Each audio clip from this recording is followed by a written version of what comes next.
Hi there, I am Stephen Quayle-Shorin and I am a graphics and a web expert.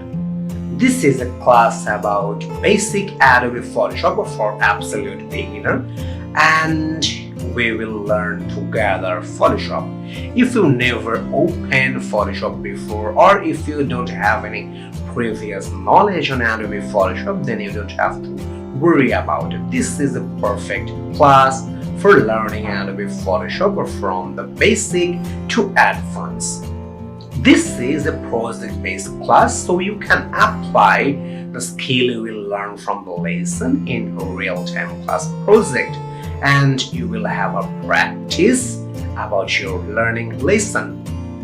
Together, we will learn in Adobe Photoshop how to change the color of image, how to fix lighting, adjust the color, how to remove object from image. We will cover the cropping and proper use of content hour fill, how to style your text with stroke, gradient, bevel, and emboss. We will learn how to create postcard using different shape and symbol. We will learn about the shadow, long drop shadow, along with reverse shadow, how to remove background, and we will have an interesting topic on selection and masking, that is text interaction. We will cover blur and filters with different type of blur effect like background blur, image blur, motion blur. We will learn about warp and distort, and we will create a dripping paint text effect in image using warp and distort, and we will also learn how to peel image in Adobe Photoshop. In retouching, we will learn how to fix skin, teeth, and eye in Adobe Photoshop. And we will cover the visual style, like how to make 3D glass effect. We will learn how to fix old image. Finally, we will learn the advanced use of tool in Adobe Photoshop. After completing this course, you will be able to fix color of image. You will be able to cropping image with content hour. You will be able to style text and create postcard. You will be able to adding shadow on image. You will be able to selection and masking like background removal, copy paste image, and text interaction. You will be able to making image blur. You will be able to warp and distort image. You will be able to retouch skin, eye, and teeth. You will be able to create visual style like 3D glass effect. And you will be able to fix old image.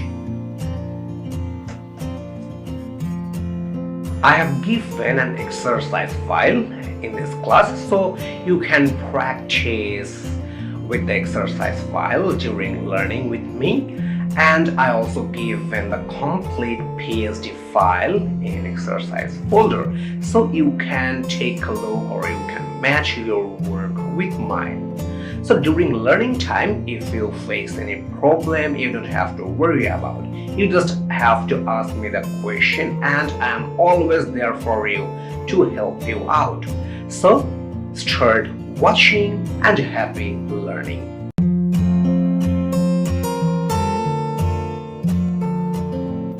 Hi there!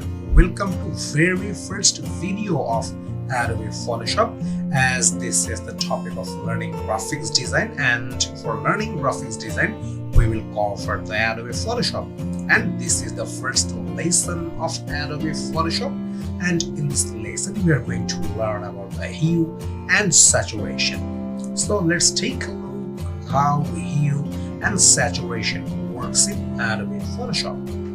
Here is an image of a red t-shirt, and as I was saying that hue actually using for changing the colors. So this is a red t-shirt and I'm going to change the color of t-shirt for several times using hue and saturation. So let me show you the example. Right now we have the red t-shirt, we got pink t-shirt, purple, blue, yellow, and green. So you just seen that we changed the t-shirt color for several times, and using hue and saturation you can do that easily. So let's take a look how you will change the t-shirt color using hue and saturation in Adobe Photoshop. Right now we have to open our exercise file. I already given an exercise file in resource section, so you just have to download the exercise file, and if you have the exercise file in your hand you can practice along with me during learning.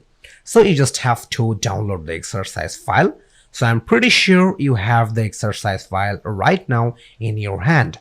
So let's open the exercise file, and to open the exercise file we have to click on File menu. So here is the File menu, and from there we have to go for Open option. So let me click on this Open option, and if you want to use the keyboard shortcut for open the exercise file, you just have to press Ctrl and O button from your keyboard if you are using Windows. But if you were using Mac, then you have to press Command and O button from your keyboard, and that's the keyboard shortcut for open file or images in Adobe Photoshop. So let me click Open.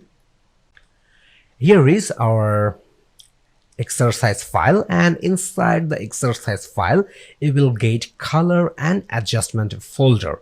So you just have to open this color and adjustment folder, and inside the color adjustment folder you will get this hue image.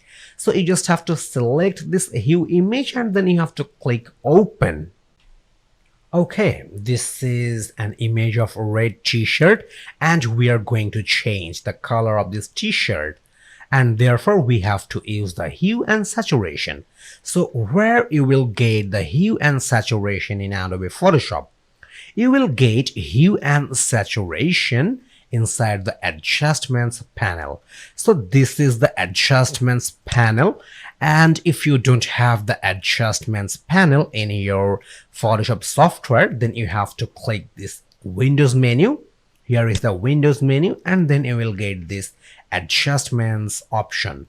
So I'm pretty sure right now you have the Adjustments panel in your Photoshop software, and inside the Adjustments panel you will get this hue and saturation option. So this is the hue and saturation option, and let me click on here, and this is the properties of hue and saturation.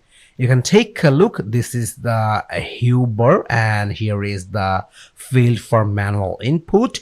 Here is the saturation bar, and here is the lightness bar, and we have the 0 value right now. Okay, if you want to change the t-shirt color, then you have to change the pointer of hue. Suppose you want to change the t-shirt color and you want to make it pink. So therefore you have to move this hue pointer, and you have to move this hue pointer in left side. If you move this hue pointer in left side, then the value of hue will be moved into minus. So let me show you. Let's make this red t-shirt into pink. So here is the pointer of hue, and I want to move it in left side. Okay, right now we have minus 20 point for hue, and you can take a look, the color of t-shirt is changed and we have the pink color. Suppose you want to make this t-shirt purple, so therefore you just have to move the pointer of hue again in left side. So let me move the pointer of hue. Okay, we got the purple t-shirt, and here is the minus 75 point for hue. So this is how you will change the t-shirt color using hue. And if you want to put the manual value, you can do that. Suppose you want to make this blue, so therefore let me put minus 120, and you can take a look, we got the blue t-shirt, and here is the pointer. So if you know the value of hue for changing the color, you can put it easily, or you just have to move the pointer. Suppose you want to make this t-shirt yellow, so therefore you have to go for plus point, and we have to move the pointer. So let's move the pointer in right side and let's make it plus. Right now we have the minus value, and we will make the t-shirt yellow. Okay, cool. Right now we have the plus 53 value in hue, and you can take a look, we got the yellow t-shirt. And if you want to make it green, then you have to move a little bit more in right side, and here is the green color. Right now we have the plus 93 point for hue, and we got the green color. So this is how you will change the color of t-shirt or the color of any image using hue in Adobe Photoshop. We just learned about hue, and right now we are going to learn about saturation. Saturation specially using for changing the intensity of image, and you can take a look, we have the green t-shirt in here, and using the saturation we are going to change the intensity of green color t-shirt. So let's change the intensity. Here is the saturation, and here is the pointer of saturation. So we are going to change the intensity for this green color, so let's do that. I just want to move this pointer in left side for changing the intensity. Okay, cool. Right now we have minus 51 point for saturation, and here is the intensity of this green color t-shirt. And you can take a look, the intensity of green color is changed. And if you want to increase the intensity, then you have to move this pointer to right, or you just have to put the plus value. So let me put plus 51, and you can take a look, we have the hard intensity for this green t-shirt, and we have the value plus 51 for saturation, but I think this green color will be not perfect, so I think reducement of saturation should be better. So let me move the saturation, and I want to put for minus 28, and now we have the perfect green color t-shirt. And changing the saturation depends on your needs. So in this way, by changing the parameter of saturation, you can change the intensity of color in Adobe Photoshop. So in next lesson, we are going to learn how you will change any specific color using hue and saturation. So see you in next lesson.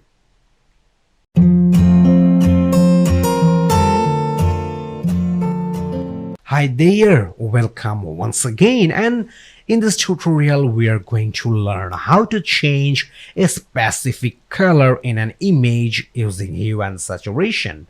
You can take a look, this is an image from our exercise file, and a beautiful lady, she stands on the grass and she wear a red dress and she have a green background.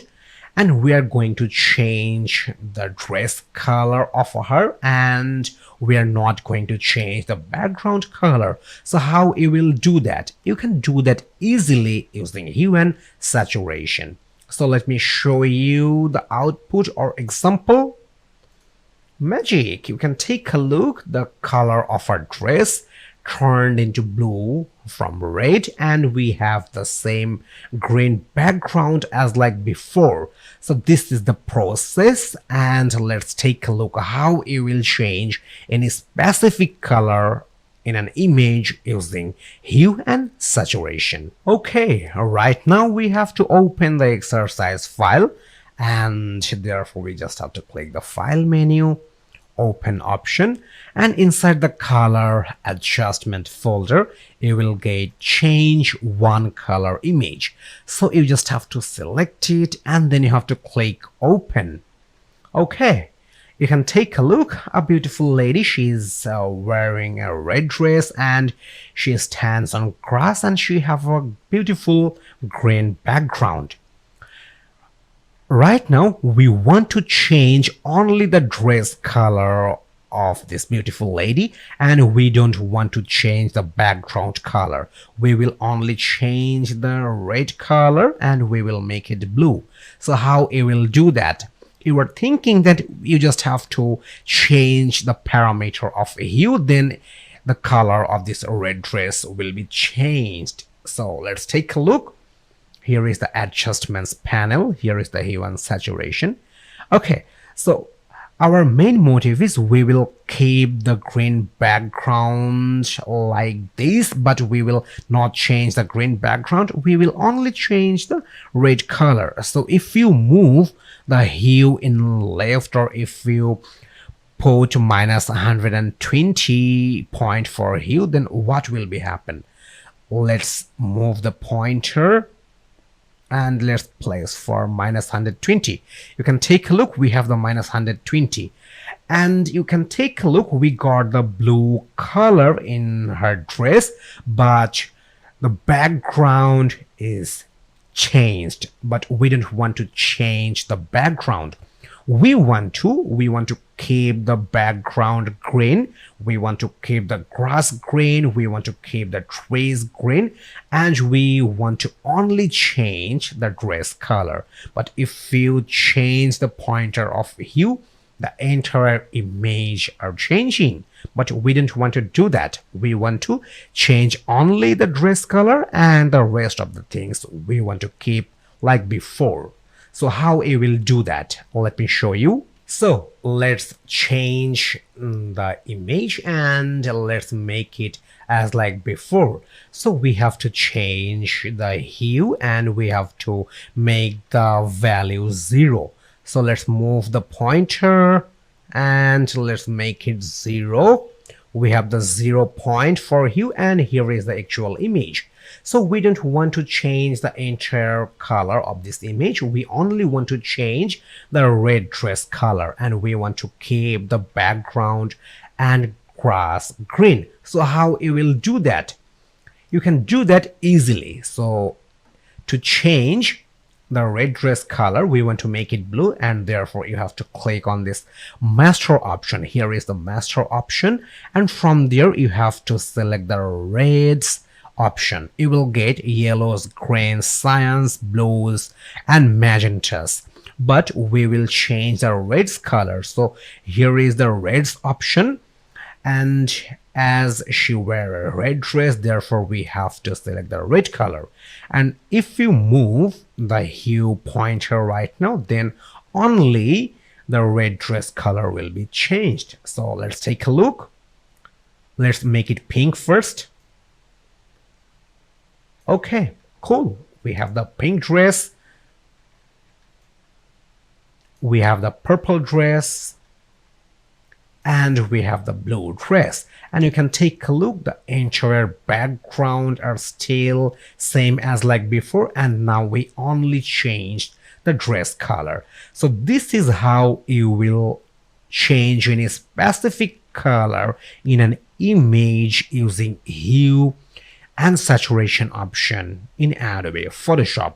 And if you want to change the intensity, then you just have to change the saturation. If you want to decrease the intensity, then you have to move in left, and here is the output of a saturation. You can take a look. We have the less intensity, and if you want to increase, then you have to move in right. You have to move for plus option. Right now we have plus 21, and we have the high intensity for her blue color.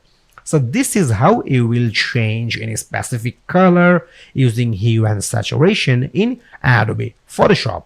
So see you in next lesson.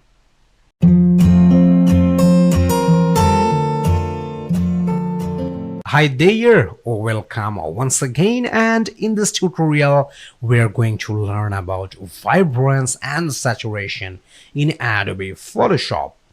So what is vibrance and saturation in Adobe Photoshop? Fundamentally, both work to increase and decrease the intensity of color in an image. But whereas saturation simply increases the intensity of entire color, and the vibrance increase only the intensity of muted color. Also, vibrance working to protect skin tones and prevent posterization. So you can take a look. Here is an image from our exercise file. A beautiful lady is standing in front of some trees, and you can take a look. We don't have the actual background color. We don't have the actual color of image. You can take a look. The color of leaves, color of tree are not active. Even we don't have the actual green color. We don't have the actual skin tone of her. So this is the image, and let's take a look after applying the vibrance in this image. Let me turn on the vibrance layer, and you can take a look. Right now it looks much better than before. Now this image looks more active. We have the perfect tree color, we have the perfect green color for leaves, and we have the perfect skin tones of her. So this is the use of vibrance and saturation in Adobe Photoshop. So let's take a look how we will apply vibrance and saturation in an image in Adobe Photoshop. Right now we have to open our exercise file. So here is the file menu, and here is the open option. Inside the color adjustment folder, you will get this vibrance image. So you just have to select it, and then you have to click open. So let me click open. Okay, here is an image of a beautiful lady. She's standing in front of some trees, and you can take a look. We don't have the actual color of background. We don't have the actual color of leaves, and even we don't have the actual color of trees. And if you take a look on her face, we don't have the actual color of skin tones, and we are going to fix all these things using vibrance and saturation. So where is vibrance and saturation in Adobe Photoshop? You will get vibrance and saturation option inside the adjustments panel. So here is the adjustments panel, and inside the adjustments panel you will get this triangle shape, and this is the option of vibrance. So let me click on this vibrance option, and here is the properties of vibrance. We have vibrance and saturation in properties. As we know, saturation only increase or decrease the intensity of entire color of an image, whereas the vibrance only increase or decrease the muted color of image, whereas it prevents the skin tones and posterization. Okay, let's fix the image. Let's fix the color of leaves, color of background, and let's fix the color of skin tones. So therefore we have to go for vibrance, and here is the pointer of vibrance, and we want to increase the muted color as vibrance is increasing the muted color. So if we increase the vibrance point, then we will have the proper color of the background. So let's do that. Let me increase the vibrance, and I want to go for, okay, plus 75 point. Here is the plus 75, and you can take a look. We have some good color for the leaves, good color for the background, and we got the good color for our skin tones. So let's compare between before and after. So you can take a look. We got a vibrance one layer inside the layer panel, and I want to turn it off. So let me turn off this vibrance layer. Okay, this is the previous image, and once you apply the vibrance, how it look like, let me turn on, and we have the image like this, and we have the good color than before, but we don't have the actual or proper green color of the background, and we are going to fix it. If you want to increase the green color, or if you want to increase the intensity of entire image, then you have to increase the saturation. So let's increase the saturation. If you increase the saturation, then you will have the proper intensity and the proper color of image. So let's do that. Let me increase the saturation. I want to go for plus 30. Okay, I have the plus 31 point, and you can take a look. We have much active image than before. We have the actual color of leaves, we have the actual color of tree and background, and even we have the actual color of our skin tones. So let's compare between before and after. Let me turn off the vibrance one layer. Okay, we have the previous image right now, and it's totally inactive. And after applying the vibrance and saturation, let me turn on the vibrance layer. We have the actual color of leaves, we have the actual color of trees, and even we have the actual color of skin tones. So this is how you will fix any image in Adobe Photoshop using vibrance and saturation.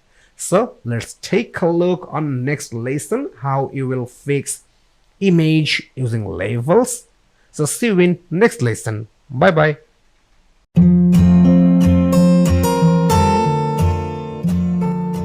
Hi there, welcome once again, and this is the time for learning labels in Adobe Photoshop. So what is labels in Adobe Photoshop? Labels mainly using for two purposes.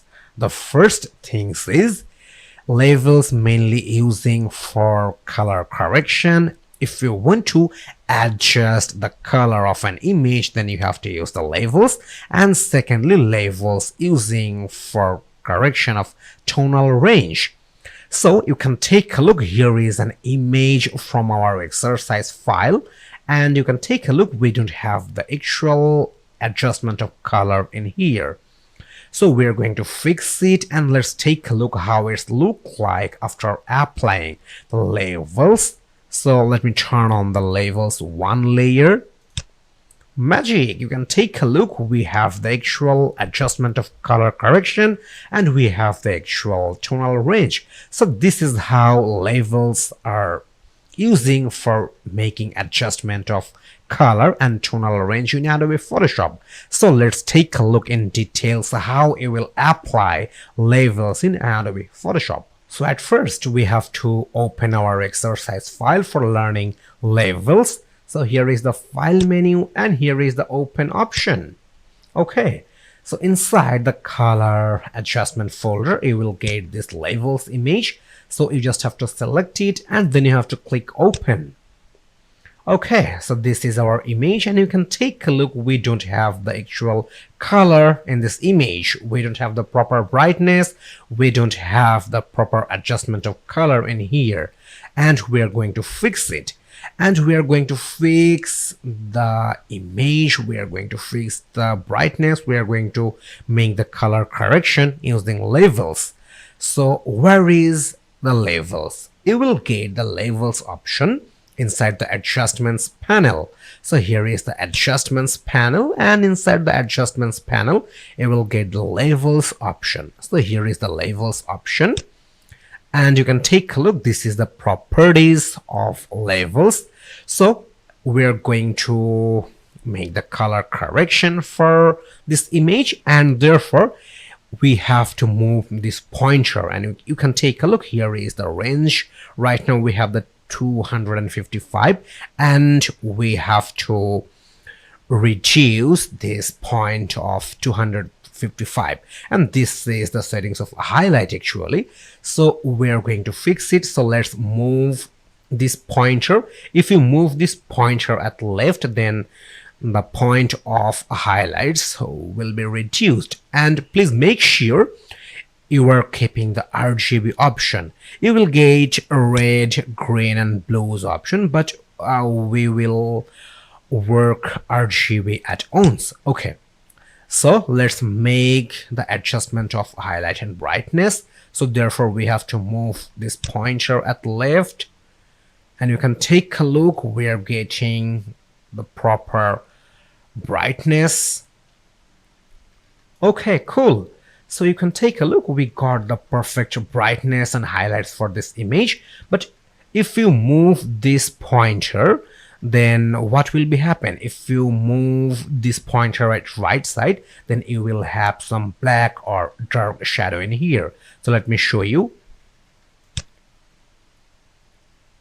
Okay, we got the black or dark effect in here, but it's not seems good. So we have to move this pointer at left, and here is the value. Right now we have the 0 value, and now we have the perfect brightness and we have perfect color adjustment for this image. So let's compare between before and after.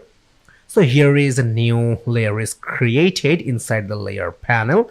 If you turn off this layer, then you will have the previous view of image. So let me turn it off. Here is the previous image, and you can take a look. It's really inactive. And after applying the levels in the image, how it look like, let me turn it on, and we have the perfect light, perfect highlight and the perfect brightness in here.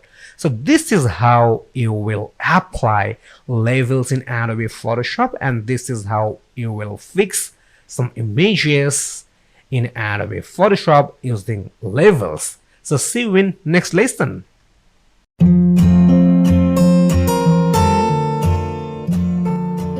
Hi there, welcome once again, and this is the time for learning about the exposure in Adobe Photoshop. So what is exposure in Adobe Photoshop? Exposure is a measure of the amount of light in which a photo was taken. If you have any DSLR camera, or if you were a photographer, then you must have to know the use of exposure, because exposure is the measure of light. If you have the proper exposure, then you will have the proper lighting or proper brightness in your image. But if you don't have the proper exposure, then you will not have the proper brightness in your image. So for measurement of lighting, you have to focus on exposure. So you can take a look. This is an image from our exercise file, and right now we don't have applied the exposure in here. And let me show you how this image will looks like once you will apply the exposure. So let me turn on the exposure layer, and now you can take a look. We have some good light in here. So let's take a look in details how you will apply the exposure in an image in Adobe Photoshop. Right now we have to open our exercise file. So here is the file menu, here is the open option. Inside the color adjustment folder, you will get this exposure image. So you just have to select it, and then you have to click open. So let me click open. Okay, here is an image, and you can take a look. It's an image with low light, and as I was saying from before, that exposure is the measurement of light. So if you want to make an adjustment of light, then you have to use the exposure. You will get the exposure option inside the adjustments panel. So here is the adjustments panel, and here is the exposure option. Okay, so this is the properties of exposure, and if you want to increase the light in here, then you have to move this exposure pointer at right, then you will have the plus point. And if you want to decrease or reduce the lighting from this image, then you have to move this pointer at left, then you will have the negative or minus point in here. Okay, so we will increase the exposure a little, and we want to increase the lighting in here, so we have to move the exposure pointer at right. Okay, right now we have the plus 1 point for exposure, and you can take a look, we have some good lighting in here. So let's compare between before and after. So here is the exposure layer is added. Let me turn it off. Here is the before image, and let me turn it on, and we have the good lighting image in here. And if you want to get some presets, you will have it in your Photoshop software. Here is the preset option, and right now we have the custom. So if you click on the custom, you will have 4 different presets. If you select the -1.0, then you will have the dark image. So let me show you. Okay, right now we have the -1.0, and here is the value, and we have the low lighting image. So let me click on this presets once again. This is the -2.0, and we have more low light image. And you can take a look, here is the parameter of exposure. We have the -2.0 in the exposure value, and we don't have the enough lighting in this image. So let me click on this presets, let me go for +1, and if you select this +1, then you will have some good lighting. So let me click over here. Right now we have +1 and we have good lighting, and if we select +2, then you will have overlighting in this image. So let me show you. Okay, here is the +2, and we have overlighting in this image. So I think +1 presets is good for this image. So let me select +1, and we have the perfect lighting for this image. So the balancing of exposure depends on your image and on your needs. So this is how you will make the adjustment of lighting using exposure in Adobe Photoshop.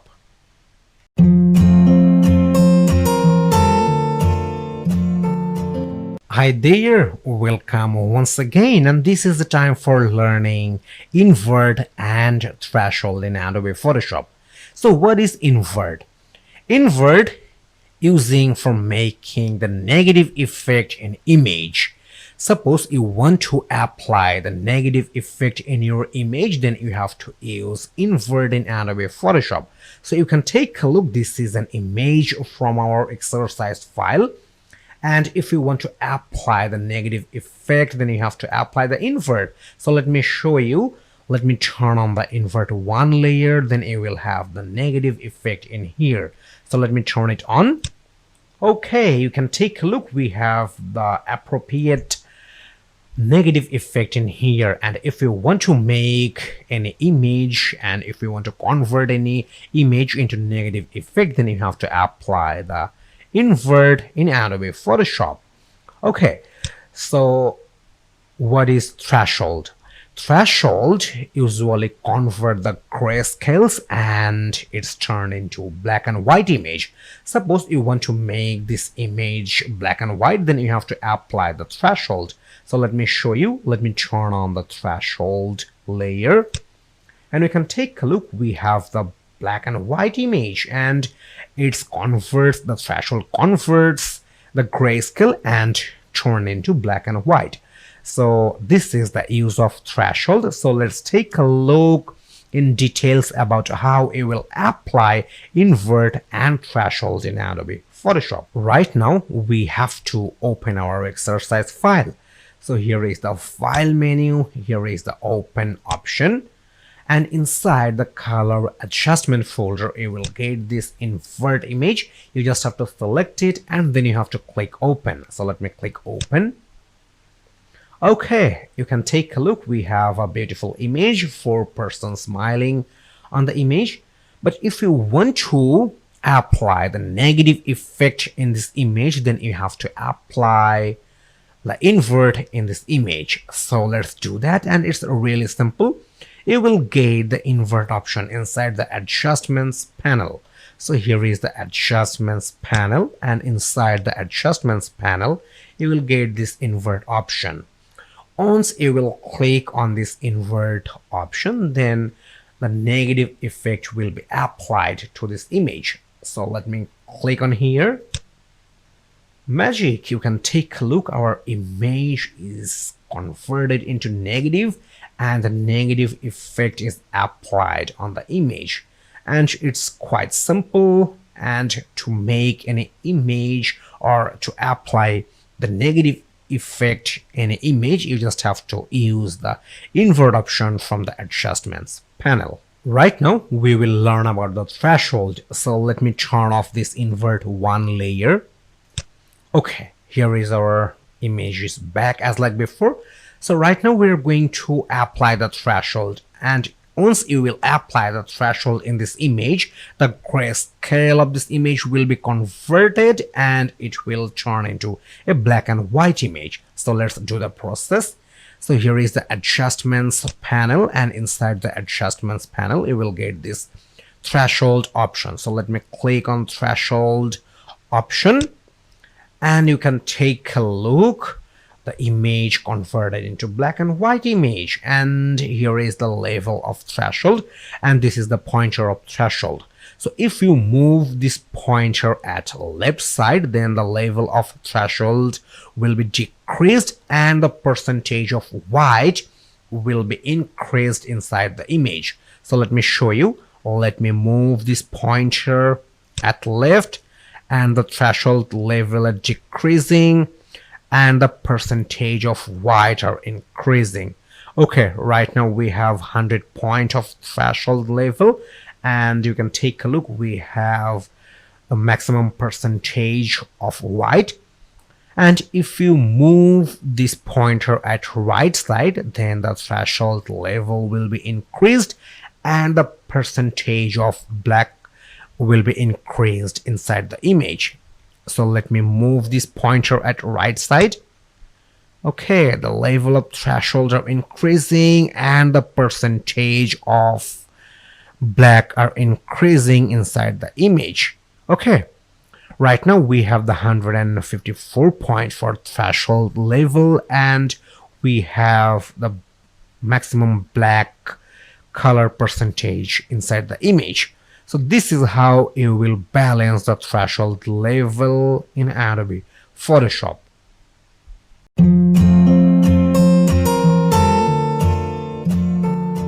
Hi there, welcome once again, and this is the time for learning curves in Adobe Photoshop. So what is curves in Adobe Photoshop? Curves mainly using for making adjustment of brightness and contrast. So if you want to make some adjustment in any image, then you have to use the curves tool. So you can take a look. This is an image from our exercise file, and you can take a look. We don't have the actual brightness and contrast in this image, and this image is taken from drone camera, and it's an image of seaside, and we have the number of trees over here, and here is the water of seas. But you can take a look. We don't have the actual brightness and contrast. Even the color of trees seems black, but it should be green color, and we are going to fix it. So let's take a look at how this image will look after applying curves in this image. So let me turn on the curves one layer. Okay, cool. You can take a look. We have the proper brightness and contrast in here, and we got the green color for our trees, we got the blue color for our water, and we have a good combination of brightness and contrast. So let's take a look how it will apply curves in any image in Adobe Photoshop. Right now we have to open our exercise file. So here is the file menu and here is the open option. Okay, so inside the color adjustment folder, you will get this curves image. You just have to select it and then you have to click open. Okay, this is our image and you can take a look. We don't have the proper brightness. We don't have the proper contrast in here. Even we don't have the actual color of trees as well. The color of trees should be green, but we have the black color instead of green. We don't have the proper watercolor here, and we are going to fix all these things using curves. So where you will get the curves? You will get the curves inside the adjustments panel. So here is the adjustments panel, and inside the adjustments panel you will get this curves option. So let me click on here, and this is the properties of curves. So you can take a look. This is a line and it's called the curves line, and if you want to increase or decrease the brightness or contrast, then you have to work with this line. Okay, so let me show you how it will increase the contrast. You just have to move this line.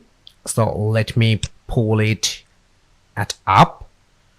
Okay, you can take a look. We have some brightness in here and we have a keyframe over here. But if you want to add another keyframe, and if you want to move the lower part of this curved line, then you have to place your mouse on the line and you have to move over here.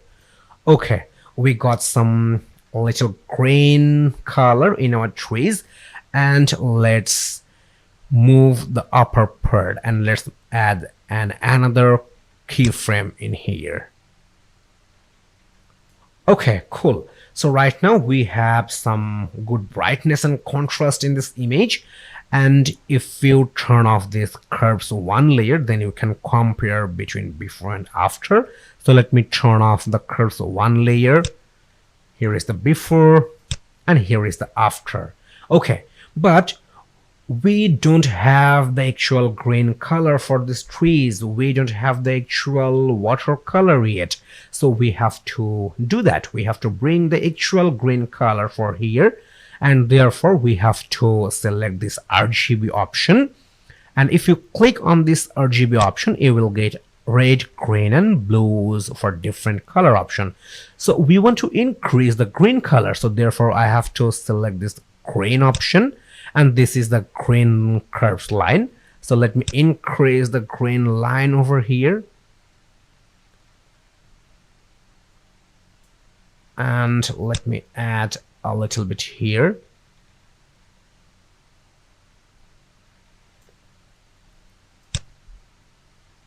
Okay, right now we have the proper green color, but if you compare between before and after, we have some hard green effect right now. So we have to change it and we have to bring the proper blue color for the water. So therefore we have to select the green option and we have to go for blue option. So let me select this blue option and let's increase the blue a little bit more. Okay, and let me add another keyframe over here. And let me add another at top. Okay, right now we have 3 different keyframe and we have some perfect adjustment of this image. So you can take a look. We got some proper green color for our trees. We got some proper blue color for the seawater, and we have the perfect RGB color effect for the brightness and contrast. So let's compare between before and after, and you will have a huge difference between before and after. So let me turn it off, this curves one layer. Here is the before and here is the after, and you can take a look. We really have a good combination of green color, we really have the good combination of blue color, and we really have a good combination of brightness and contrast. So this is how you will fix any image using curves in Adobe Photoshop.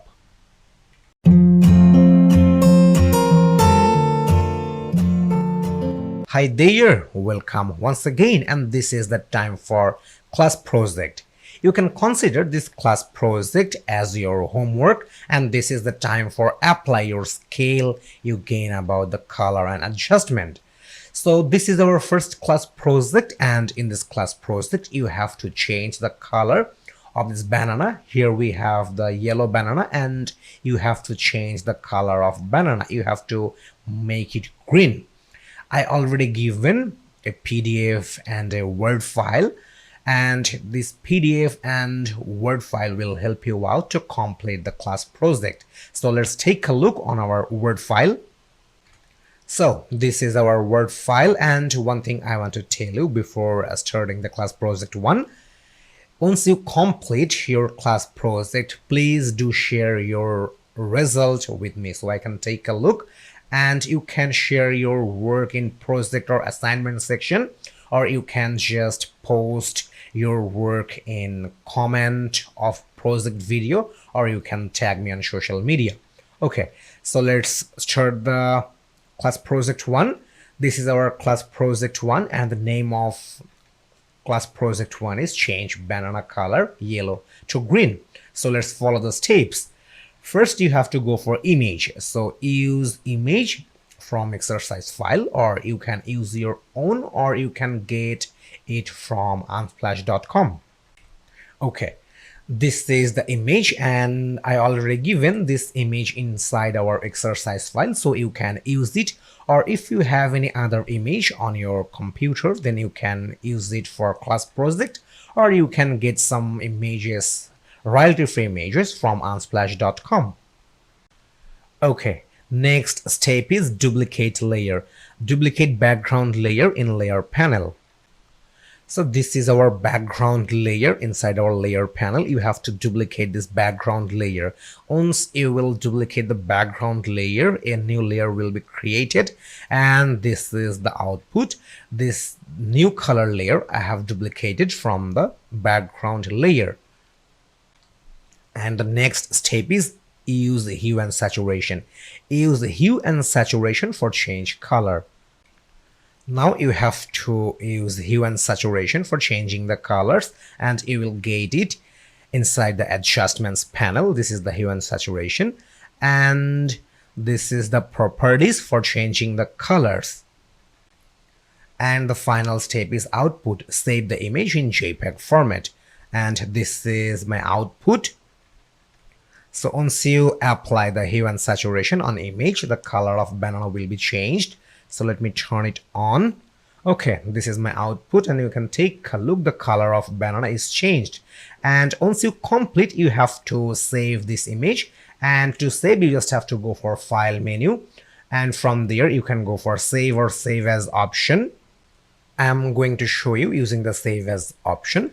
Okay, here is the pop-up, and from save as type, you have to select the JPEG format. So this is the JPEG format, and you have to select this image in a different name.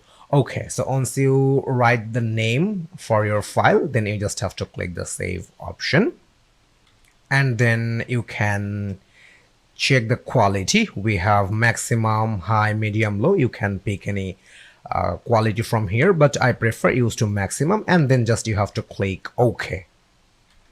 So it's done, and I'm really waiting to have a look your work. So I'm requesting you to please do share your class project work with me so I can take a look. So see you in another lesson.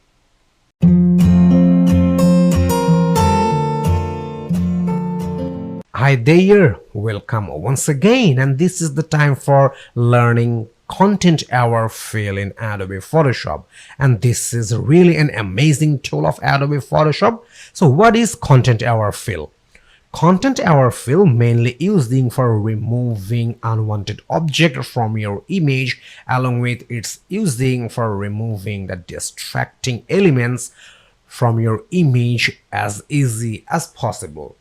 You can take a look. This is an image from our exercise file, and we have number of balloons in here, but we don't want to keep these balloons in here. We want to remove the balloons in here, and we want to keep the sky. So we don't want to change anything else from the sky, but we only want to remove the balloons. We want to remove the balloons from here, and we will keep the small balloons in here, and the large balloons we are gonna remove from this image, and we will keep the background same as before. So you can do that easily using content aware fill. So let me show you the example. Let me turn on the content aware fill one layer. Okay, magic, you can take a look. These 4 balloons are removed from here, and we have the same background as like before. And right now I'm going to remove these balloons from here. So let me turn on the content aware fill 2 layer. Okay, all the balloons are gone, and we have the background as like before. So this is the use of content aware fill.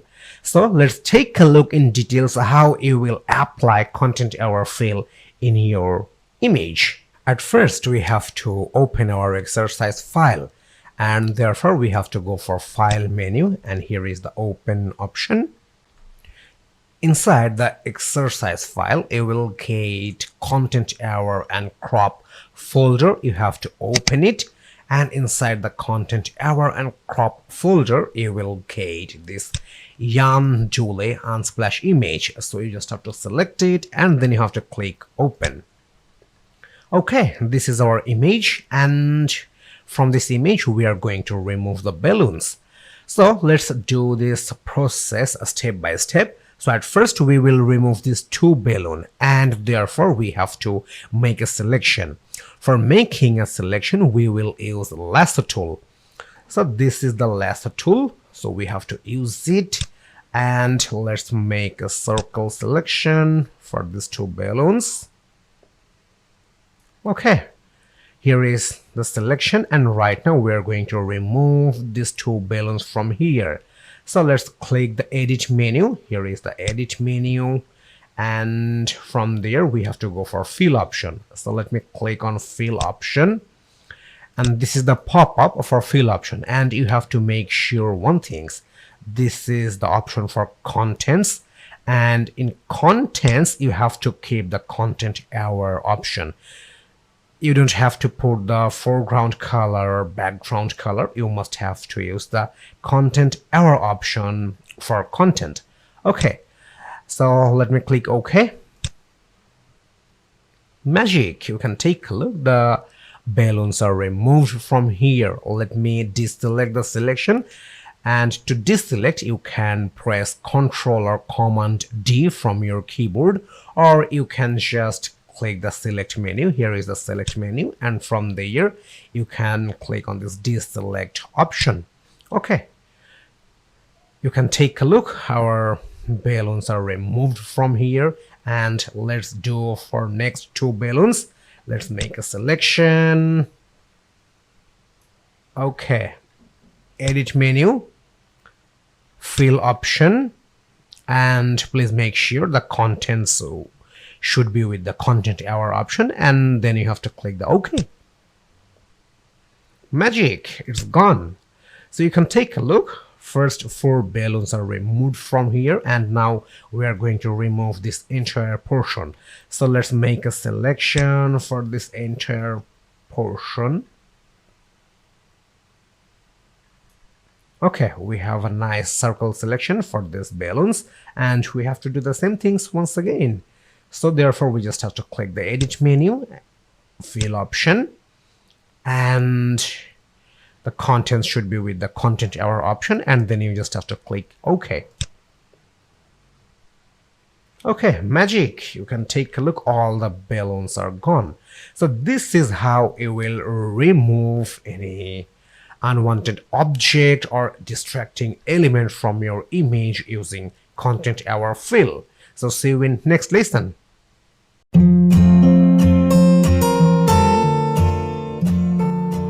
Hi there, welcome once again, and this is the time for learning content aware cropping in Adobe Photoshop.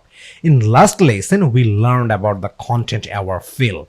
Content aware fill and content aware cropping are little different things, but these two things are really usable in Adobe Photoshop. Content aware fill mainly used for removing unwanted or distracting elements from your image, but content aware cropping using for extending or enlarging your image with the proper fill and adjustment.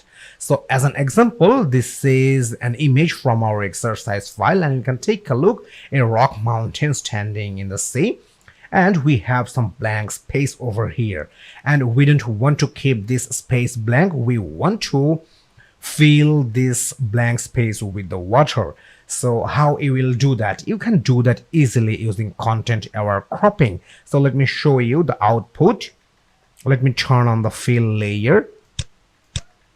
Magic, you can take a look. We have the perfect fill and adjustment of this image with the water, and this is the use of content aware cropping. So let's take a look in details how you will apply content aware cropping in your image in Adobe Photoshop. So right now we have to open our exercise file, and therefore we have to go for File menu, Open Option, and inside the Content Aware and Crop folder you will get Content Aware Cropping 2 and Content Aware Cropping image. So we will open this 2 image, so you just have to select this 2 image and then you have to click Open. Okay, this is our image. A beautiful plane is flying on the sky, and another image we have the rock mountain that's stand on water. Okay, so in this image, this is the content aware cropping 2 image, and in this image we want to extend the area of water. We want to make this image bigger, and initially we want to extend the area of water. So how you will do that? You can do that easily using the content aware option during cropping. So at first we have to use the crop tool. So here is the crop tool, and this is the pointer, and we want to extend the area of this water till here. So I extended the area of this entire image, and you can take a look, the extra area have the blank space, but I don't want to keep this area blank. I want to fill this entire area with the water. So how you will do that? You can do that easily with the content aware option. So here is the content aware option are available, so you have to make sure this content aware option is selected. So let me select this content aware option, and now you have to click on this tick mark, or you can hit the enter button from your keyboard. So let me click on this tick mark. Magic, you can take a look, the empty area or the blank area is covered with the water, and we have the appropriate adjustment for this image. So this is the use of content aware cropping in Adobe Photoshop. So let's take a look on another image. This is our another image, and we want to enlarge the area of sky in right side. So we have to do the same things. We have to extend the area of sky till here, and you can take a look, we got the blank space over here, but we don't want to keep this space blank. We want to fill this entire blank space with the sky.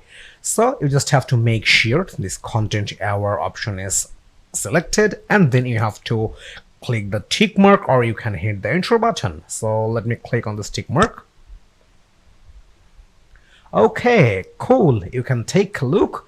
Our image is extended along in right side, and it's covered with the sky, and you can't make any separation between before and after, and this image seems like the area of sky till here. So this is the magic of content aware cropping. So you must have to practice some content aware cropping. So see you in next lesson.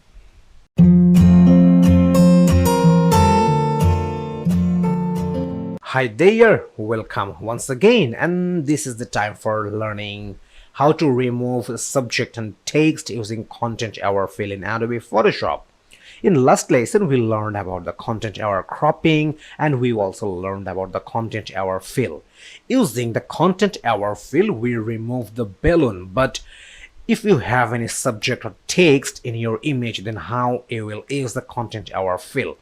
This is almost similar like before, but we have some difference between the previous method and this present method. So you can take a look. We have a beautiful lady in our image and we have some text on the wall, and we are going to remove this beautiful lady and we are going to remove this text from the wall. So we have to apply the content aware fill for removing the subject and text. So let me show you the example.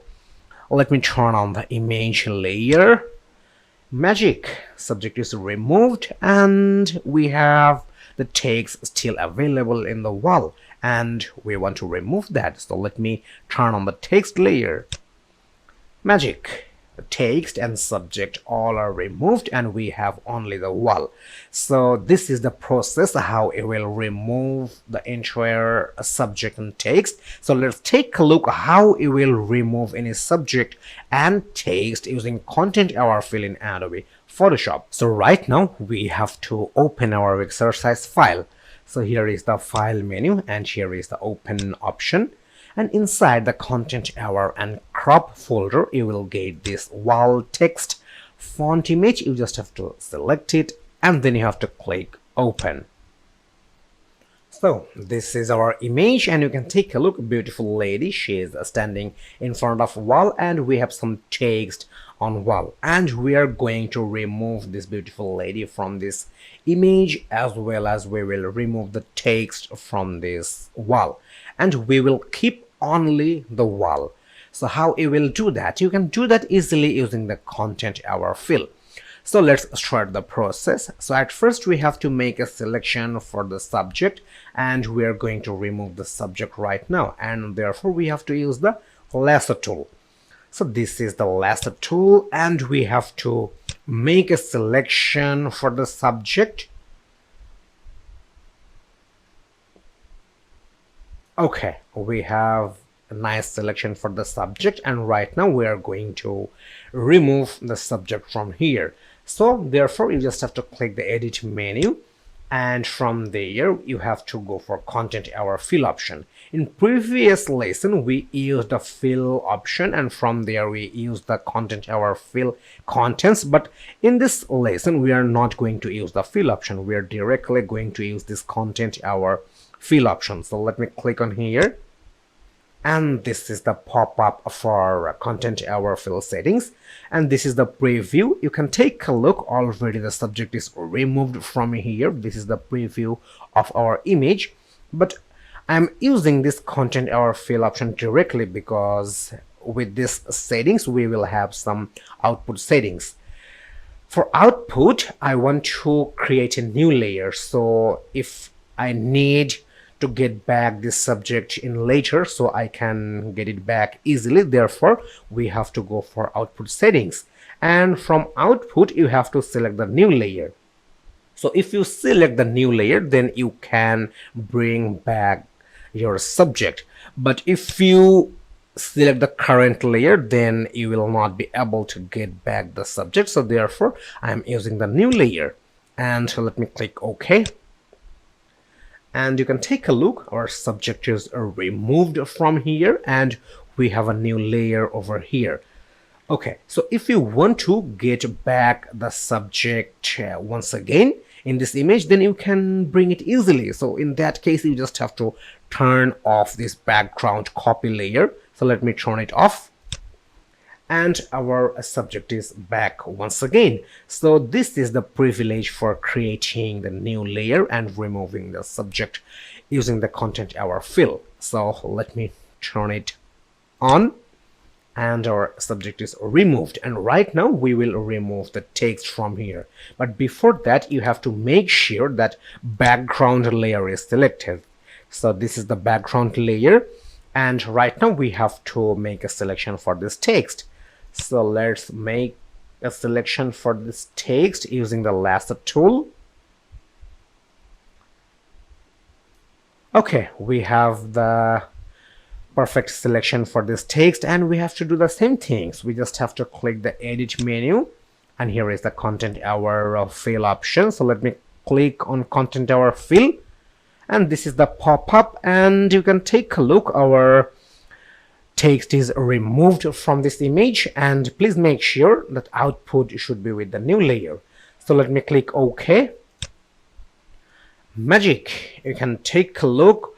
The text is removed from here, and we don't have the subject as well, so we only have the brick wall in here. So this is the magic of content aware fill. So if you want to get back all the text or subject, you can bring it easily. You just have to turn off the layers. So let me turn off this background copy to layer. Text is back, subject is back. And if you want to disappear the text and the subject, you just have to turn it on. So let me turn it on. Subject is disappeared, text is disappeared. So this is how it will remove any subject or text in Adobe Photoshop using content aware fill. So see you in next lesson.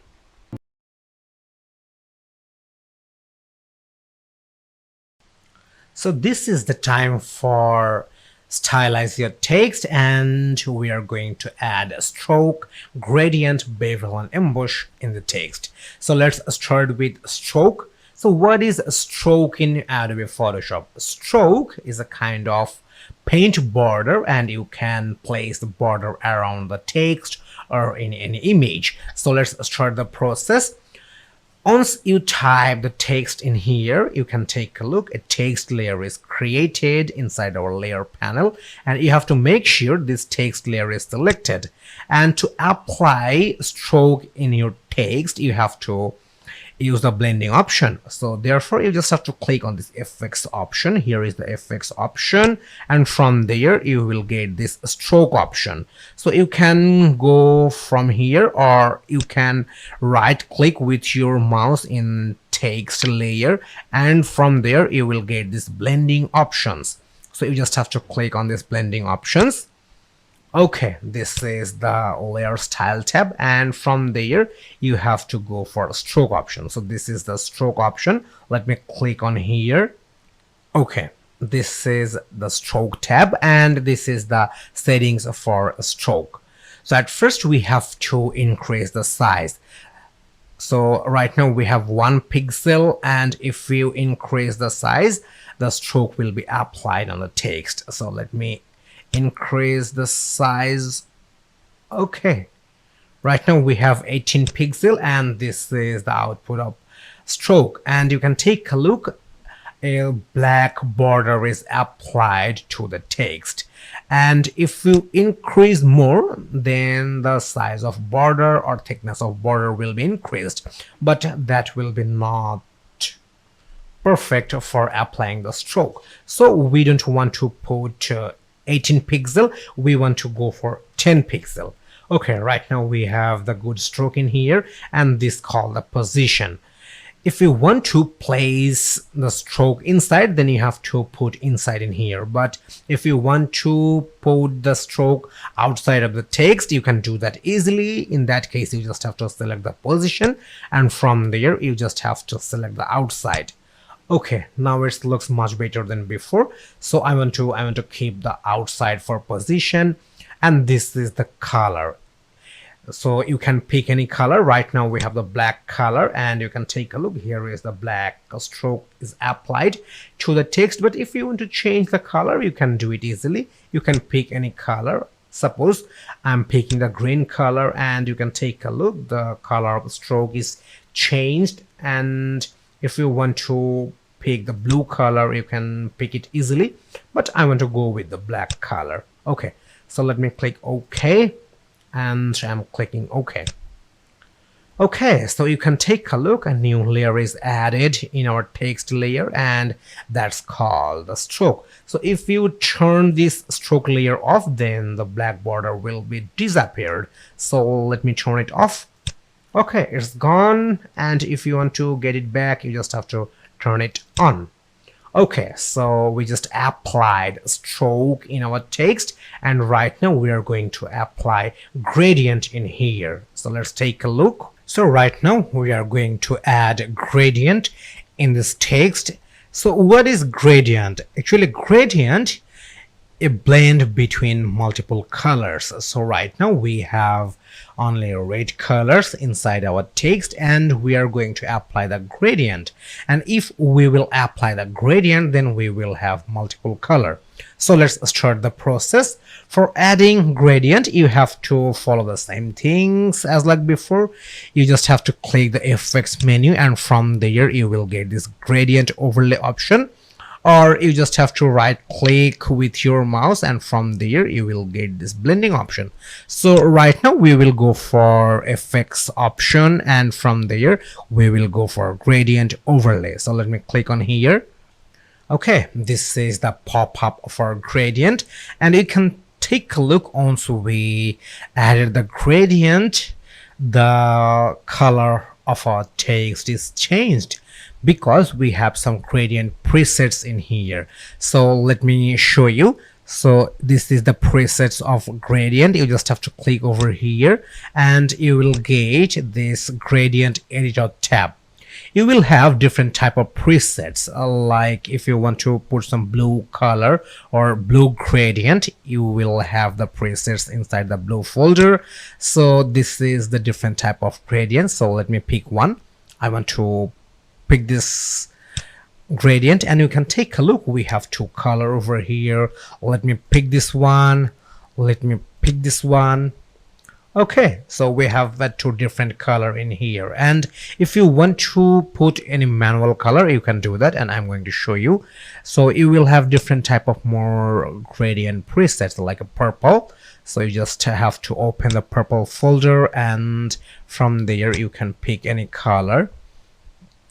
This one seems good, and let me go for red. Okay, so this is the combination of three color.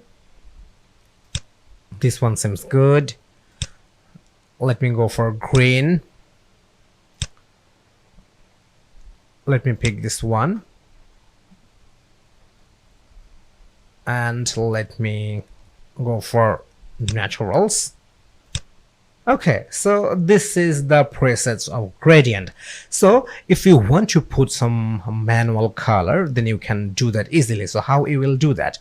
You have to double click with your mouse.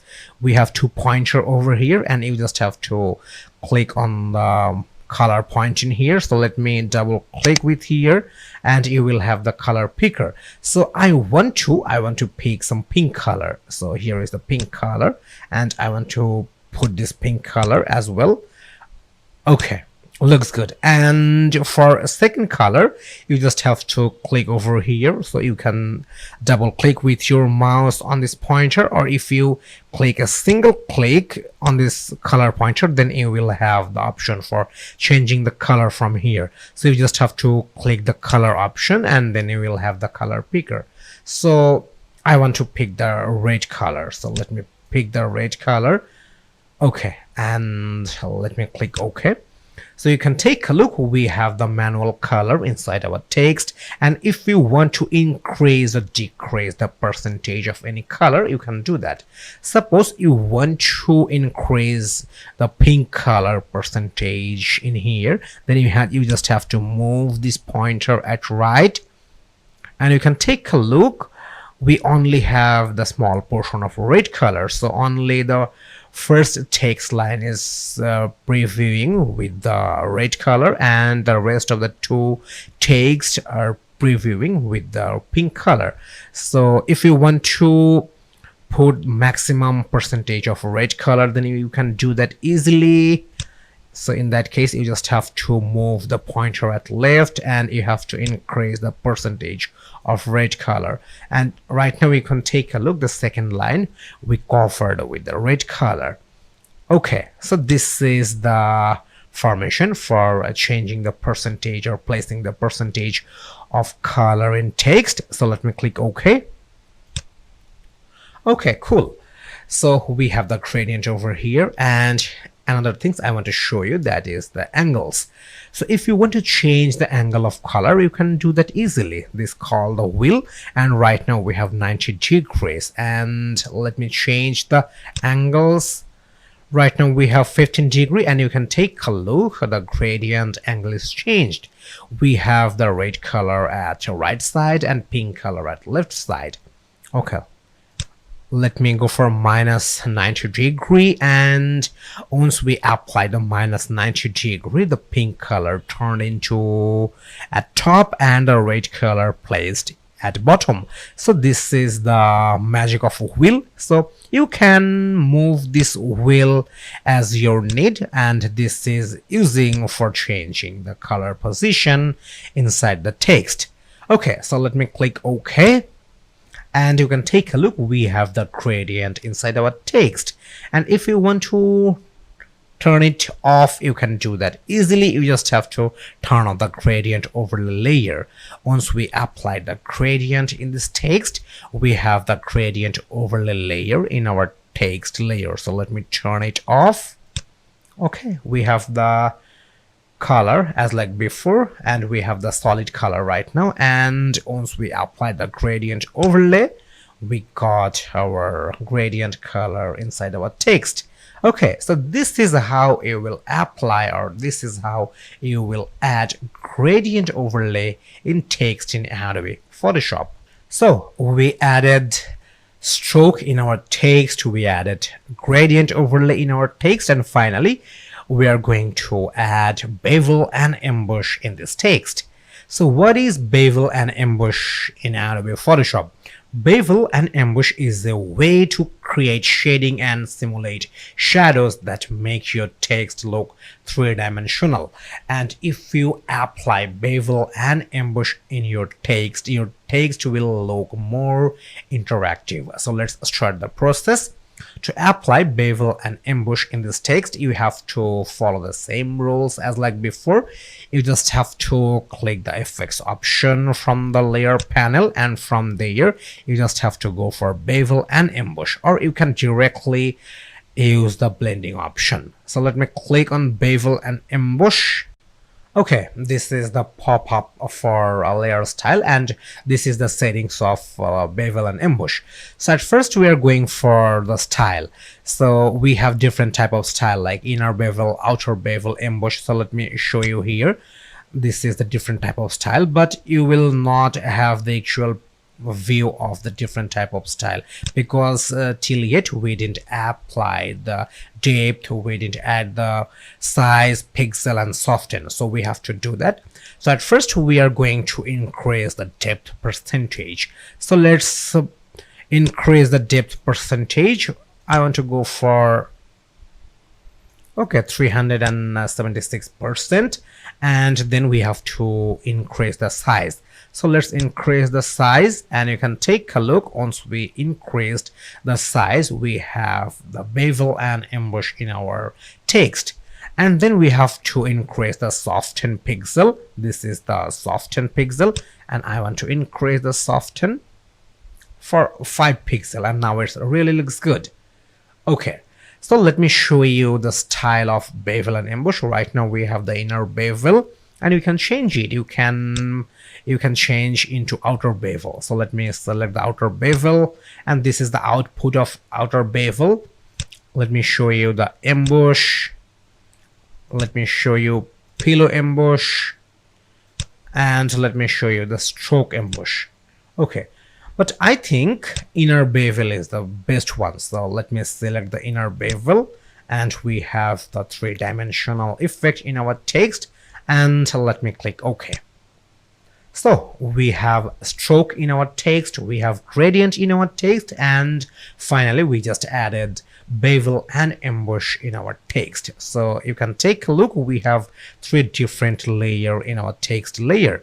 So let me turn off the gradient overlay, let me turn off the stroke, and let me turn off the bevel and ambush. So we just have the normal red colored text, and let's take a look difference, and let me turn on the stroke at first. We have the black stroke in here. Let me turn on the gradient overlay. We have the multiple color in our text, and finally let me turn on the bevel and ambush, and we have the three-dimensional effect in our text, and now this text looks much better than before. So this is how you will apply bevel and ambush, stroke and gradient overlay in text in Adobe Photoshop. So see you in next lesson.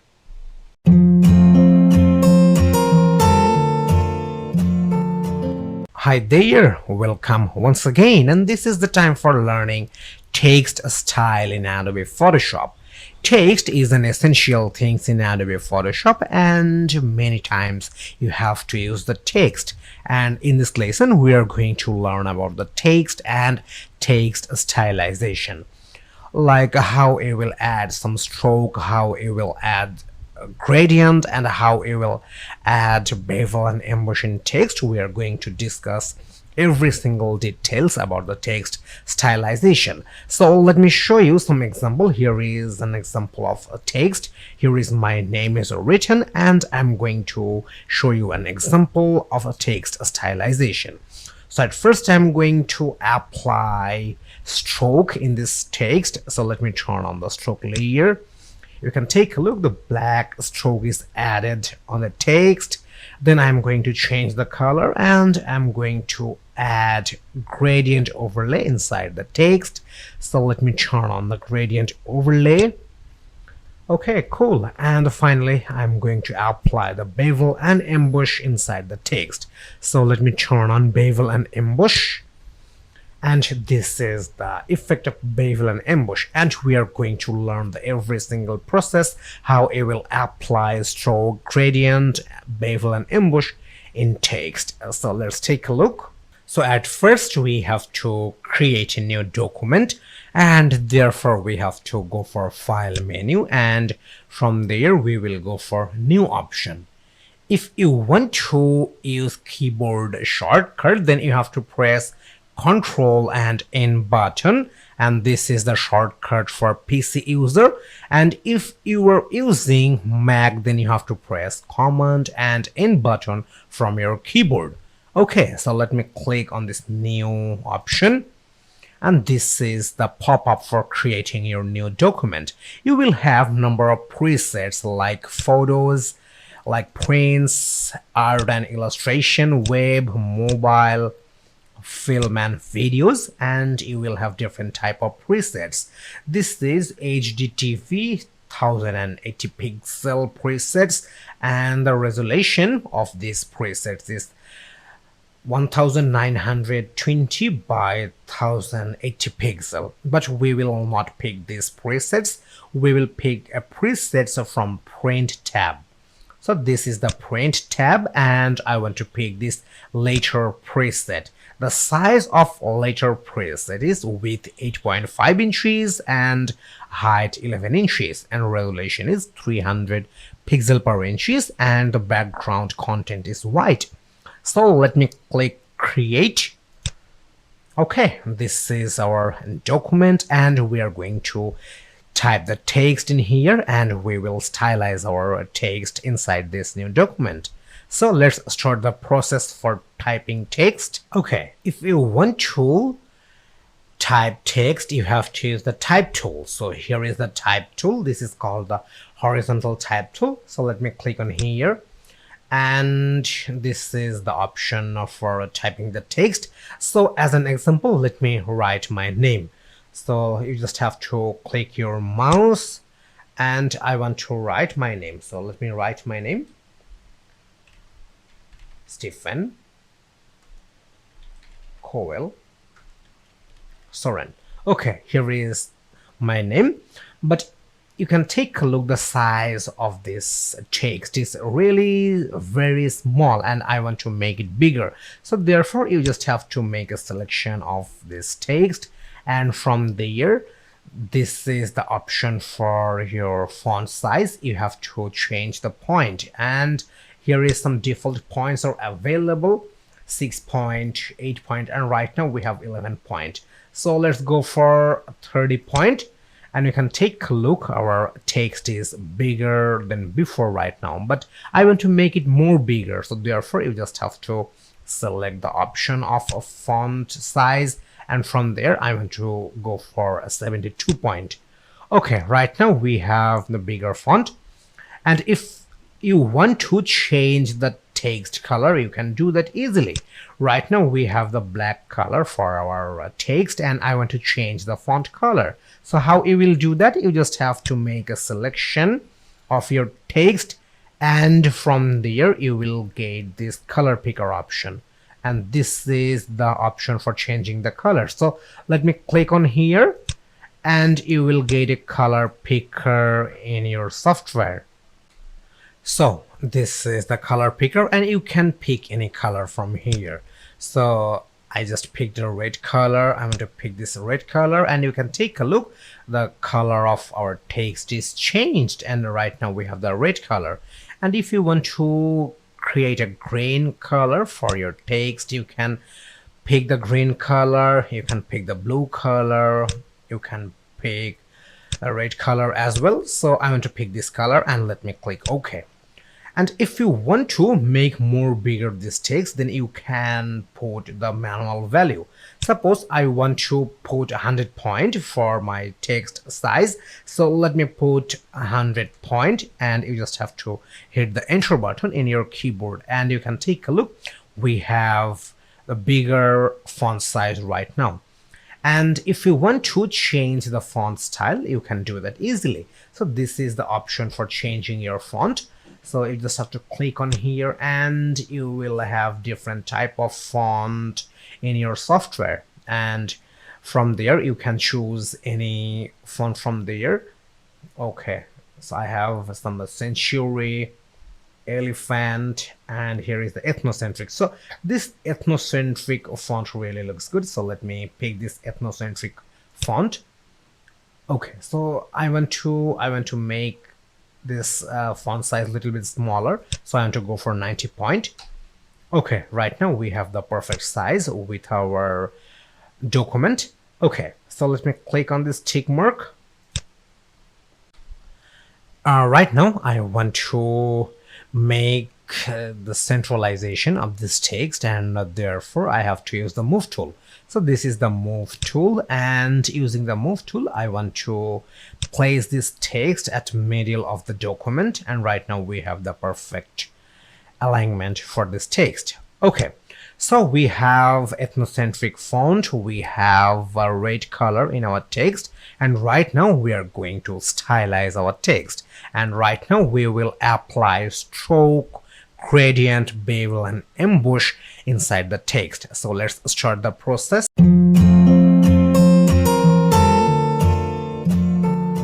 Hi there, welcome once again, and this is the time for learning drop shadow in Adobe Photoshop. Actually, if you apply drop shadow in your image with the object, then the image will be looks more professional and believable. If you were using an image for e-commerce, then adding drop shadow is highly recommended, because the drop shadow enable images are having more sale than others. So let's take a look how drop shadow really working, and you can take a look. This is an image from our exercise file, and this is an image of apple, and we want to apply a drop shadow for this image. So how it will look like once you will apply the drop shadow. So let me turn on this layer, and here is the drop shadow we have added to this apple, and now it looks more professional and believable. Okay, so let's take a look at how you will apply the drop shadow in image in Adobe Photoshop. So let's take a look. So at first we have to open our exercise file, and therefore we have to click the file menu. So here is the file menu and here is the open option. So let me click on this open option. Okay, inside our exercise file, you will get this shadow folder. So you just have to open it, and inside the shadow folder, you will get this shadow image. So you just have to select this shadow image and then you have to click open. So let me click open. Okay, this is our image and you can take a look. This is an image of apple and we are going to add a drop shadow for this apple. So at first we have to duplicate this background layer.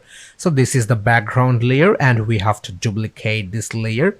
And to duplicate, you just have to right click with your mouse on this background layer. Then you will get this duplicate layer option. So let me click over here. And this is the pop-up for duplicating the layer, and you have to type some name. So let me write a shadow for our new duplicated layer, and let me click OK.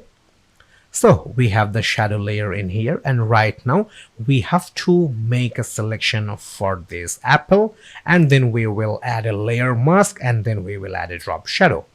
Okay, so how you will make a selection? And right now we are not going to use the lasso tool. Right now we are going to use quick selection tool for making a selection. So where is the quick selection tool? You will get the quick selection tool inside the object selection tool. So this is the object selection tool. You just have to right click with your mouse and then you will get this quick selection tool. So let me click on this quick selection tool. Okay, so this is the quick selection tool, and before starting selection, let me tell you something, that here is the two form, that is add form and subtract form.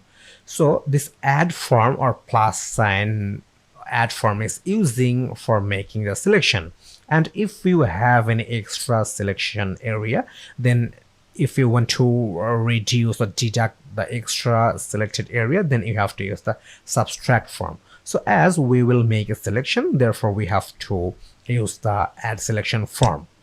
Okay, so let's start the selection.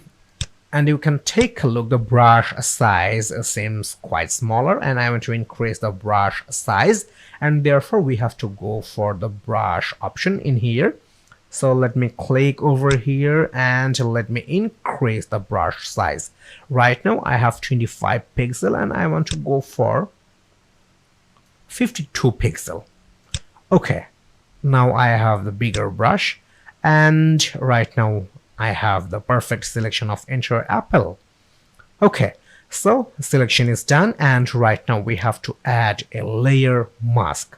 To add a layer mask, you just have to click this option, and this is the option for adding layer mask. So let me click on this layer mask option, and you can take a look, we have a layer mask in here, and that means we already added a layer mask in this shadow image. So we have the layer mask in our apple or shadow layer, but if you want to compare with the layer mask and background, then you will have the clear concept, that is what is layer mask. Let me turn off the background layer, and you can take a look, the background is removed, only we have the apple.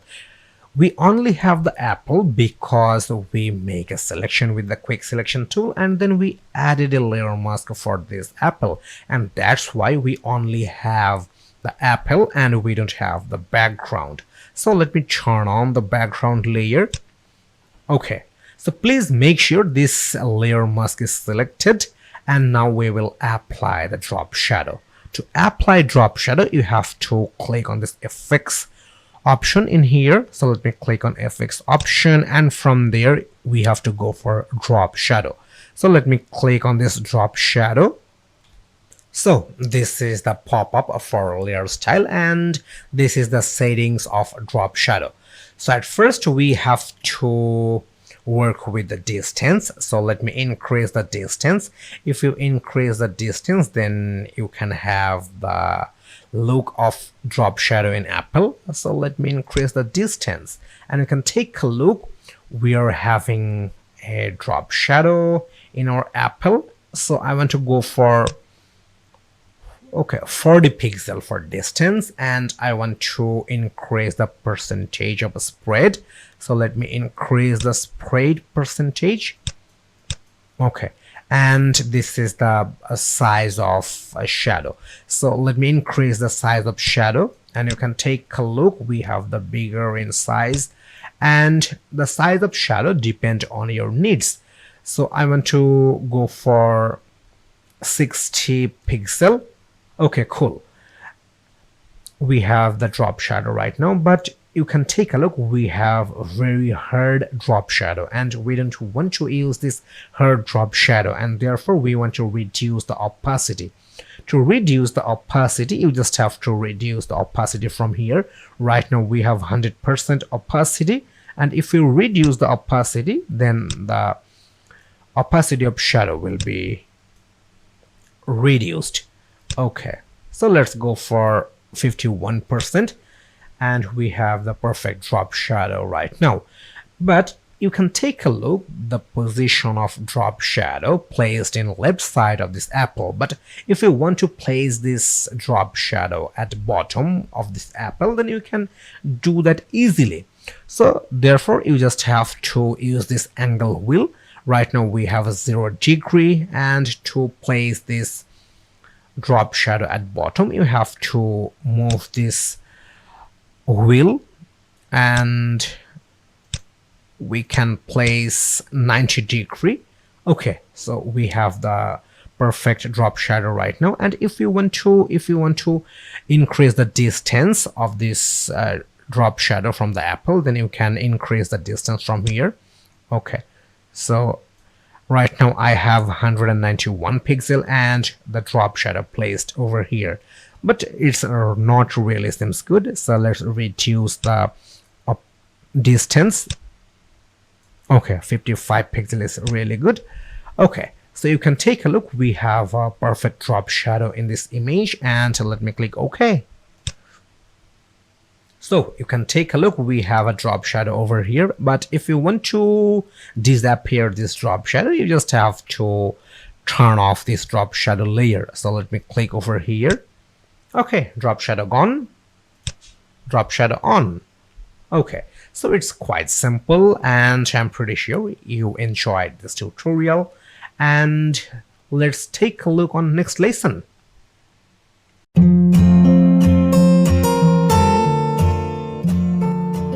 Hi there, welcome once again, and this is the time for learning reverse drop shadow in Adobe Photoshop. In last two lessons we learned about the drop shadow and long drop shadow, and right now we are going to learn about the reverse drop shadow. This is an image from our exercise file, and you may have to apply some reverse drop shadow when you will work in Adobe Photoshop. So it's an image of rock mountain. It stands on water, but we don't have the reverse shadow of this rock mountain in water, and we are going to do that. So let's take a look the final output. Let me turn on this reverse layer, and you can take a look. We have the reverse drop shadow in water of rock mountain, and we are going to learn this entire process. So let's take a look how you will add a reverse drop shadow in Adobe Photoshop. So at first we have to open our exercise file, and here is the file menu, open option, and inside the shadow folder you will get this reverse shadow effect. You just have to select it, and then you have to click open. Okay, this is an image of a rock mountain, and we want to place the reverse shadow of this rock mountain inside the water. So let's start the process. So at first we have to duplicate the background layer, because this is the main image and we have the background layer, but we want to add the reverse drop shadow for this rock mountain in a separate layer. That's why we want to duplicate the background layer. And you know how to duplicate the background layer. You just have to right click with your mouse, and then you will get this duplicate layer option. Okay, let me write reverse shadow, and let me click OK. Okay, here is our new layer, and right now we have to make a selection. We will make a selection because we want to separate this rock mountain from this image, or I mean from this reverse shadow. We want to make the separation from the entire image. We want to keep only the rock mountain, and we will reverse, or we will flip this rock mountain in vertical mode, and then we will place this reverse shadow inside the water. That's why we have to make a selection. And you know how to make a selection. We have to use the quick selection tool.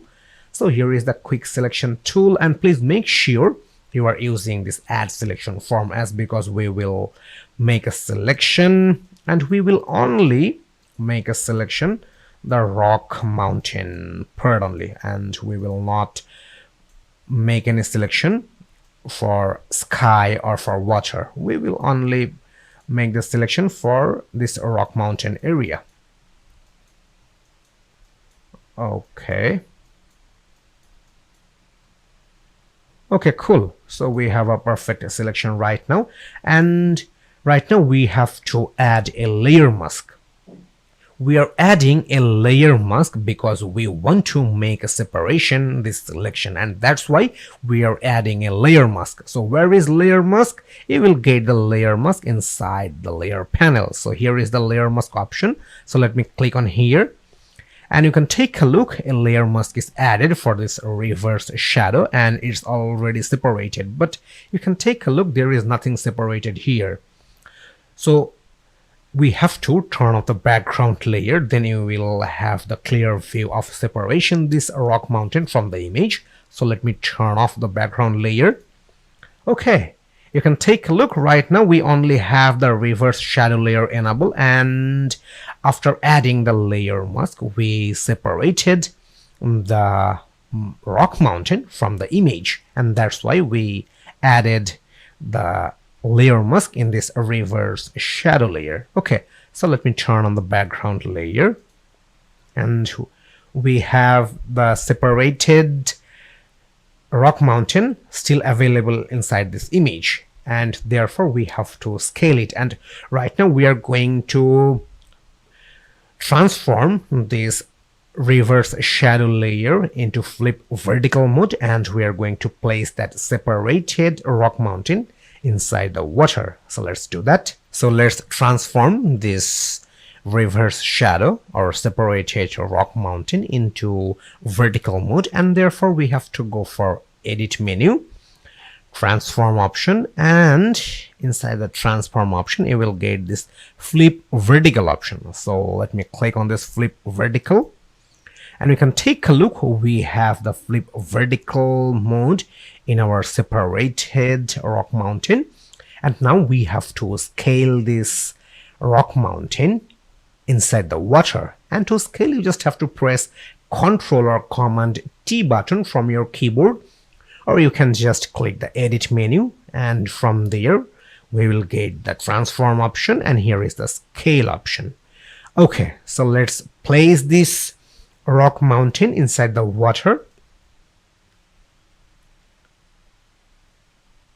Okay, you can take a look. Here is the rock mountain inside the water, but it seems some of the part of top of the rock mountain going to be missed, and therefore I want to decrease the size of separated rock mountain.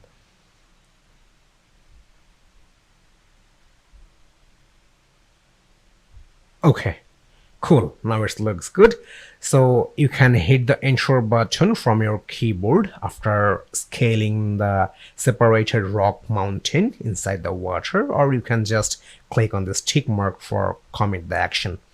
Okay, right now we have the shadow inside the water, but it's really not look like a shadow.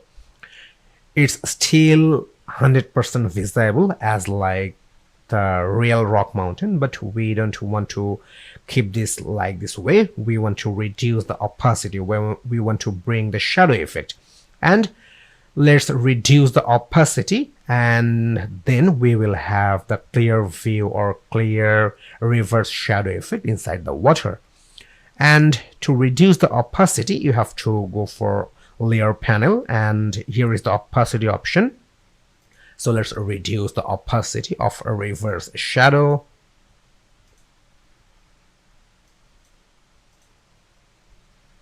Okay, 45% is good, and now you can take a look. It really looks like a shadow that's placed inside the water. And this is the process of adding a reverse shadow, and it really looks like a shadow right now. So this is the simple process for adding the reverse drop shadow in an image in Adobe Photoshop. So I'm pretty sure you enjoyed this tutorial, and let's have some practice.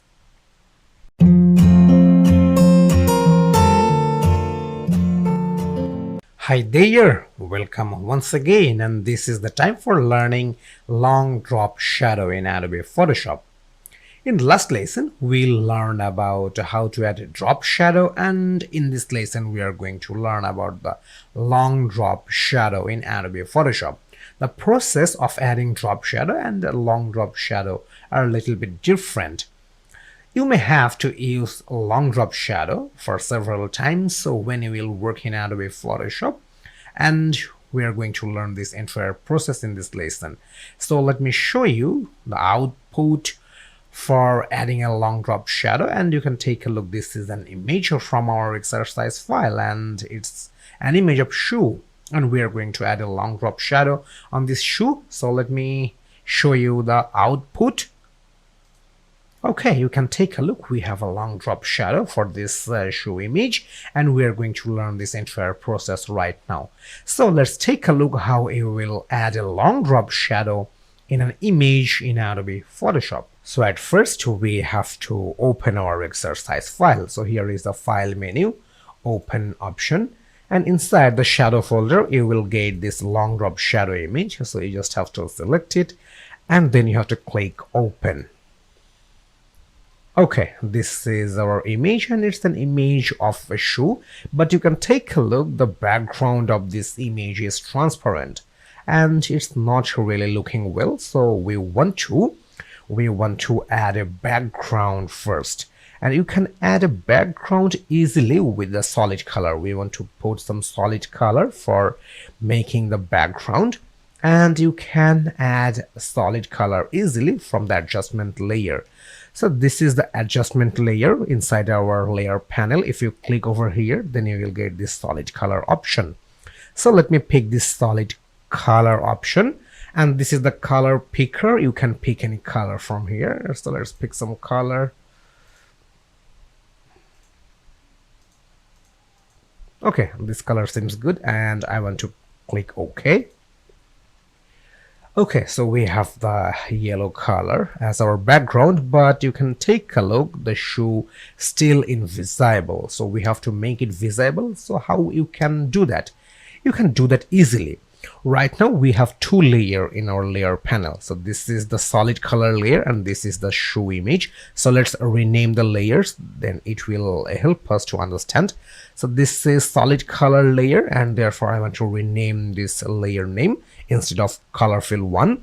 So you just have to double click with your mouse, and then you have to type solid color. Okay, and this is the another layer, and this is the main image layer, and I want to rename the layer. Instead of layer 1, let me write shoe. Okay, so we have two layers, shoe layer and solid color layer, but still our shoe is invisible. So we have to move this shoe layer at top, then the shoe will be visible. So let's move this shoe layer at top. Magic, we can take a look. The shoe is visible right now, and we have a perfect background for this image. So we have a nice background, and right now we will apply long drop shadow in this image. To apply a long drop shadow for this shoe, we have to make a selection for this shoe. And you know which tool you have to use for selection? Yes, you are right, you have to use the quick selection tool. So this is the quick selection tool, and please make sure you are using this add selection form. And here is the plus sign. You can follow this plus sign. If you use this plus sign, then you will able to make the selection. But if you use this subtract selection, then this tools is gradually using for removing or deducting the extra selected area. So we are going to make a selection. That's why we have to use this add selection form or this plus sign form. Okay, so let's start make a selection for this shoe, and we will only make the selection for this shoe only. We will not make any selection with the others part over here. Okay, we have a perfect selection, and right now we have to add a new layer because we will fill this selection with a black color for making a long drop shadow, and we want to make this fill with a different layer, and that's why we want to add a new layer. So let's add a new layer. To add a new layer, you just have to click on this plus sign inside this layer panel, and you can take a look. A new layer is added. So I just have to rename this layer name, and let me write shadow. Okay, so here is our new layer, and please make sure this shadow layer is selected. And now with this shadow layer, we will fill this selection with black color, and to do that we have to go for edit menu, and from there we will go for fill option. So this is the fill option. Okay, cool. So this is the pop-up for fill, and from the contents you have to make sure your contents with the black option. You may have different option like foreground color, background color, or content hour, and any others content you may have selected, but we will go for black option. And for blending option, we will use the normal mode, and opacity should be 100%. And so let me click OK. And you can take a look, we have a black fill color for this selection, and it really looks good. So if you follow this shadow layer, you can take a look, the selection is filled with black color in shadow layer. So this is what we wanted to do, and right now we will apply this black fill color shoe as a long drop shadow. So let's do that. We have to make a deselection for this shoe. You can take a look, we have the still selection, and to deselect you can press Ctrl or Command D from your keyboard, or you can just go for select menu, and here is the deselect option. Okay, right now we have deselection for this shoes, and we have to move this shadow layer at middle of this shoe and solid color layer. So we want to place this shadow layer at second place, and we want to put this shoe layer at top. So let's put this shadow layer at middle. Okay, you can take a look, right now we have the shoe layer at top, shadow layer at middle, and solid color at bottom. So we have to make sure this shadow layer is selected, and the shadow layer is placed behind this shoe, as because we have the shoe layer at top and the shadow layer is at second.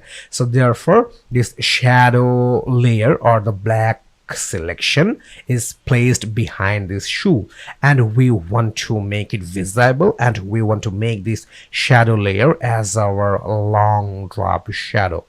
As we will use this shadow layer as our long drop shadow, so we have to scale this shadow layer properly, and to do that we have to use the scaling option, and we have to scale the shadow layer, and we have to make a long drop shadow. And you know how to scale this shadow layer. You just have to press Ctrl or Command T button from your keyboard, or you can just click the edit menu, transform option, and here is the scale option. Okay, so let's scale this shadow layer, and let's make this shadow layer as our long drop shadow, and let's make it bigger.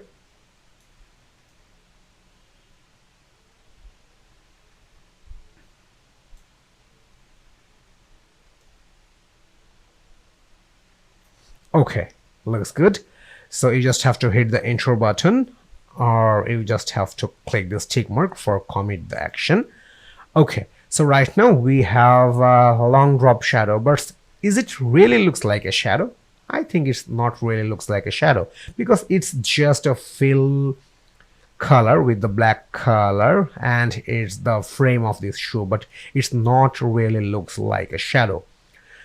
It will really look like a shadow when we will reduce the opacity of this shadow layer. So let's reduce the opacity. Here is the option for reducing the opacity. You just have to click on this opacity option. Right now we have the 100% opacity, and we have to reduce the percentage of opacity. So let's reduce it.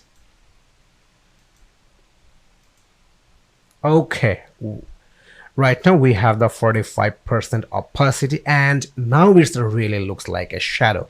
And you can take a look, we have a nice long drop shadow for our image. So this is the simple way for creating the long drop shadow in an image in Adobe Photoshop. So I'm pretty sure you enjoyed this lesson. So let's have some practice.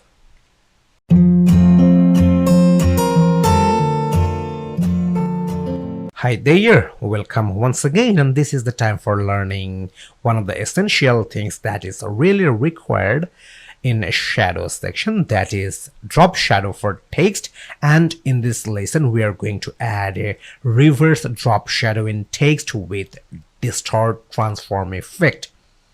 When you will work in Adobe Photoshop, sometimes you may have to apply the drop shadow for text, and we are going to learn this entire process. In last lesson, we learned how to add reverse shadow effect for image, but in this lesson, we are going to learn to add drop shadow for text, and the process of adding drop shadow in image and text are totally different. So you can take a look. This is an image from our exercise file, and I'm going to show you the final output. Okay, this is the text in the road, and we have to add a reverse drop shadow over here. So let me turn on this another layer, and you can take a look. We have the reverse drop shadow for this text with Distort transform effect, and we are going to do this in this tutorial. So let's take a look how you will add a reverse drop shadow effect with Distort transform in Adobe Photoshop. So at first we have to open our exercise file. So here is the file menu, and here is the open option. Inside the shadow folder, you will get this text Distort shadow effect image, and you just have to select it, and then you have to click open. Okay, this is an image of road, and we are going to place a text over here, and then we will apply the reverse shadow effect. Okay, so let's start the process. Right now we have to duplicate the background layer, and to duplicate the background layer you just have to right click with your mouse, and then you will get this duplicate layer option.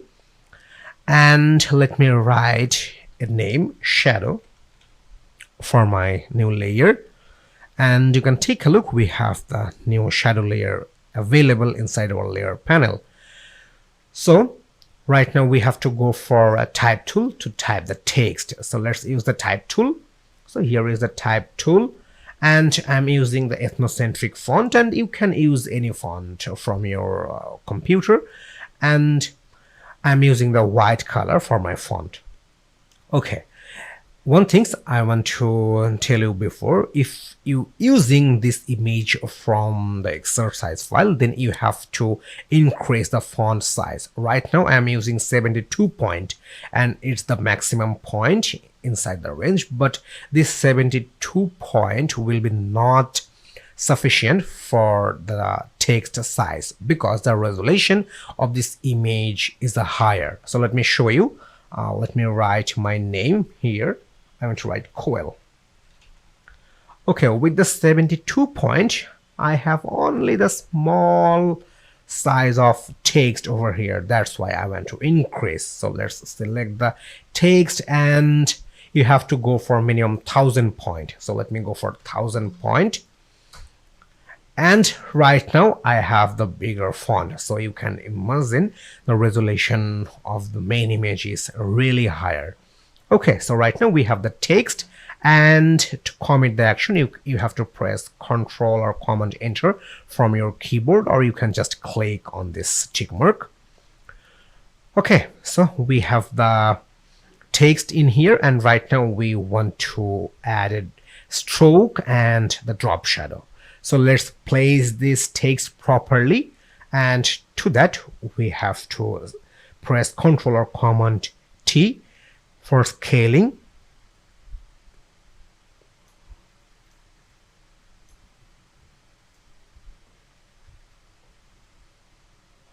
Okay, I want to place it over here.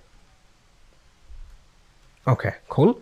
So right now we have to add a stroke for the thin border inside the text. And you know how to add a stroke. You just have to right click the text layer, and then you will get this blending option. So this is the pop-up for layer style, and we are going to add a stroke.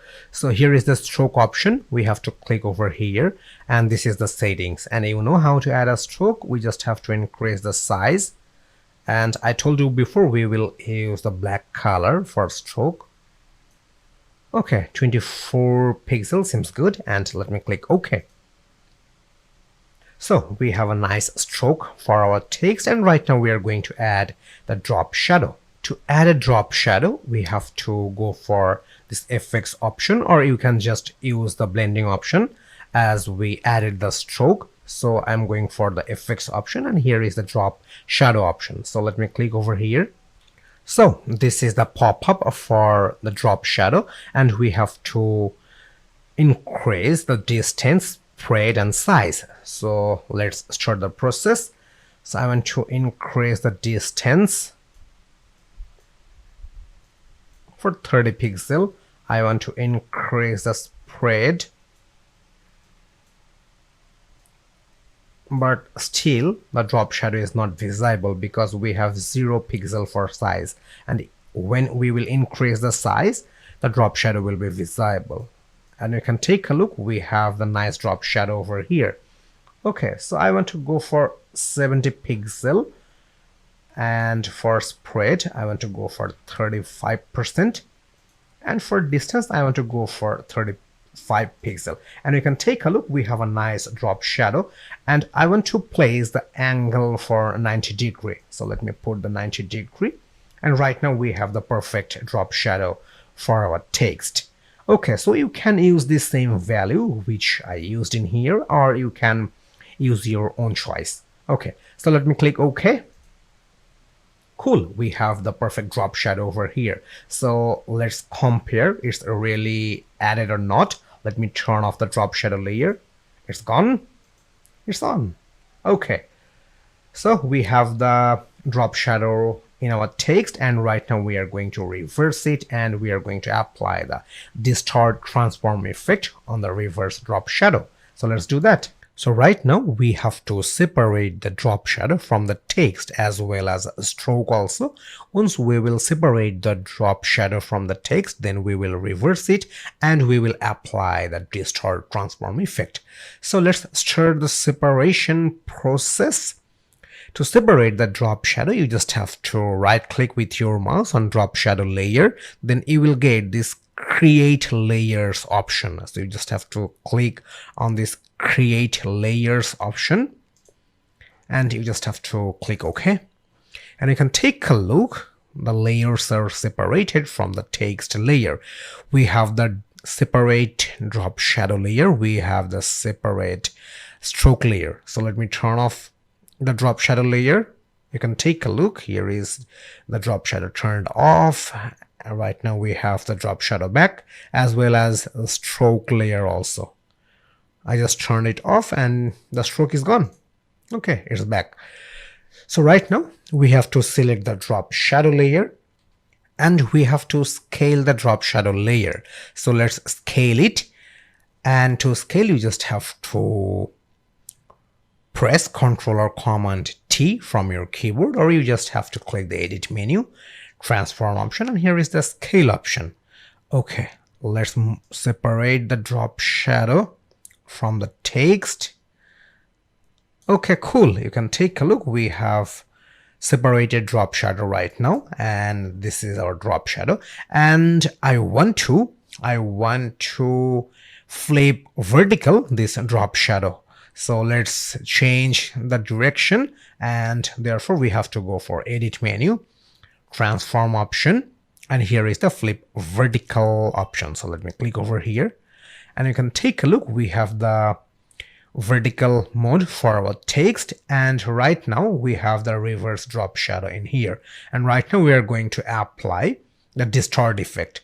So what is distort in Adobe Photoshop? Actually, distort transform stretches an item in all direction. So we want to stretch the K alphabet or L alphabet. We want to make it bigger, and we want to place them in left or right side, and that's why we need the distort transform effect. Before using the distort transform effect, please make sure this drop shadow layer is selected, and then you have to go for edit menu, transform option, and from there you will get this distort transform option. So let me select this distort transform option.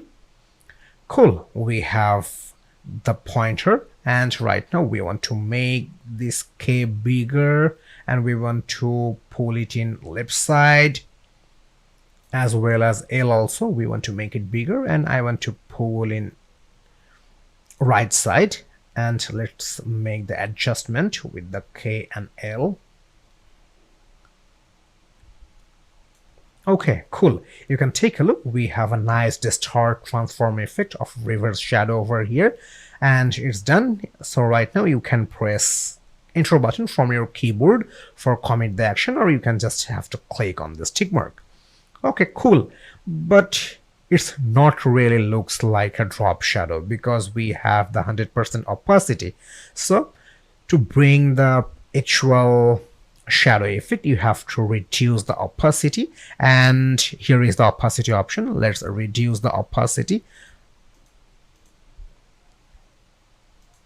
Okay, 45%, really good. And you can take a look. We have a really nice drop shadow for our text as well, and we have the distort transform effect in drop shadow. So this is the simple process for adding the drop shadow in text, and then how to reverse the drop shadow, and finally how you will apply the distort transform effect on your drop shadow. So see you in next lesson.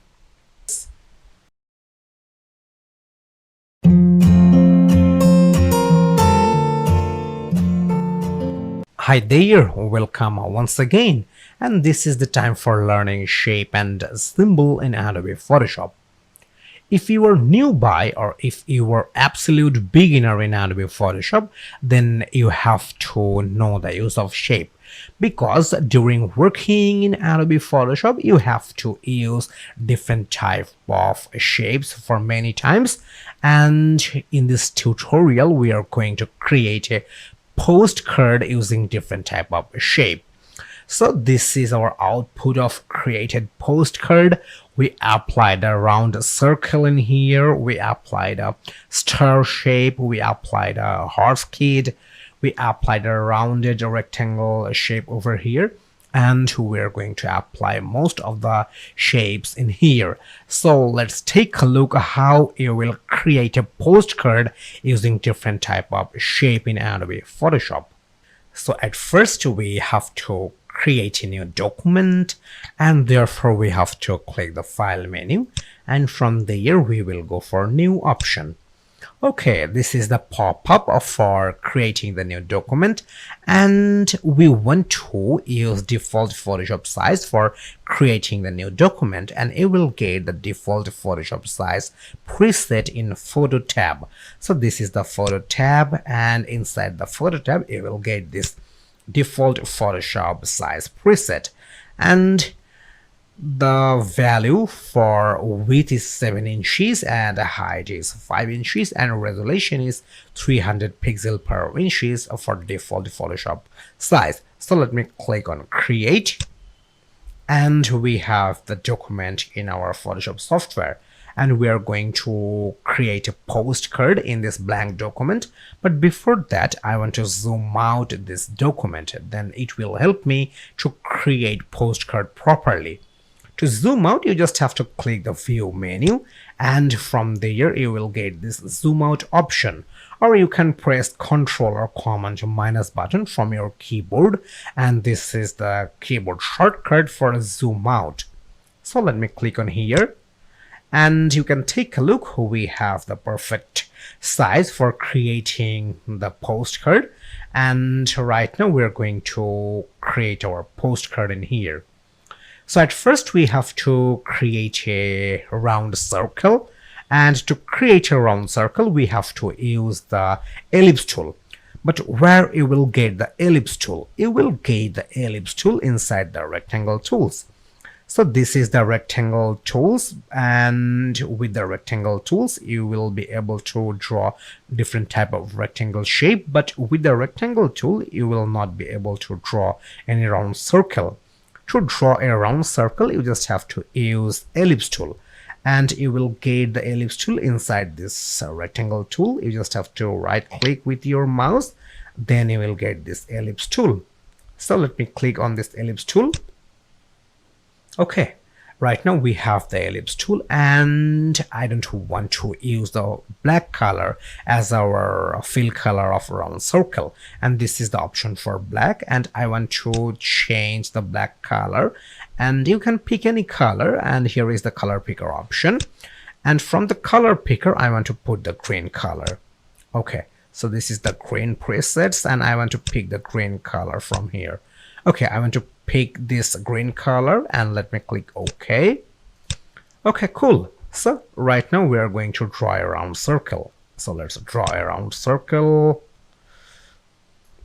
Okay, we have the round circle in here, and we want to scale this round circle properly. And to scale this round circle, you just have to click the edit menu. From there you have to click on this transform path, and from there you will get this scale option, or you can press Ctrl or Command T. Okay, so now we will place this circle properly in our blank document, and we will scale this circle with our document. Okay, now we have the perfect position for our circle, and you can hit the enter button, or you can just click on this tick mark. So let me click on this tick mark. Okay, we have the perfect placement of layer, and right now we are going to add a yellow stroke to this round circle. But before that, I want to rename the layer name. Right now we have the ellipse 1 layer inside the layer panel, and I want to change the layer name. To change the layer, you just have to double click with your mouse in here, and then you have to write green circle. Okay, right now we have the green circle, and we are going to add a yellow stroke in this green circle. So let's add the yellow stroke, and you know it's quite simple. You just have to make sure this green circle layer is selected, and then you have to go for effects option. From there you have to go for stroke option. So let me click on stroke option. So this is the pop-up for a layer style, and we want to apply the stroke with yellow color. So at first we have to change the color. We have the white color, and we don't want to use any white color for stroke. We want to use the yellow color. So from the color option, you just have to click on color option, and here is the yellow color. You just have to pick the yellow color, and let me click OK. Okay, we placed the yellow color, but till yet we don't have the yellow stroke in our text because we didn't increase the size of stroke. Right now we only have the 1 pixel, but we have to increase the size. So let's do it. Okay, I want to go for 70 pixel, and please make sure the position should be with the outside. Okay, and let me click OK. So we have the perfect round circle with green color, and we have a nice yellow stroke in our green circle. Okay, so circle and stroke part is complete, and right now we are going to place an image on this blank space. So let's place an image. To add an image in this blank space, we have to click the file menu. So here is the file menu, but we will not go for open option. If you open any image through the open option, then the image will be opened in a new tab and you will have the full resolution. But we will go for place embedded option. If you use this place embedded option, you will have the perfect placement with your image or document size. So therefore I prefer to use place embedded option for this time. So let me click on this place embedded option. Inside our exercise file, you will get this shape and symbol folder.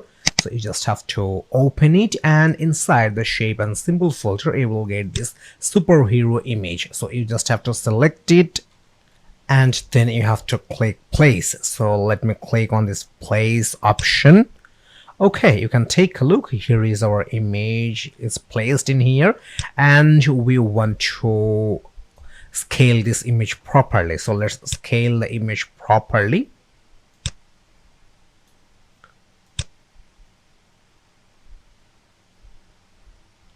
Okay, so we have the image properly in here, and once we complete the scaling, you have to press enter button from your keyboard, or you can click on this tick mark. So let me click on this tick mark. Okay, but you can take a look. This superhero image covered the round circle, but we want to place this image under the round circle. That means the green round circle will be placed in here, and in the blank space this image will be placed here. So how you will do that?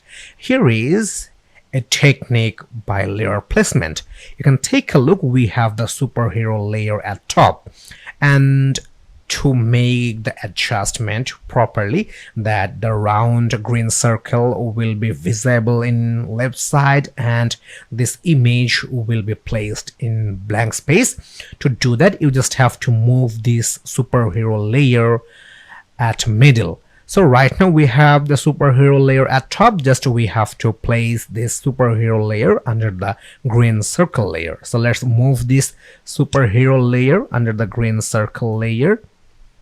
Magic, you can take a look. Our green circle is visible and we have the superhero image behind the green circle, and the blank space is covered by the superhero image.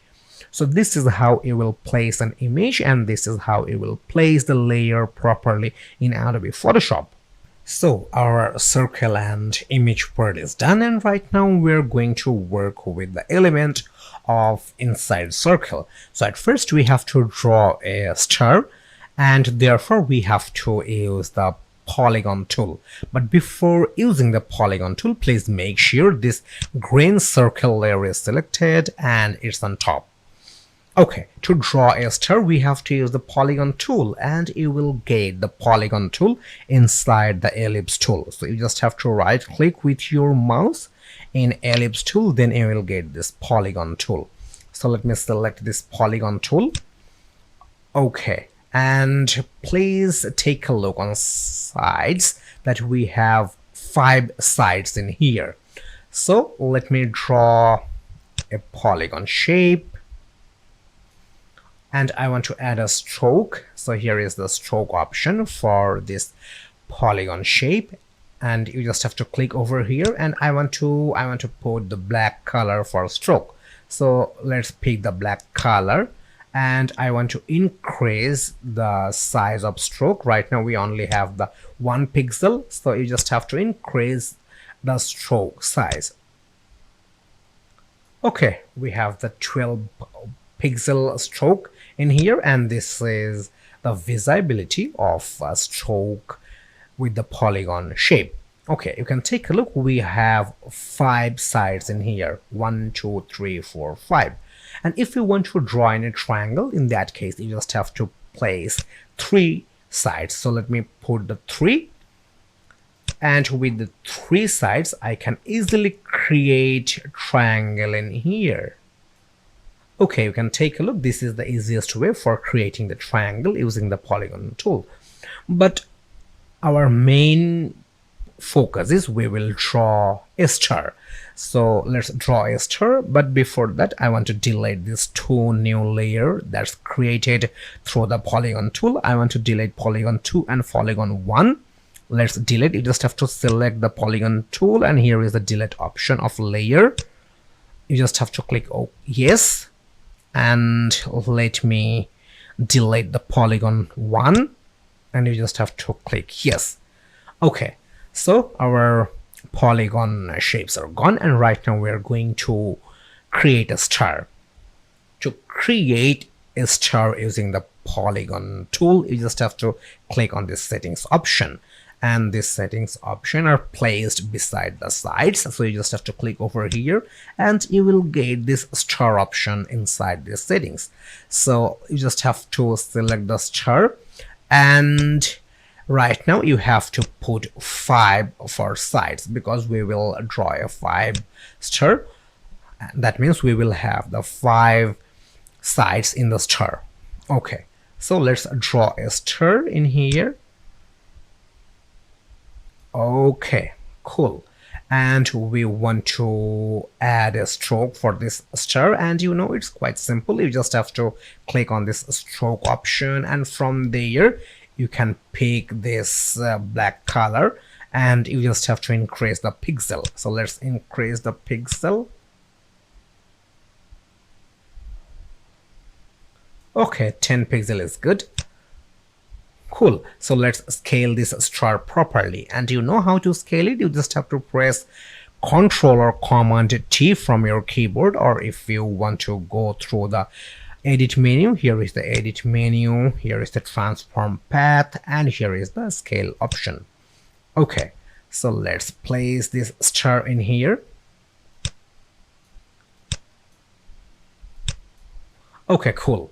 So you just have to hit the intro button from your keyboard for placing the star inside the circle, or you can just click on this tick mark. So let me click on this tick mark. So we have the star inside the green circle, and right now we are going to place a horse riding kids inside the star. So let's do the process. So right now we have to place a horse riding kid inside this star, and therefore we have to use the custom shape tool. But before using the custom shape tool, I want to change the layer name. Right now we have the polygon 1 layer, and I want to rename this layer as star. So you just have to double click in the text with your mouse, and let me write star. Okay. Right now we have the star layer in here, and we are going to place a horse riding kid inside this star. So to import or to place a horse riding kid symbol inside the star, you have to use the custom shape tool. So you will get the custom shape tool inside this polygon tool. You just have to right click with your mouse in polygon tool, then you will get this custom shape tool. So let me click on this custom shape tool. Once you will click on custom shape tool, you will have a shape option in here at top. Okay, so let me click on this icon, and you will have different type of symbol and shapes on your Photoshop software. And if you don't have enough shape or a symbol in your software, then you don't have to worry about. I already given a shape file inside our exercise file. So let me show you how you will import any shape file in software. So you just have to click on this settings icon for importing the shape in your Photoshop software. You just have to click on this settings icon, then you will get this import shape option. So let me click on this import shape option. So we just have to open shape and symbol folder, and inside the shape and symbol folder you will get this shapes CSH extension. You just have to select it, and then you have to click load. So once you will click load, all the shapes will be loaded in here. Okay, so we have to pick a horse riding kid, and let's start finding in here. Where is the horse riding kids? Let's search on down. Okay, here is the horse riding kits. So we just have to select this horse riding kits over here. And before using the horse riding kits, we have to change the fill color. I don't want to use the fill color for green. I want to use the white color. So we can do in two ways. We can directly draw the shape of a horse riding kid, or we can change the color at later. So let's draw the shape first. Okay, this is our horse riding kid shape, and you can take a look. We have a stroke in our horse riding kit, but we don't have the proper white fill in here. So therefore you just have to double click on this shape 221. You can take a look, a new layer is added in here. You just have to double click on here, and then you will have the color picker option. So I want to pick the white color. Okay, and let me click OK. And you can take a look, we have a heavy stroke over here. So therefore we have to reduce the stroke size. So here is the stroke option, and from there we will reduce the stroke. So let's reduce the stroke for 4 pixel. Okay, now it looks good. And we want to scale the horse riding kit properly, and therefore you just have to press Ctrl or Command T to scale this horse riding kit properly inside the stir. Okay, cool. So we have the horse riding kid inside the star, and right now we are going to type the text, and therefore we have to use the type tool. So let's do that. So we have to use the type tool. So here is the type tool. Let me use this type tool, and with the ethnocentric font I want to write Genius Kid. Genius Kid. Okay, we have the Genius Kid text in here, and let me click on this tick mark. Okay, we have the Genius Kid in here, and right now we have to make a border in here, and therefore we have to use a rectangle shape, and to draw a rectangle shape we have to use the rectangle tools. And you know where the rectangle tools is. You just have to right click with your mouse in this custom shape tool, then you will get this rectangle tool. Okay, so let's draw a rectangle tool shape in here using the rectangle tool. Okay, you can take a look, we have the green fill color for the rectangle tool, and therefore it's covered the entire things. And we have to add a stroke, and therefore we want to apply a stroke color for yellow. So let me pick the yellow color, and I want to increase the stroke size for 4 pixel. So let me write 4 pixel, and you can take a look, a thin border is applied in here, but we have to place this rectangle 1 layer under the Genius Kids layer. So we have to put the Genius Kid layer at top, and we have to place the rectangle layer under the Genius Kid layer. And now we have the perfect visibility of text, and we have a nice frame. Okay, so you can take a look in our rectangle shape. We have the hard rectangle shape, but we don't want to keep this hard rectangle shape. We want to change the corner, and I want to change the corner radius, and I want to create a rounded rectangle shape. And to do that, you just have to focus on the properties. This is the properties of a rectangle shape, and you can take a look. We have the option for increasing the corner radius, and right now we have the 0 pixel. So let me increase for 33 pixel. Okay, and you can take a look. We have a perfect rounded shape for our corner, and you can take a look. It really looks good. Okay, but I think the size of stroke seems a little, so let's increase the stroke size for this rounded rectangle shape, and you can increase the stroke size from properties or from here. So you can increase the size from anywhere. So I want to go for 12 pixel, and now we have the good stroke for our text.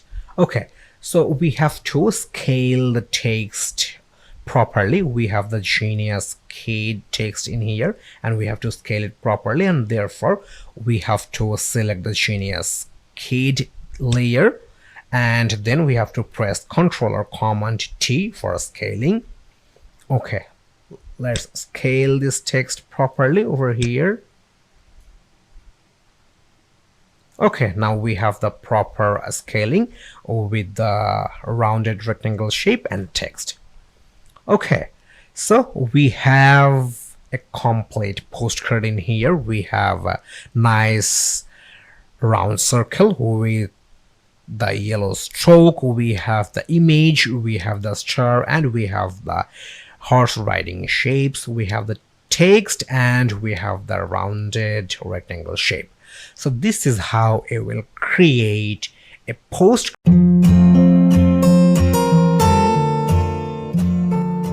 Hi there, welcome once again, and this is the time for learning text interaction with libs. Actually, this is an awesome lesson, and I'm pretty sure you will love to learn this entire lesson because we are going to create a text interaction with the libs. Somewhere alphabets will placed behind the libs, somewhere alphabet will placed in front of libs, and that will be really awesome. And it's similar like a play wave in and out with the text and libs, but the process a little bit different. So let's take a look the final output.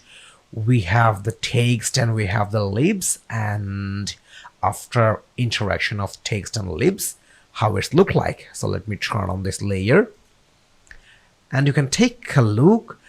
The text have a really nice interaction with the libs, because in here the alphabets are covered by the libs, and somewhere the alphabet placed in front of libs, and this really looks awesome. So let's take a look the entire process, how it will make an awesome interaction of text with the libs. So at first we have to open our exercise file. So here is the file menu, open option, and inside the selection and masking folder you will get this Valerie Unsplash image. So you just have to select it, and then you have to click open. Okay, this is our image, and we are going to create a beautiful text interaction with these libs. So let's start the process. So at first we have to duplicate the background layer.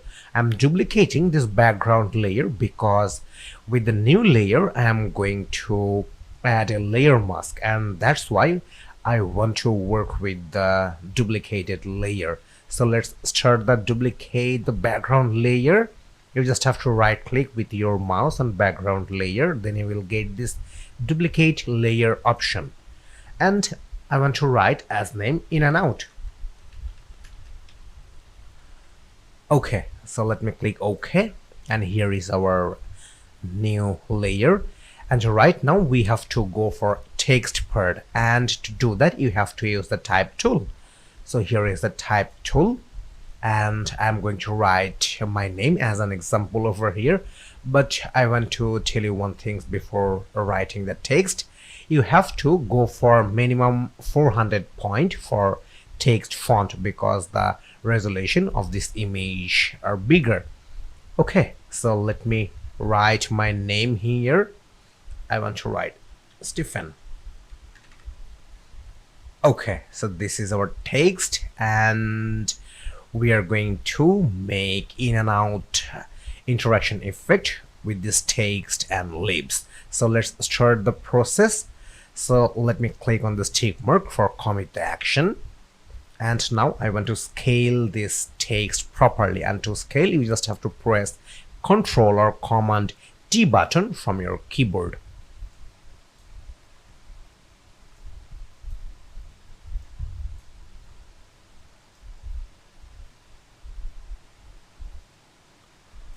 Okay, cool.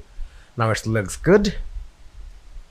And this is the time for starting the masking process. So let's start masking. For masking, to create in and out effect with the text and lips, we have to select the in and out layer, because with in and out layer we are going to add a layer mask, and therefore we have to use the quick selection tool for making the selection.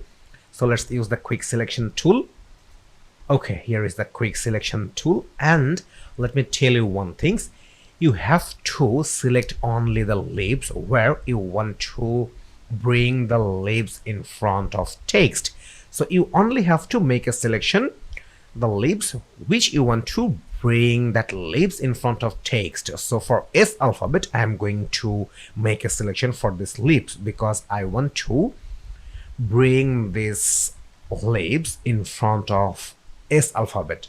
For T alphabet I am going to select this lips as well as the bottom lips also, because I am going to bring these lips and these lips in front of T alphabet. Okay, for E alphabet I am going to select these lips. For P alphabet I am going to select this one. For H, okay, for E, and for N. Okay, cool. We have a nice selection for the lips, and right now I'm going to add a layer mask for this selected area. So let's add a layer mask, and I'm going to add a layer mask from here, and we can take a look. We have a layer mask in our in and out layer, and you can guess what I'm going to do now. Yes, you are right. I'm going to move this in and out layer at top, and I'm going to place the text layer at middle as like before. So let's do that. Once we will place this text layer at middle, then we will have the interaction of text with the lips. So let's move this text layer at middle, and you can take a look. We have a nice interaction of text with the lips. In here in S alphabet we have the lips in front of alphabet. In T we have two lips in front of alphabet. In E we have some lips over here. For P, H, and E and N we have the nice interaction of in and out effect. So it's really simple, and I'm pretty sure you enjoyed these things. So let's have some practice.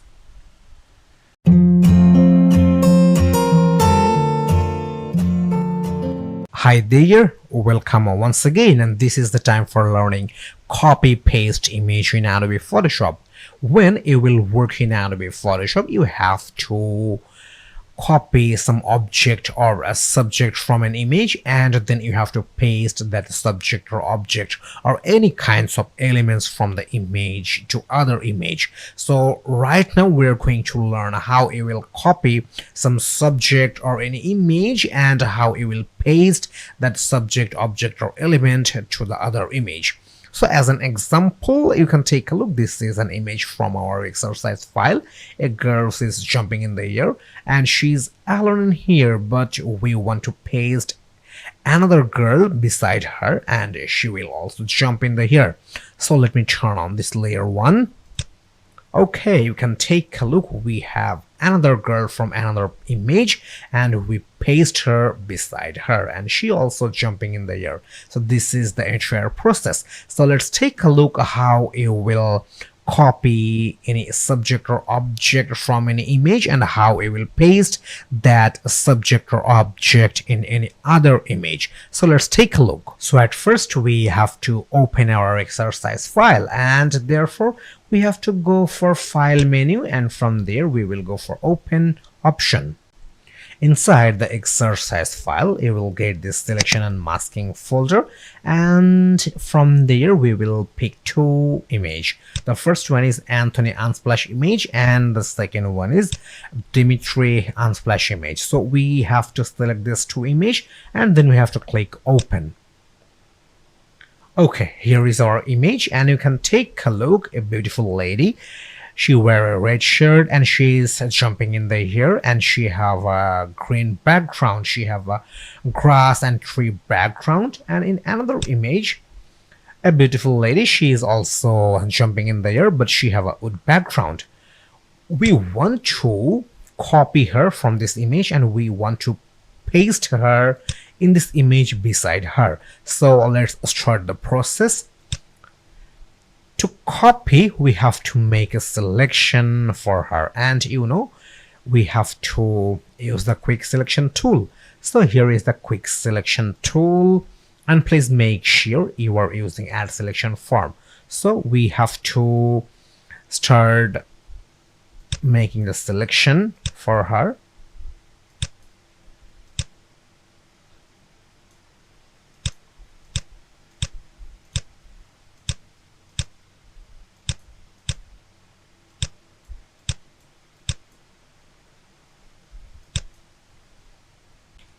You can take a look. We have a perfect selection, and right now we have to add a layer mask.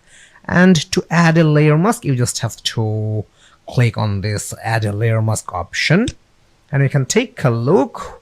The background is removed, and right now we want to move from this image, and we want to place her in here. So how we will do that? We can do that easily using the move tool.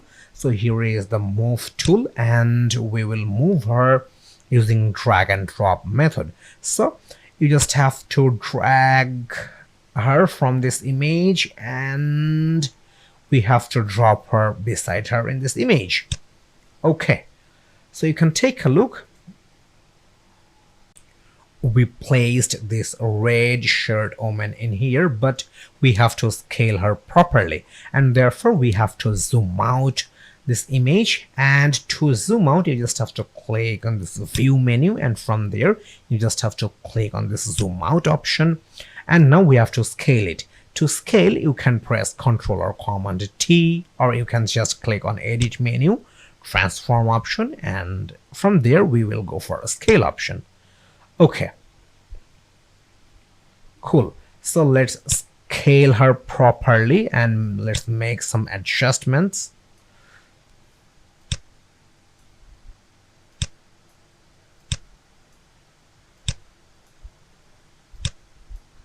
Okay, now it looks good. So let me hit the enter button from my keyboard, or you can just click on the tick mark.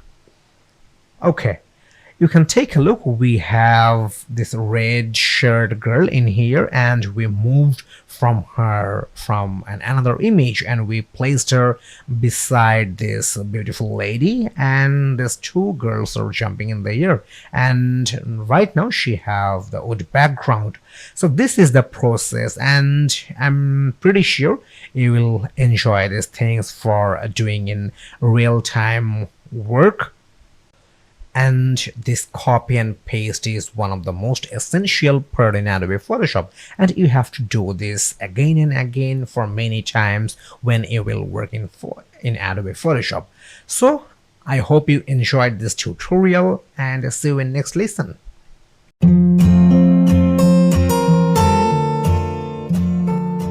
Hi there, welcome once again, and this is the time for learning background removal in Adobe Photoshop. Sometimes you may have to remove the background from your image, and as an example you can take a look. This is an image of a beautiful couple, and they were taking the selfie, but unfortunately they have some unwanted object behind them, and in that case you may have to remove the background. And we are going to learn this entire process, how you will remove the background from your image easily. So let me show you the final output after removing the background. So let me turn off the background layer.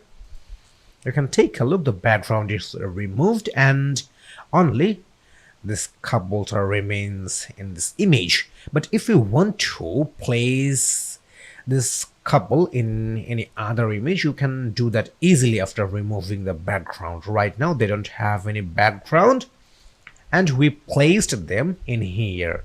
So this is the simple process, and we are going to learn this entire process in this lesson. So let's take a look. So at first we have to open our exercise file, and here is the file menu. Here is the open option. Inside the selection and masking folder, you will get this couple selfie image. So you just have to select it and then you have to click open. Okay, this is our image and we have to remove the entire background from this beautiful couple, and we are going to do this in 3 steps. At first we will duplicate the background layer, then we will make a selection for them, and finally we will add a layer mask for separating them from this image. So let's start the process for duplicating the layer, and it's very simple. You just have to right click with your mouse on background layer, then you will get this duplicate layer option, and let me write no BG, that means no background, and I'm going to click OK. So here is our new layer, and with this new layer I want to start the making selection for this couple. And we have to use the quick selection tool for making the selection. So here is the quick selection tool, and please make sure you are using this add selection form. So let's start the selection for them. We will make only selection for this couple only. We will not make any selection of extra area.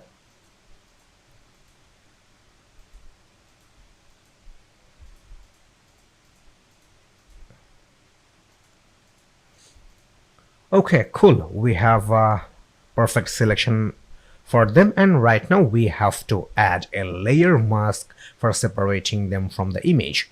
And to add a layer mask, you just have to click on this add a layer mask option inside the layer panel.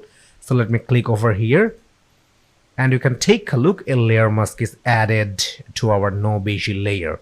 And if you take a look on background layer, we still have the background, but if you turn off the background layer, then the background will be removed. So let me turn off the background layer, and you can take a look, the background is removed from the image. And if you want to place them in a different image, you can do that easily. So let's do that.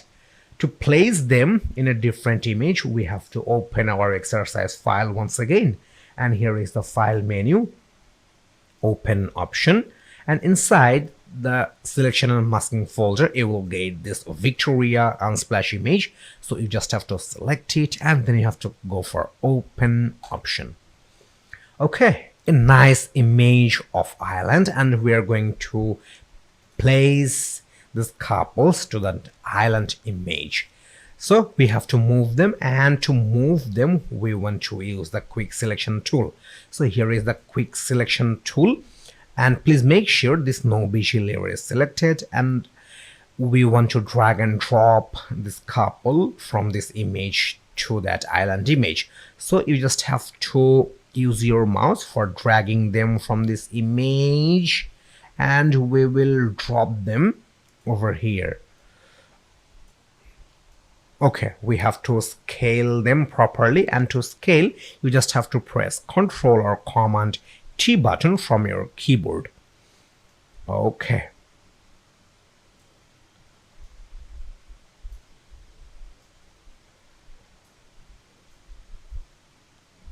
Okay, cool.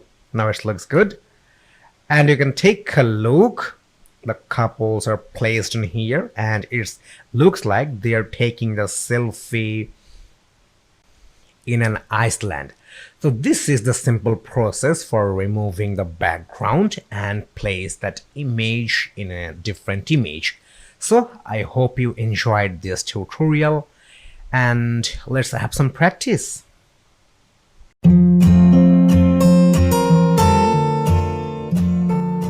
Hi there, welcome once again, and this is the time for learning how to place a text behind an image. You can take a look. This is an image from our exercise file, and a text is placed in front of this lady, but we don't want to place this text in front of this lady. The lady, she is exercising in home, and we want to place this text behind her in the wall. So you can do that easily with some following steps. So let me show you the final output. Let me turn on the layer, and you can take a look. The text is placed behind her in the wall, and we are going to do this in this tutorial. So let's take a look how you will place a text behind an image. So at first we have to open our exercise file. So here is the file menu, open option, and inside the selection and masking folder you will get this KT Unsplash image. So you just have to select it, and then you have to click open. Okay, this is the image. A beautiful lady, she is exercising in home, and we are going to place a text over here, and then we will place the text behind her in the wall. So let's start the process. Right now we are going to duplicate the background layer. We are duplicating the background layer because we will make a selection for the subject, and therefore we want to duplicate the background layer, and we will make the selection in a duplicated layer. That's why we are duplicating the background layer. And you know, it's really simple. You just have to right click with your mouse in background layer, then you will get this duplicate layer. And I want to write background 2, and let me click OK. Okay, so here is our background 2 layer, and please make sure this layer is selected. Okay, right now we have to type the text, and therefore we have to use the type tool. Here is the type tool. And one thing I want to tell you before typing the text over here, I'm using 898 point for our font size because the resolution of this image is higher. That's why you have to pick the higher point for font size. So let me write skill 4. Okay, here is our text, and let's commit the action by clicking the tick mark, or you can just hit the Ctrl or Command Enter button from your keyboard. So this is our text, and you can take a look. The text is placed in front of the lady, and let's scale the text properly. And you know how to scale it. You just have to press Ctrl or Command T button. Okay, let's scale the text properly.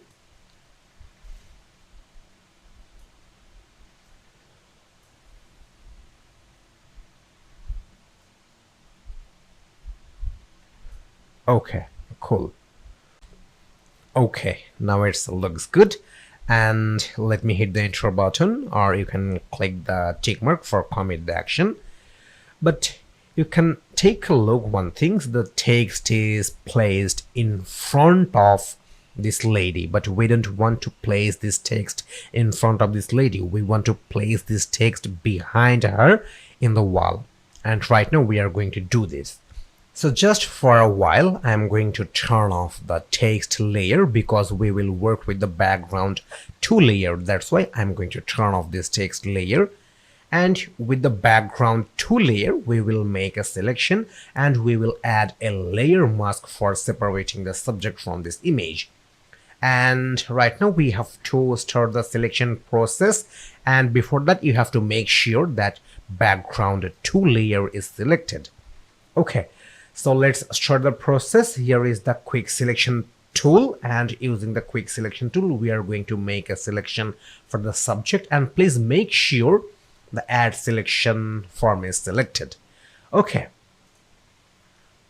so we will only select the area of the subject. We will not make a selection for the mat or for wall.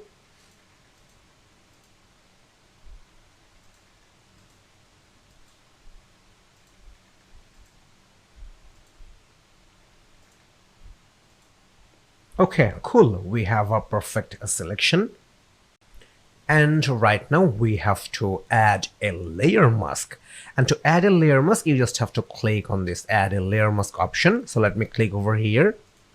And we can take a look. We have a layer mask added in our background 2 layer. And we already separated the subject from this image using add a layer mask. And if you turn off the background layer, then you can see it. Okay, here is the image. Okay, cool. So right now we will turn on the text layer. So here is the text layer. Let's turn it on. And still the text layer is in front of the subject, but we want to place this text behind the subject at wall.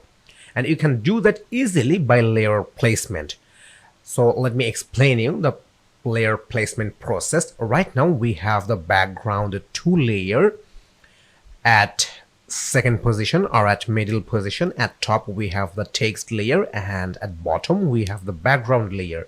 But we already separate the subject from the image, and that's why we want to place this background layer at top, and we want to place this text layer at middle, and we want to place the background layer at bottom.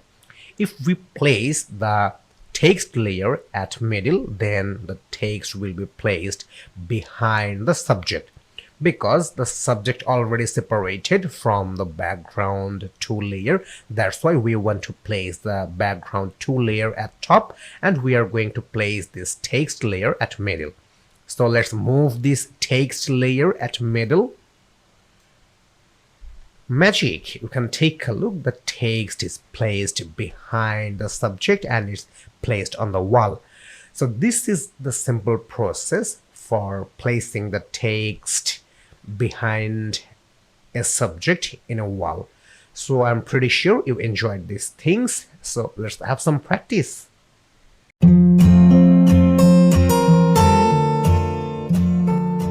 In this lesson, we are going to learn how to wave in and out text effect with the subject and text, and we are going to use the same image from our last lesson. So you can take a look. We have still the text behind the subject, and in this lesson we are going to wave the text and subject. Somewhere we will send the subject behind, somewhere we will bring the text in front, and we will make an awesome in and out effect in this image. So let's start the process.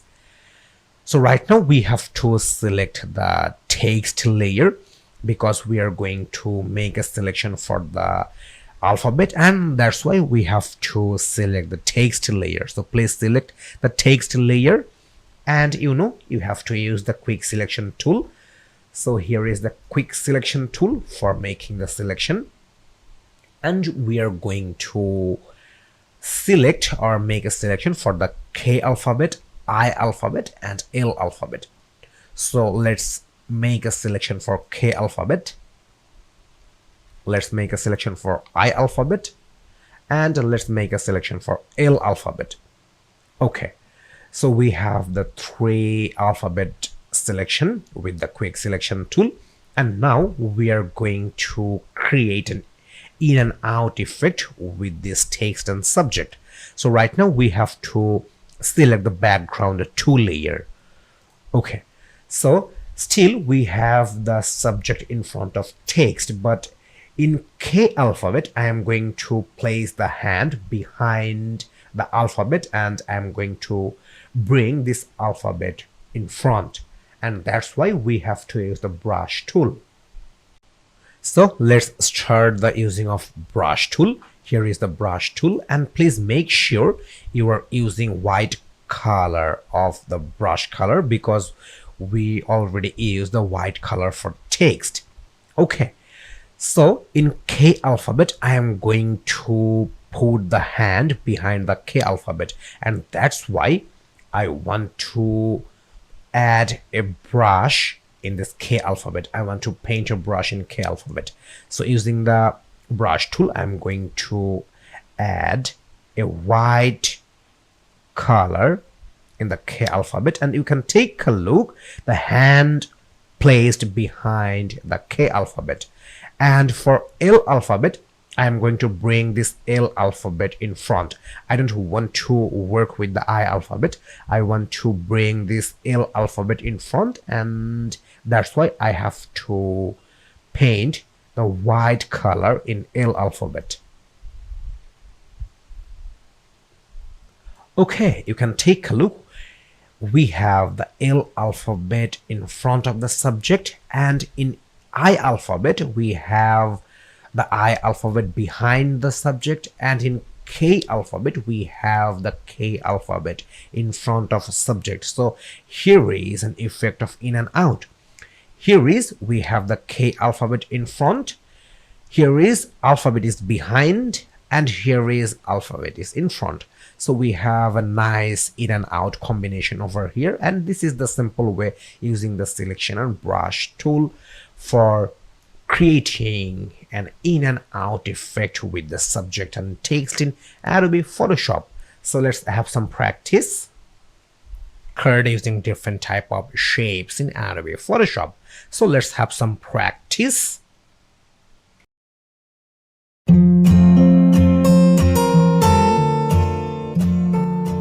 Hi there, welcome once again, and this is the time for learning image blur in Adobe Photoshop. Sometime you may have to blur your entire image, or sometime you may have to keep your entire image transparent, but you have to blur any specific area. And we are going to learn these things, how you will blur the entire image, or how you will keep the entire image transparent, and how you can blur any specific area in that image. And we are going to learn these entire things with some easy steps. So as an example, you can take a look. This is an image from our exercise file, and what you will do if you want to make the entire image blur, you can do that easily. Let me show you. Here is the entire image blur, but if you need to keep the entire image transparent and you have to keep a specific area blur, then what you will do? You can do that easily with some simple steps. Let me show you. You can take a look. We have the entire transparent image and we made this face blur.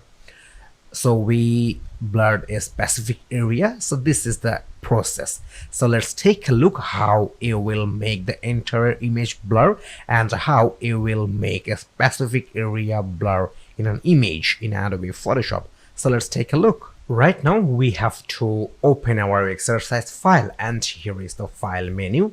Here is the open option, and inside the blur and filters folder you will get this photograph unsplash image. So you just have to select it and then you have to click open. So let me click open. Okay, this is our image and we are going to do two things. First, we will blur the entire things, and secondly, we are going to blur some specific faces from here.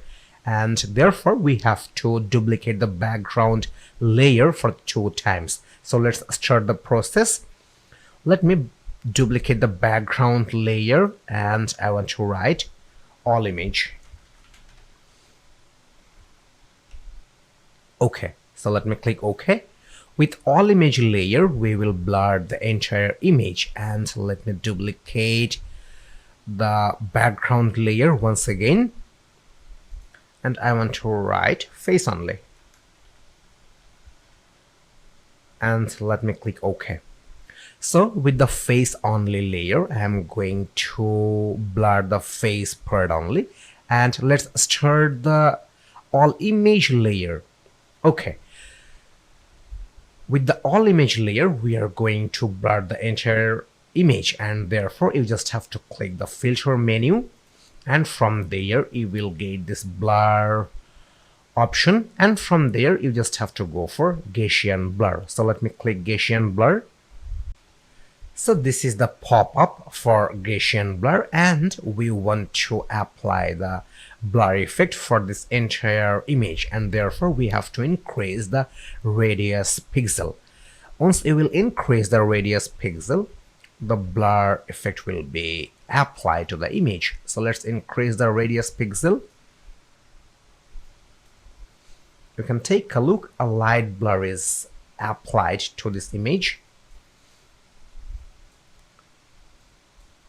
Okay, we have some hard blur effect in this image.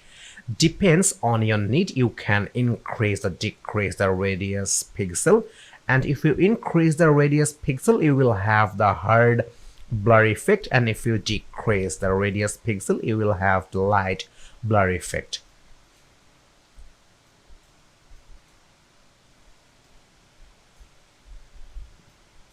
Okay, I want to go for 10 pixel, and let me click OK. So you can take a look, we have the entire image blur right now. Okay, right now we are going to work with the face only layer. To work with face only layer, I want to turn off the all image layer. Okay, now we have the perfect image, and I want to make face blur for this right side lady, for this middle lady, and for the left lady, and therefore we have to use the quick selection tool.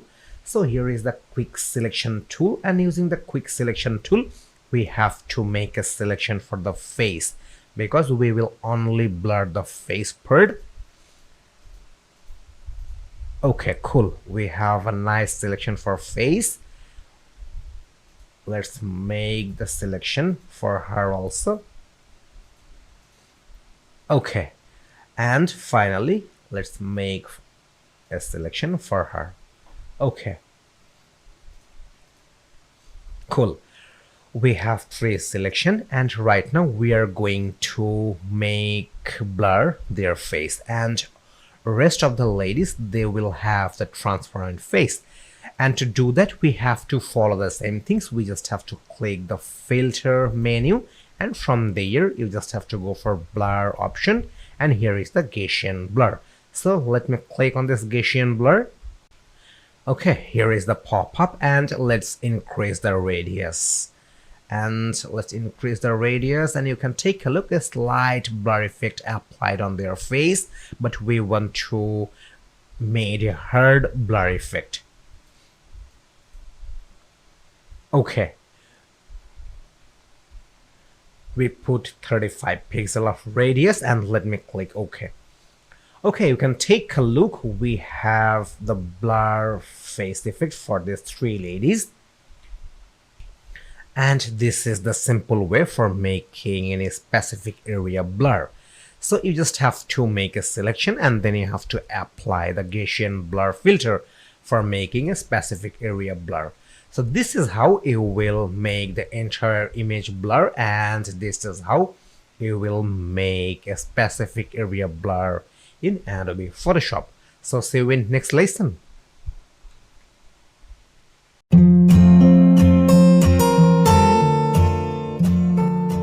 Hi there, welcome once again, and this is the time for learning motion blur in Adobe Photoshop. So what is a motion blur? A motion blur creates a sense of speed by adding a blur that flow in one direction. So you can take a look, this is an image from our exercise file, and we are going to add a motion blur to this image. And after applying the motion blur to this image, how it look like, let me show you. Let me turn on the motion blur layer, and you can take a look, we have the motion blur effect in this image, and it's look like a sense of a speedy athlete. So we are going to learn this entire process, how it will apply the motion blur in image. So let's take a look. So right now we have to open our exercise file, file menu, open option, and inside the blur and filters folder, you will get this Quino Unsplash image. So you just have to select it and then you have to click open. Here we go, this is our image, and you can take a look. An athlete is running with the ball in hand, and we're going to apply a motion blur effect in this image. So let's start the process. Right now I'm going to duplicate the background layer. I'm duplicating the background layer because in the duplicated layer I'm going to add a layer mask after selecting the subject, and then we are going to add the motion blur. So let's start the duplicating the background layer, and to duplicate you just have to right click with your mouse in background layer, then you will get this duplicate layer option, and I'm going to write layer mask, and let me click OK. So here is our layer mask. Layer is created, and now we have to make a selection of this subject. So let's use the quick selection tool for making the selection. So here is the quick selection tool, and please make sure you are using this add selection form. Okay, so we will only make a selection for this athlete. We will not select any other area like the background or any other athlete.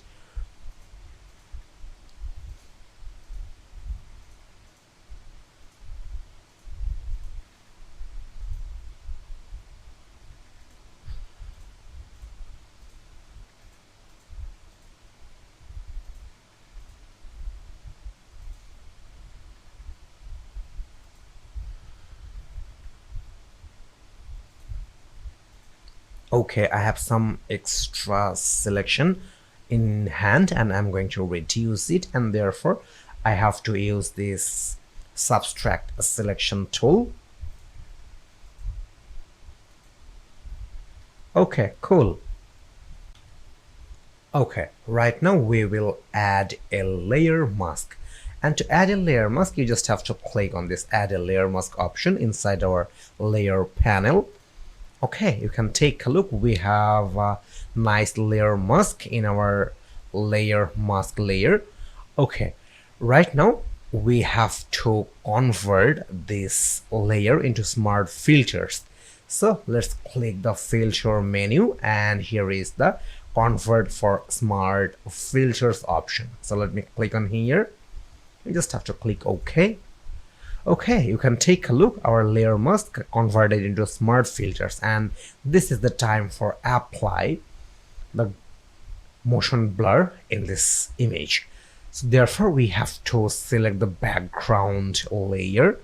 So let me select the background layer, and now we will go for filter menu, and from there we will go for blur option, and here is the motion blur option. So let me click on this motion blur option.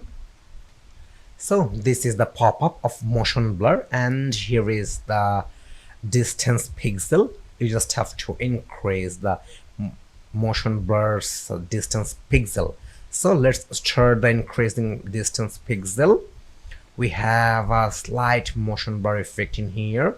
Let's increase more. Okay, now we have the perfect motion blur effect in this image, and it seems like the athlete is running speedily. But if you want to increase the motion blur speed effect a little more, then you have to increase the distance pixel. So let me show you. Okay, right now we have 271 pixel, we have 657 pixel. So you can use the motion blur distance pixel as you need, but I think it's not really looks good.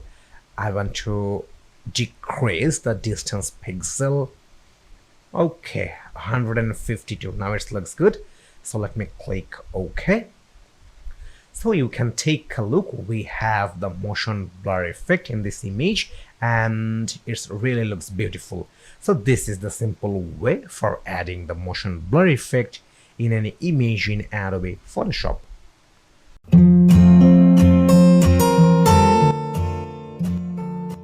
Hi there, welcome once again, and this is the time for learning background blur. Nowadays, making your background blur, it's a trend.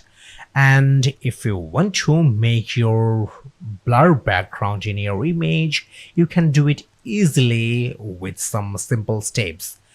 Not only for trends, sometimes you may have some unwanted object or subject behind you on your image, or sometimes you may have some distracting element on your background, and therefore you want to make your background blur. So right now we are going to learn how you will make the background blur. So you can take a look. This is an image from our exercise file. A beautiful lady, she is sitting on sand, and we want to make this entire background blur, and we want to keep her transparent. So how it will look like, let me show you. Let me turn off this no blur layer, and you can take a look. All the background are blurred right now, and we have the transparent subject. So this is the process for making the background blur, and right now we are going to learn this entire process. So let's take a look. So at first we have to open our exercise file, and therefore we have to click the file menu, and from there we will go for open option. Okay, inside the exercise file, you will get this blur and filters folder. So you just have to open it, and inside the blur and filters folder, you will get this Joseph Unsplash image. So you just have to select it, and then you have to click open. Okay, this is our image. So let's start the process.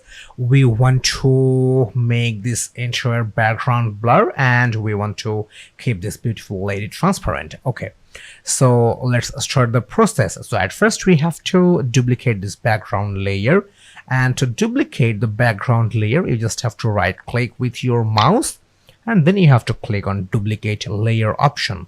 So let me click duplicate layer option, and I want to write layer mask. I'm writing layer mask because I will add a layer mask to this layer. So therefore I'm writing layer mask, and let me click OK. And we can take a look. We have the layer mask layer over here. And right now we have to make a selection. To make a selection, we have to use the quick selection tool. So here is the quick selection tool. And please make sure you are using add selection form, because we will make a selection. Okay, so let's start make the selection for her.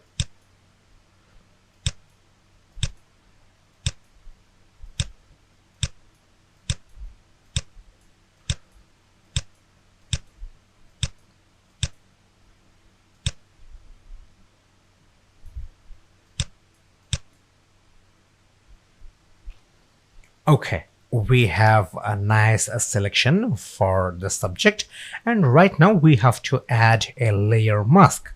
And you know, it's quite simple how to add a layer mask. You just have to click on this add a layer mask option. So let me click on this add a layer mask, and you can take a look. We have a layer mask over here, and if you turn off the background layer, then you will have only the subject, and all the background will be removed.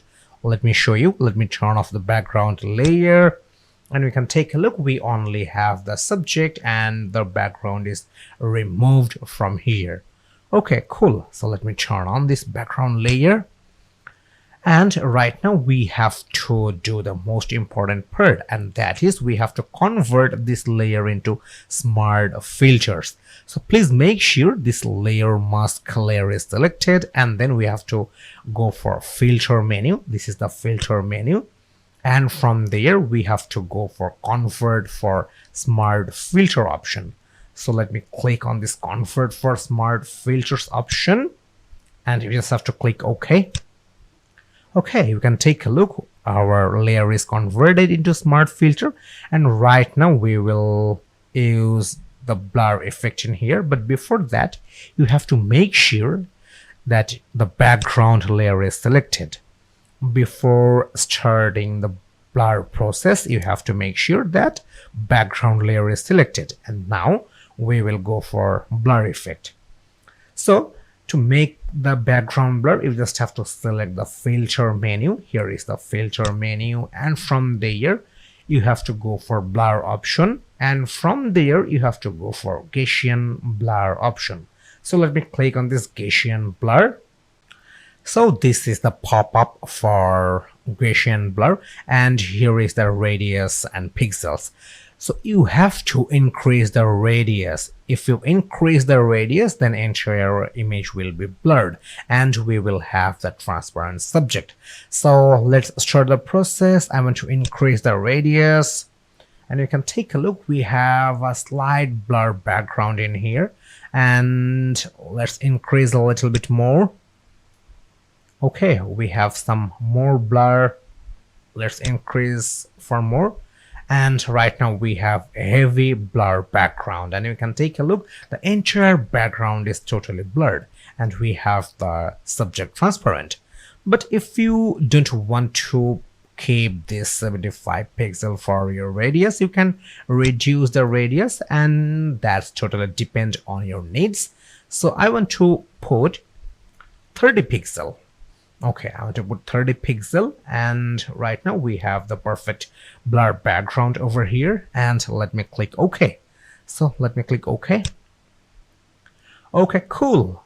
You can take a look. We have the perfect blur background, and this is the entire process, and I'm pretty sure you enjoyed this entire process.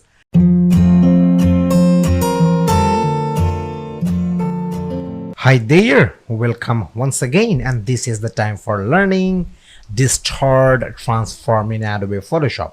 And in this lesson we are going to distort an image, and we are going to place that distort image in this rectangular monitor. So what is distort transform in Adobe Photoshop? Basically, distort transform useful when you need to straighten a rectangular object, or when you want to make a composite of different photos. This tool only works with the content in a rectangular plane. So you can take a look. This is an image of monitor and it's placed in a rectangular position, and we are going to place another image in here, and we are going to place the different image inside the monitor, and that's why we have to use the distort transform. So let me show you the final output. Okay, you can take a look. We placed another image inside the monitor, and we placed this image using the distort transform. So let's take a look how you will place another image with the distort transform in Adobe Photoshop. So at first we have to open our exercise file, and here is the file menu, open option, and inside the warp and distort folder you will get this Nicholas Unsplash image. So you just have to select it, and then you have to click open.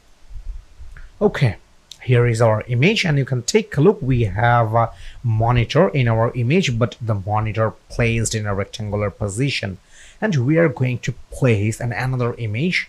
An image of a Lamborghini we want to place inside this monitor, and to do that we have to use the place embedded option, and therefore we just have to go for file menu, and here is the place embedded option, because we are going to place the embedded option from our exercise file, and that's why I'm going to use this place embedded option. Or you can just use the open option as well, but in that case you have to copy the image from different tab and then you have to paste over here. So that's why I'm going to use this place embedded option, because if you use this place embedded option then you can directly place your image inside here. Okay, so let's use this one, and I'm going to pick this Lamborghini image from our warp and distort folder, and then you just have to click place.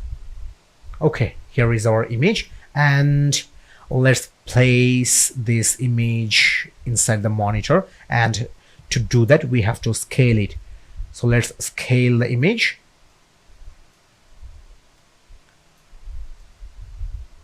Okay, you can take a look.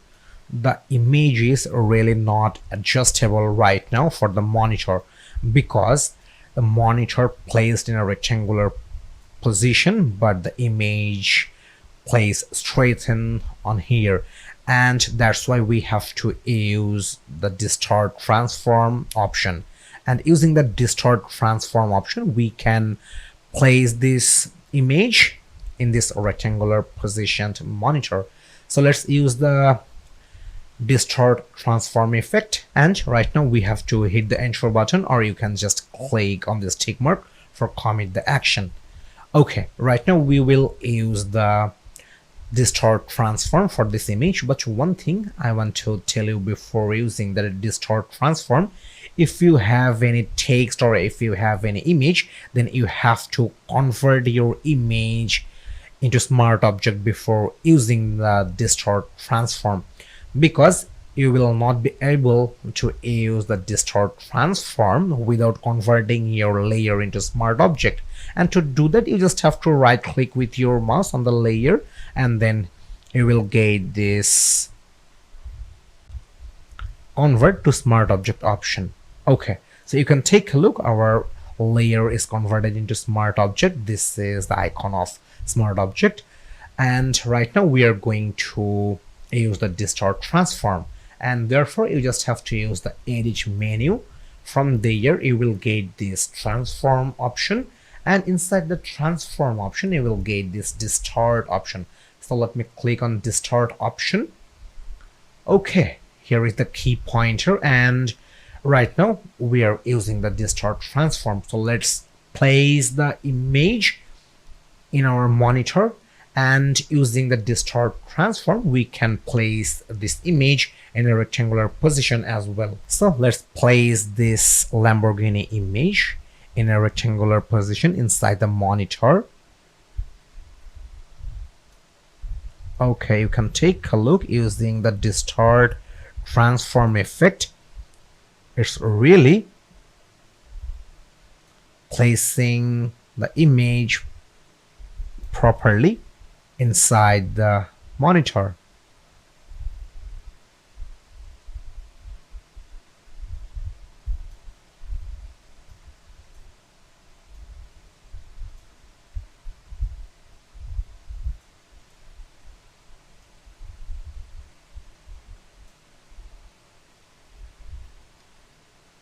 Okay, looks good.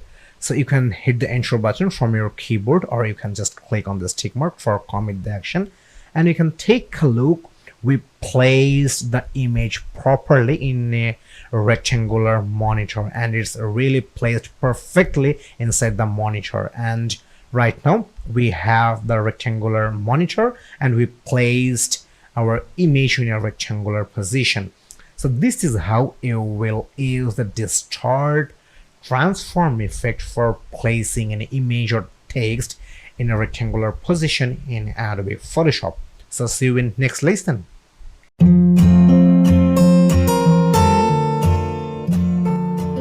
Hi there, welcome once again, and this is the time for learning how to peel an image using warp transform. So what is warp transform in Adobe Photoshop?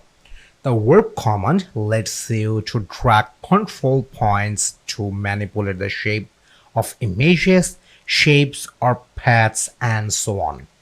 So you can take a look. This is an image from our exercise file, and we are going to peel the image at top left, and then we will place a solid color in the blank space. Then we will add the text for 20% off, and we are going to do this entire things using the warp transform. So let me show you the final output. So this is our main image from our exercise file, and after using the warp transform for peeling the image at top left, how it's look like. Okay, this is the image after peeling the image, and we have the blank space over here, and we are going to cover the blank space with the solid color. So here is the solid color, and then we are going to place a text. So here is the text, 20% off. Okay, so we are going to do this using the warp transform. So let's take a look how you will peel an image using warp transform. At first we have to open our exercise file. So here is the file menu, open option, and inside the warp and distort folder you will get this Mercedes image. So you just have to select it and then you have to click open. So let me click open. Okay, this is an image of Mercedes car and we are going to peel the image at top left, and we are going to peel the image at top left by using warp transform. So let's start the process. So at first I'm going to duplicate the background layer. I'm duplicating the background layer because I want to peel the image at top left in a duplicated layer. So if you need your original image, then you can get it back from the background layer. So that's why I'm going to duplicate the background layer. To duplicate, you just have to right click with your mouse and then you will get this duplicate layer option, and I'm going to write peel image. Okay, and so let me click OK. So this is our image and I'm going to turn off the background layer. Okay, so please make sure this peel image layer is selected, and now we are going to use the warp transform for peeling the image. And to use the warp transform, you just have to click the edit menu, and from there you will get this transform option, and inside the transform option you will get this warp option. So let me click on warp option and we can take a look. We have the key pointer, and in this keyframe I am going to peel using this keyframe because we want to peel this image at top left. So you just have to select the keyframe and you have to peel the image using your mouse. Okay, cool. So we have peeled the image using the warp transform and we got the blank space over here, and we're going to place a solid color in this blank space, and we don't want to keep this space blank. And to use the solid color you have to press enter button from your keyboard, or you can just click on this tick mark for commit the action. Okay, so we have the blank space over here and we are going to add a solid color. And to add a solid color you just have to click over here inside the layer panel, and then you will get this solid color option. Okay, this is the color picker and you can pick any color as you want. You can pick red, pink, blue, green, yellow. So I want to pick the yellow color, but I want to pick this one. Okay, looks good, and so let me click OK. So we have the solid color, but it's not placed properly in blank space, and to do that we have to work with the layer placement. So we have to place the peel image layer at top, and then we have to place the color fill 1 layer at middle or at second place. So let's place the peel image layer at top. Okay, cool. Right now we have the perfect placement of solid color in the blank space. So right now it's time for adding the text on this blank space, and to add text you just have to use the type tool. So here is the type tool, and I'm going to type 20% off, and it seems the font size is bigger. We have 72 point and I'm going to use 48 point. Okay, so let me write 20% off. Okay, so here is the text, and let me click on this tick mark for commit the action, or you can just press Ctrl or Command and enter button from your keyboard. Okay, we have the text over here, so let's scale the text. And to scale you just have to press Ctrl or Command T button from your keyboard, and let's scale the text in here. Okay, cool. So this is the lesson for peeling the image. We peeled the image at top left and we placed the solid color, and finally we placed the text. So this is how you will peel an image using Warp Transform in Adobe Photoshop.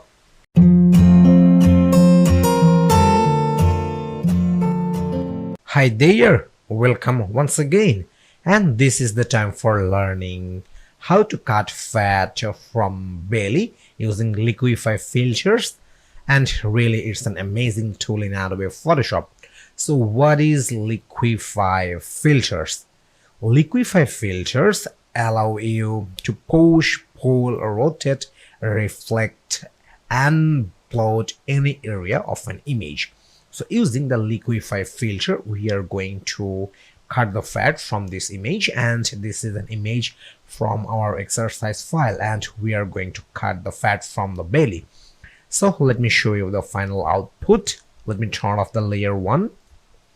And magic, you can take a look, the fat is removed using the liquify filters. So let's take a look how it will cut fat from belly using liquify filters. So at first we have to open our exercise file, and therefore we have to go for file menu, open option, and inside the warp and distort folder you will get this Omen exercise physical image. You just have to select it and then you have to click open. So let me click open. Okay, this is an image of belly and we are going to cut the fat from the belly. So let's start the process. At first we have to duplicate the background layer because we are going to cut the fat in a different layer, and that's why we are going to duplicate the background layer. And you know how to duplicate the background layer. You just have to right click with your mouse on background layer, then you will get this duplicate layer option. And let me write a name for our duplicate layer. I want to write no fat, and let me click OK. And we can take a look, we have a no fat layer, and we are going to work with no fat layer to cut the fat from the belly. So let's start the process. We're going to cut the fat from the belly using liquify filters, and to do that you just have to click filter menu, and from there you will get this liquify option. So you just have to click on liquify option. Okay, this is the pop-up for liquify filters. To cut the fat from this belly we have to use forward warp tool, and this is the forward warp tool, and using this forward warp tool we have to cut the fat from the belly, and this is the brush of forward warp tool. So we can reduce the brush size. Right now we have 90 point, and I'm going to reduce the brush size. Okay, 53 point is good, and here is the density 70% we are keeping on here, and this is the pressure. We're going to push the belly inside, and that's why we have to increase the pressure, and right now we have the 100% pressure. Okay, so let's start the removing or cut the fat from the belly using this forward warp tool, and we have to push the belly inside using this tool. Okay, so let's start the process. You just have to push the belly with your mouse.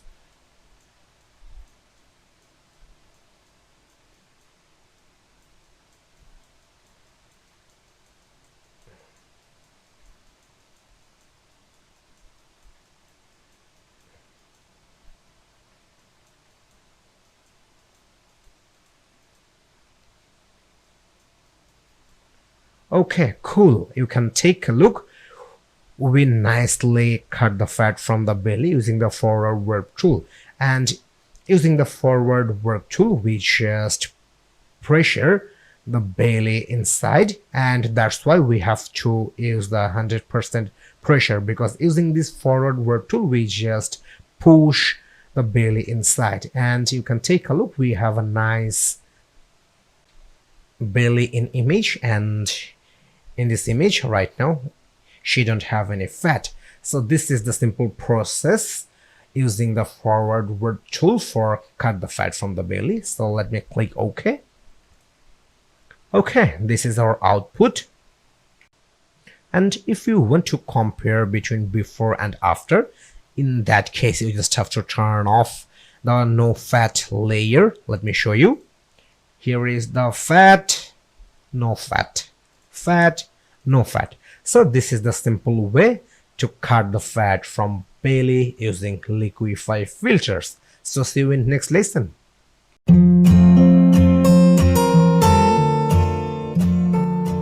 Hi there, welcome once again, and this is the time for learning liquify filters in Adobe Photoshop. This is an amazing feature of Adobe Photoshop, and liquify filter is really an outstanding tool. Using the liquify tool, you can push, pull, rotate, reflect and blot any area of an image. Actually, liquify is a powerful tool for retouching image as well as creating the artistic effect. So in this tutorial, we are going to create a dripping paint text effect. You can take a look. We have a dripping paint text effect over here. The paints are dripping from the text and we are going to create this one. So let's take a look how you will create a dripping paint text effect using liquify filter. So at first we have to create a new document, and therefore we have to go for file menu, and here is the new option. Okay, so this is the tab for creating the new document, and we are going to create a default Photoshop size document, and you will have the presets in your pop-up for creating the new document. And the size for default Photoshop size document, width is 7 inches and height is 5 inches, and resolution should be 300 pixel per inches. And I'm keeping my background content as white. So let me click create. This is our blank document, and we are going to create the dripping paint text effect in this blank document. So document creation is done, and now the second part. Now we have to go for typing the text. So let's start the process. For typing the text, we have to use the type tool. So let's select the type tool. Here is the type tool, and I'm going to write my name as an example. So let me write my name, Stephen. Okay, and I want to increase my font size, and therefore I have to go for 120 point.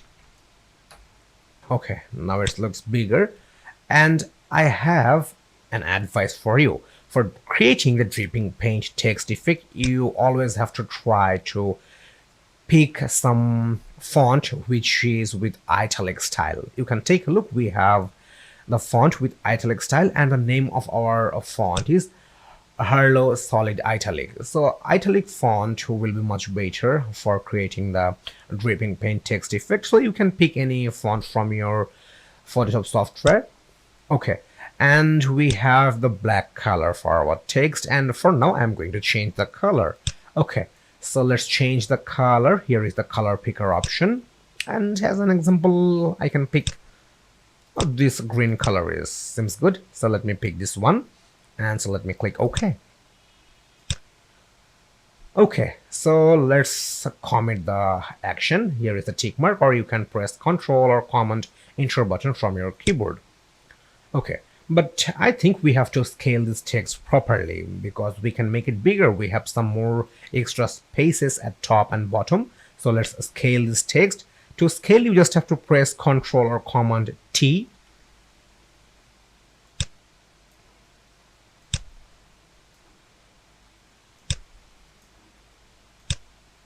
Okay, cool. Our text part is done, and now we will go for image part. Right now we are going to place an image in here. So let's place an image over here. So right now we have to place an image from our exercise file in this document, and therefore we have to go for place embedded option. So let's click the file menu, and from there we will go for place embedded option for placing an image from our exercise file. So inside our exercise file, you will get this warp and distort folder. You just have to open it, and inside the warp and distort folder, you will get this Pierce, the herding and splash image. So you just have to select it, and then you have to click place. Okay, let's make an adjustment at top and bottom, and we have a beautiful image of leaves. You can take a look. We have different type of color. We have green color, we have yellow, we have red color, and we are going to place this image inside the text, and that will be really awesome. And you can place this image inside the text using clipping mask. So let's start the process. So you just have to right click on this image layer, and once you right click in this image layer, then you will get this create clipping mask option. So let me click this create clipping mask option, and you can take a look. The image is placed inside our text, and that's really awesome. We have a beautiful color combination in our text. You can take a look. We have a green and yellow lips color in our S alphabet. We have orange, red, and yellow color for our HEN alphabet, and it's really a good combination. And right now we are going to apply the dripping paint effect to this text. But before that, I want to convert this tool layer into smart object, and I have to select this tool layer. You just have to press Ctrl or Command button from your keyboard, and you have to select the layers. Okay, so right now we have two layers selected, and then you have to right click with your mouse, and then we will go for convert for smart object option. Okay, this is our smart object, and we can take a look. This is the icon of smart object. Okay, right now we are going to apply the dripping paint effect, and therefore we have to go for filter menu. This is the filter menu, and from there we will go for liquify option. So let me click on this liquify option. Okay, this is the pop-up for liquify setting, and right now we are going to work with this liquify tool, and we are going to create the dripping paint effect in this text. So right now we are going to change the portion or pattern inside the text, and we are going to mix the part of leaves inside this text, and therefore we have to use this forward warp tool. So this is the forward warp tool, and using this forward warp tool we are going to change the pattern of leaves. Okay, so I want to increase my brush size. From here I want to increase for 30 pixel, and I want to increase the density. I want to go for 70 point. Okay, so let's start the changing pattern of leaves, and you can take a look. It's changing. Okay, you just have to use your mouse for changing the pattern inside the text. Okay, cool. Now it really looks good, and we have to change the every single area inside the text, and then we will have some clear dripping paint effect. So at first we will work with the inside of text, and then we will create the dripping paint effect from the text. Actually, this forward warp tool I'm using for pulling the area inside the text. Okay, S is done, and now we will go for T alphabet.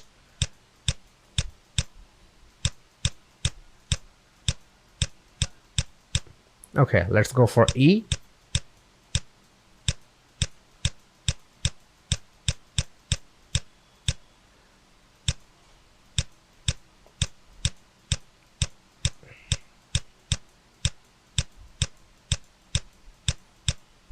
Okay, now we will go for H alphabet.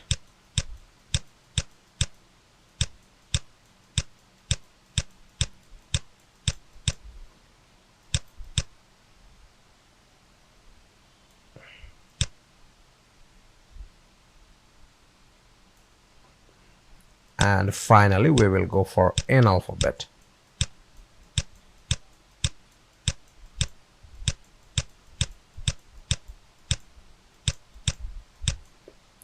Okay, we changed the pattern of lips inside the text, and right now we are going to create some dripping paint effect. Okay, so let's start with the S. So I want to pull the area from here, and you can take a look. It seems like a paint is dripping from the text, and let's make another from here. You just have to use the same tool, that's forward verb tool, and this is mainly using for pulling. Okay, let me pull another from here, and now it really looks like the paint is dripping from the text and the paint is raw. Okay, so let's go for T, and let me go for P.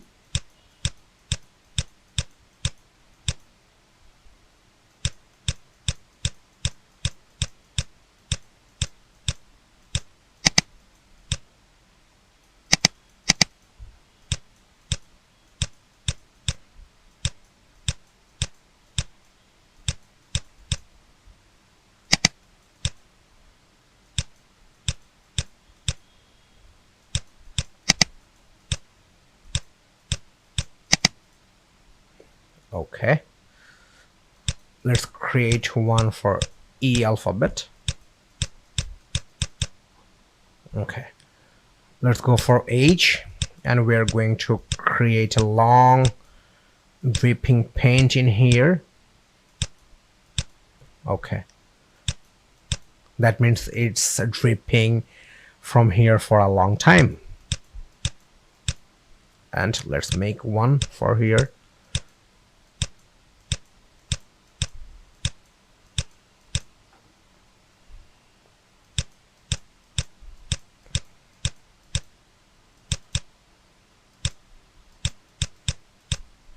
And let's make another on N.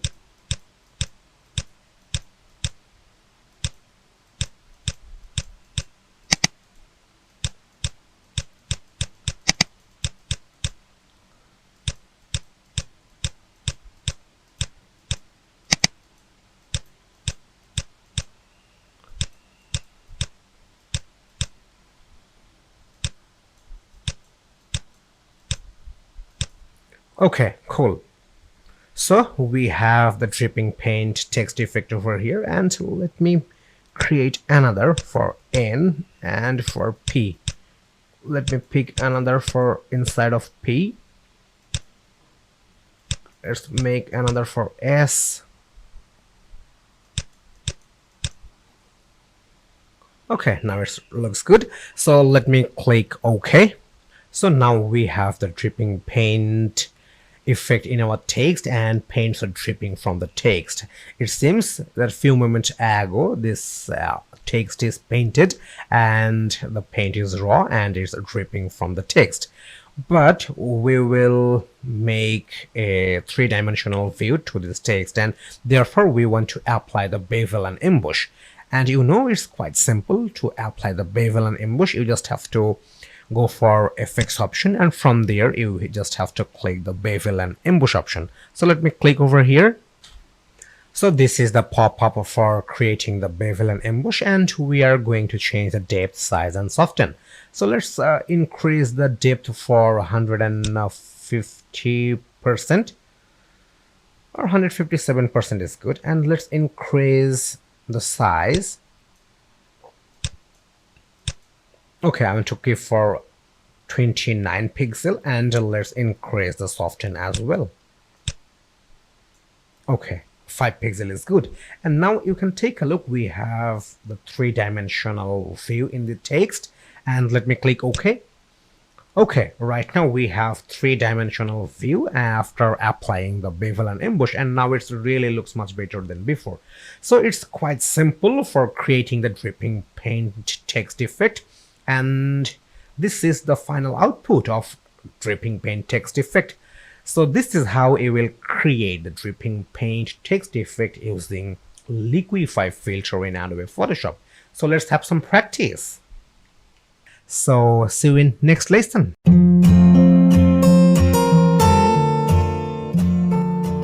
Hi there, welcome once again, and this is the time for learning how to add a blue lens effect in eyeball in Adobe Photoshop, and this is really going to be fun, and I'm pretty sure you will enjoy these things.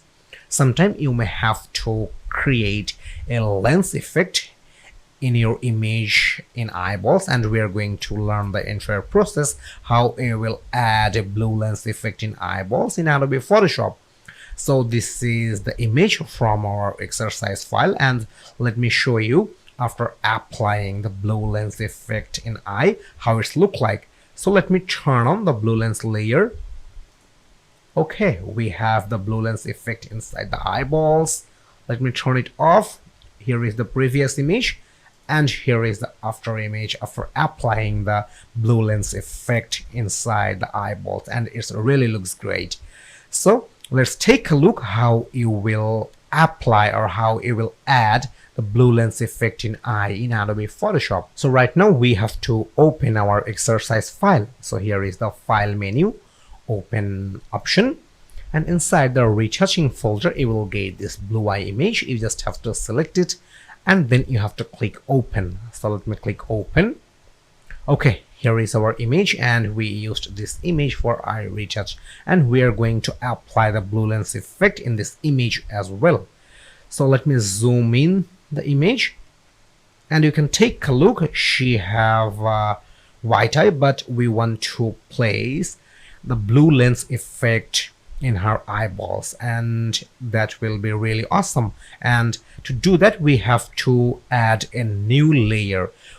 In this lesson we are not going to duplicate the background layer as like before, only we will add a new layer. And to add a new layer you just have to click on this plus sign, and this is the option for adding new layer, and you will get this inside the layer panel. Okay, let me click on this plus sign, and you can take a look. We have a new layer in our layer panel, and I want to rename the layer name, and you just have to double click with your mouse and then you will have the rename option. Let me write blue lens. Okay, so here is the blue lens, and you just have to make sure this new blue lens layer is selected, and then we have to use the brush tool. We will use the brush tool for painting a cyan color red circle for her two eyes. Okay, so let's use the brush tool. Here is the brush tool, and we have to pick the color. We want to pick the cyan color, and therefore we have to select on this foreground color, and you just have to double click with your mouse in foreground color, then you will get this color picker, and we want to pick this cyan color. Okay, cool. So let me pick this cyan color and let me click OK. And I have to draw a circle of cyan color in her two eyeballs. Okay, so let me draw for her left eye, and let me draw another circle for her right eye. Okay, cool. So we have two circle with the cyan color, and right now we are going to apply the lens effect with these two color, and therefore we have to use the blending option.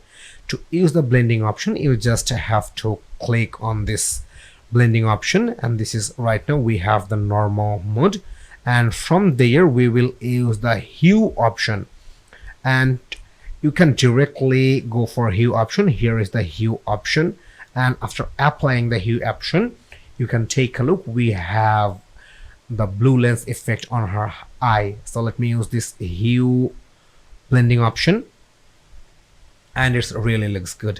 So we have the blue lens effect on her eye, and if you turn off the blue lens layer then we will have the previous image. So let me turn it off. Okay, this is the before and this is after.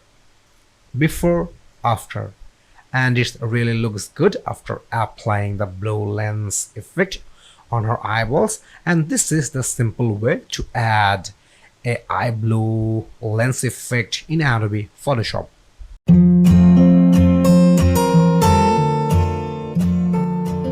Hi there, welcome once again, and this is the time for learning skin retouch. And in this lesson, we are going to learn how you will remove bad spot from the skin. And we are going to use a magical tool that's called spot healing brush tool. So what is spot healing brush tool in Adobe Photoshop? Spot healing brush tool can be used to clone areas from an image and blend the pixel from the target area. The basic principle is the texture from the sample area is blended with the color and luminosity surrounding wherever you paint. You can take a look. This is an image from our exercise file, but this is the output file. But if you take a look the previous situation of this image, you will be shocked. So let me turn off this no spot layer. This is the main image, and you can take a look the number of bad spot on her skin, and we are going to fix it. We are going to remove every single bad spot from the skin using spot healing brush tool. And once we applied the spot healing brush tool, the final output comes like that. Magic! All the spots are vanished, and we are going to learn this entire process. So let's take a look how you will apply spot healing brush tool in Adobe Photoshop for removing the bad spot from the skin. So right now we have to open our exercise file, and therefore we have to go for file menu, and from there we will go for open option. And inside the exercise file you will get the retouching folder, so you just have to open it. And inside the retouching folder you will get this bad spot image, so you just have to select it and then you have to click open. Okay, this is the image, and you can take a look the number of bad spots on her skin, and we are going to fix it. We are going to remove every single spot from her skin. So before that we have to duplicate the background layer. So this is the background layer. I want to duplicate this background layer. You just have to right click with your mouse, and then you just have to click the duplicate layer, and let me write no spot. And let me click OK. So this is our new layer, and right now we are going to use a spot healing brush tool. So this is spot healing brush tool. This is the spot healing brush tool. You just have to select this spot healing brush tool, and before using the brush tool, this spot healing brush tool, we have to change some settings. You can take a look. The size of brush is really so small, so we have to increase the size of brush. Okay, right now I only have a 13 pixel, but I want to increase. I want to go for 51 pixel, and we have to increase the hardness. So let me increase the hardness for 100%. The main fact is the type. Right now we have proximity match, but we are not going to use this proximity match for the type. We are going to use content aware, and there is another type that called create texture, but we are not going to use that. We will only use content aware because we have a very bad and heavy spot over here, and we are going to erase or remove, and we are going to fix this bad spot with the skin. Okay, so therefore we just have to use the content aware, and we will use 51 pixel for brush, and we are using 100% hardness. So let's start with this spot, and you have to place the spot inside your brush circle, and then you just have to click once with your mouse, and magic, you can take a look, the spot is gone. So let's work with this one, this one, this one, this one. You can take a look, it's really working so well. Okay, now let's erase all the spots step by steps. You just have to place the spot inside the brush circle, and then you just have to click once.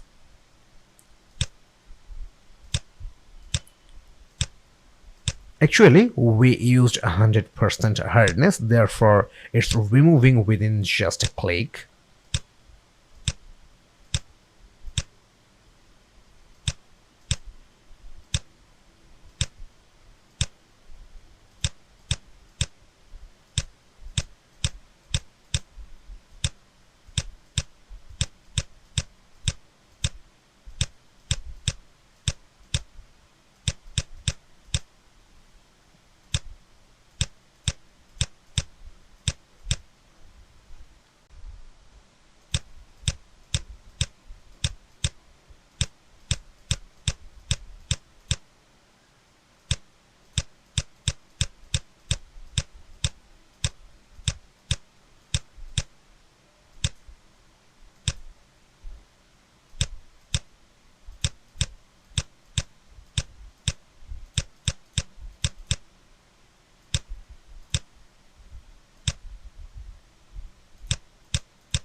Okay, you can take a look. All the bad spots are removed from her skin, and if you compare between before and after, you can take a look. So let me turn off this no spot layer.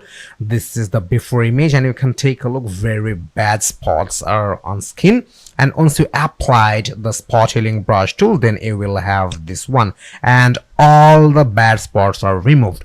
So this is how you will apply spot healing brush tool with the content aware type, and this is how you will remove bad spot from the skin using spot healing brush tool in Adobe Photoshop. So see you in next lesson.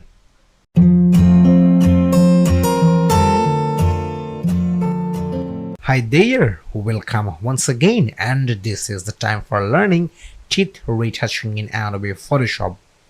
Sometimes you may have to work for the clipping path, and during working in clipping path you may have to retouch teeth, you have to retouch eye and many things else. And in this lesson we are going to learn how to retouch teeth and how to fix the yellow teeth in Adobe Photoshop. So this is an image from our exercise file, and you can take a look that she have a yellow teeth, and we are going to retouch this teeth and we are going to make it white. And after making white, how it look like, let me turn on this layer 1, and you can take a look. Now it really looks well, and we have white teeth right now, and this is the process of teeth retouching. So let's take a look how it will retouch yellow teeth in Adobe Photoshop. So right now we have to open our exercise file. So here is the file menu, open option, and inside the retouching folder you will get this love image. So you just have to select it, and then you have to click open. So let me click open. Okay, here is the image, and you can take a look. She have a yellow teeth, and we are going to retouch the teeth and we are going to make it white. So let's start the process. Right now I want to duplicate the background layer because I want to make the white teeth in a different layer, so you can compare in later with the before and after. And to do that you just have to right click with your mouse in background layer, then you will get this duplicate layer option, and let me write white teeth. Okay, white teeth, and let me click OK. Okay, this is our new layer, and we are going to fix the teeth right now. We will use the dodge tool for whitening the teeth, and you will get the dodge tool in your tool panel. And if you don't have the dodge tool, then you have to find the burn tool or sponge tool. So we are going to use this dodge tool. So using the dodge tool you can make the teeth white. And let me tell you one thing, before using the dodge tool on teeth you have to select the range. Actually it's have three type of range, like a midtones, a highlights, and shadows. So if you want to apply the highlight and effect, then you have to use the highlights range, or if you want to use the shadow effect, then you will get this shadow range to use. But we are going to whiten the teeth, and that's why we are going to use the midtones for our ranges. Okay, and here is the exposure, and you have to increase the exposure because right now we have only 1%. And you know what is exposure? We learned about the color and adjustment section, and I want to pick minimum 50% for exposure. Okay, so please make sure that white teeth layer is selected, and right now I'm going to white the teeth. So let's zoom in the image, and to do that you just have to click the view menu, and here is the zoom in option. Okay, so you just have to use your mouse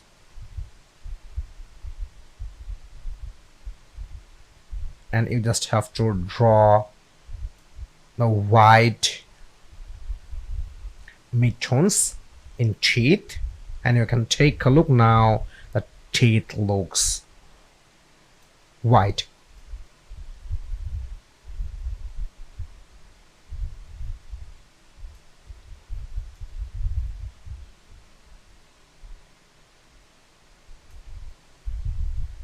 Okay, we have to make our brush smaller.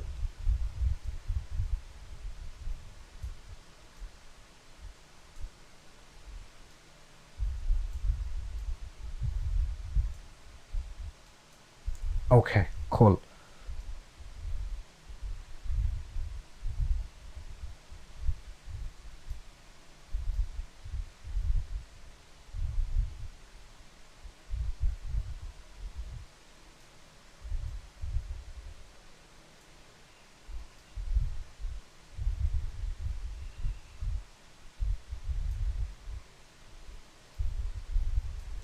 Okay, cool. So we have the white teeth right now, and if you compare between before and after, you just have to turn off the white teeth layer. So let me turn it off. Okay, here is the before image, and it's have the yellow teeth, and after applying the dodge tool, we have the white teeth. Here is the white teeth after applying the dodge tool, and it really looks good now. So this is the simple process for teeth retouch using the dodge tool in Adobe Photoshop.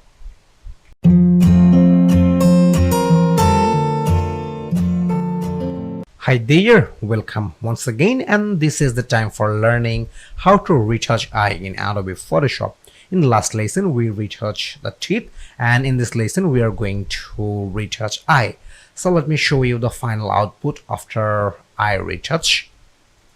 Okay, you can take a look. We have the nice eye than before, and if you compare between before and after, then you may have the difference. So let me turn it off once again. Here is the before and here is the after, and I'm pretty sure you will love this eye after retouching. So let's take a look how you will retouch eye in Adobe Photoshop. So right now we have to open our exercise file.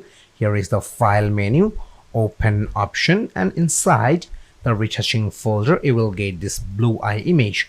So you just have to select it and then you have to click open. Okay, this is our image and we are going to retouch the eye. We are going to make the white effect and we will make the brighter eyeballs, and it's the similar like before as like the teeth retouch. We are going to use the dodge tool as well for retouch the eye, and we will work in a different layer, and to do that we have to duplicate the background layer. So let's start the process. You just have to right click with your mouse to duplicate layer on background layer. Let me write eye retouch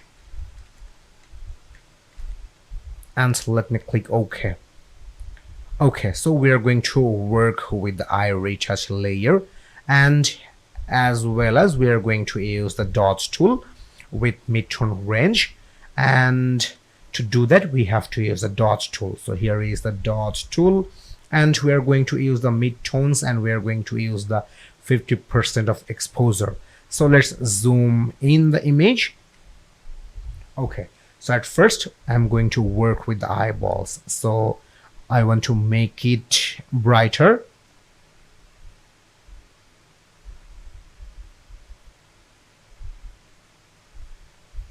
Okay, now it looks brighter than before, and let me work with the another eye.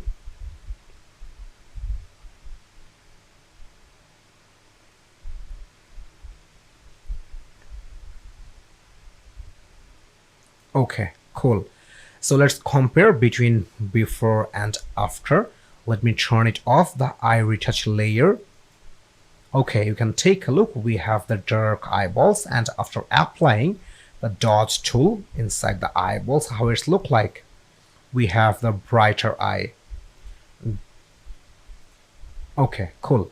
So right now we are going to work with the white part, and that's why I want to decrease the brush size.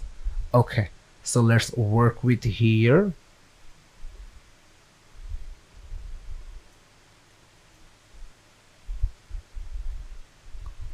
Actually, dot tool with mid-tone range really works great for making or for whitening any areas, and it's really one of the effective tool for whitening. Okay, so we have the white eye right now, and let's compare between before and after. So let me turn it off, the eye retouch layer. Okay, here is the before and here is the after. Before, after, and I'm pretty sure you will love this white eye after retouching with the dot tool. So this is the simple process for retouching the eye with the dot tool in Adobe Photoshop. So see you in next lesson.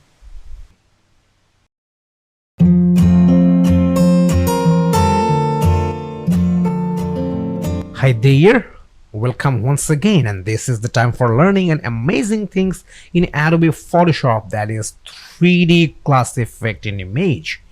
Maybe you watched a 3D movie in theater or cinema hall, or you may have 3D television in your home and you watch 3D movies on there. But what you will do if you want to apply the 3D glass effect in image, you don't have to worry about, because in this lesson we are going to learn how to apply 3D glass effect in image. So you can take a look. This is an image from our exercise file and it's a 2D image, and we want to apply the 3D glass effect in this image. So let's take a look the output. Let me turn on these layers. Okay, you can take a look. We have the 3D glass effect in this image. This is only the image, but what you will do if you want to apply the 3D glass effect in text, we have this also. So let me turn this text layer.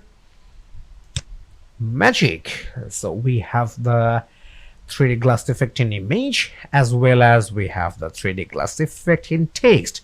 So we are going to learn in this lesson how you will apply the 3D glass effect in image and text. So let's take a look. So you know what we have to do right now? Yes, you are right. We have to open our exercise file, and let's open it. File menu, open option. Inside our exercise file, you will get a visual style folder. So you have to open the visual style folder, and inside the visual style folder, you will get West Hicks Unsplash image. So you just have to select that image and then you have to click open. Okay, this is our image, and you can take a look. A handsome guy, he is listening some song in Mac. So we will apply the 3D glass effect in here, but before that we have to duplicate the layer for 2 times. So this is the background layer, and we will duplicate layer for 2 times. So let's duplicate the layer. So just have to right click with your mouse, and then you have to click the duplicate layer, and let me write R on. R on. Actually, this R is indicating the channel's name, you know, RGB, red, green and blue. So this will be R on. So we will turn on the red channels for this one. That's why I'm writing R on, and let me click OK. And I have to create another layer. So therefore you just have to duplicate this layer from here, and I want to write R off. And let me click OK. So this is R off layer. That means we will turn off the red channels for this layer. Okay, so let's start the process. So let's start with the R on layer, and we have to use the blending options for this R on layer. To use the blending option, you just have to right click with your mouse on this R on layer, and then you will get this blending options. So you just have to click on this blending options, and this is the layer style. Okay, the name of this layer is R on, and you can take a look. Here is the channels. So we will keep only R channels on, and we will turn off the green and blue channel off. So therefore let's uncheck the G, that means green, and B for blue. So we will turn on only the R channel, and let me click OK. Okay, so we're done with our on layer, and right now we have to work with the R off layer. So let's select the R off layer, and you can understand that R off means we are going to turn off the red channels. So let's do that. You just have to right click with your mouse, and then we will go for blending options. Okay, so for this channel we will turn off the red channels and we will keep turn on the green and blue channels. So let's turn off this red channel, and let me click OK. So here is the OK button. Okay, so we turned off the red channel on this R off layer, and we turn on the red channel on this R on layer, but nothing is happened here. Still we have the same image as like before. No 3D glass effect is applied. You have to scale the image. You have to scale this image a little, then you will have the 3D glass effect, and therefore you just have to press Ctrl or Command T button from your keyboard, or you can just use this edit menu, and from there here is the transform option, and this is the scale option. Okay, so you just have to move this image a little at right or left. So I'm going to move this image a little left.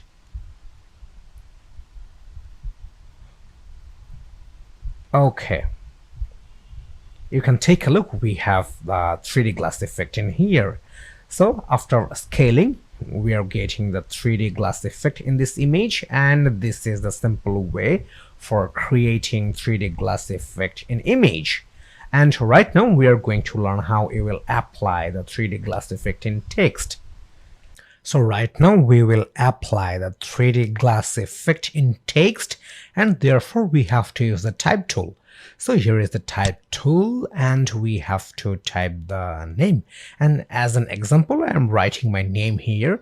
But one thing you have to follow: if you use this image from exercise file, then you have to use the bigger point for font, because the resolution of this image is higher. Okay, so let me write my name here, Stephen Cowell. Okay, so this is our image, and you can take a look. We have the text layer over here, and we have to duplicate the layer.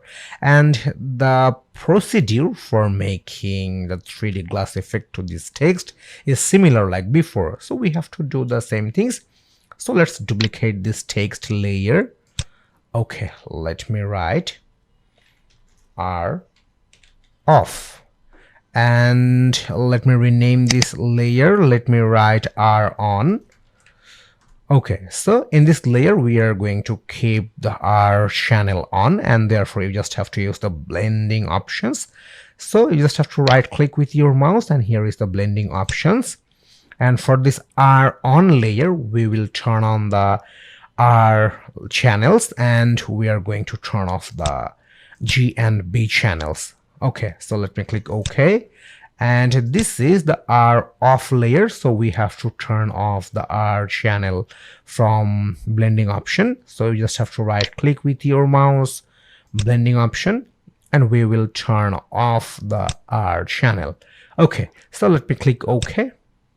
And now we have to scale the text, and therefore let me press Ctrl or Command T, and let's move the text aside. Okay, we have the 3D glass effect in text as well. So this is the simple process for applying the 3D glass effect in text and in image. So see you in next lesson.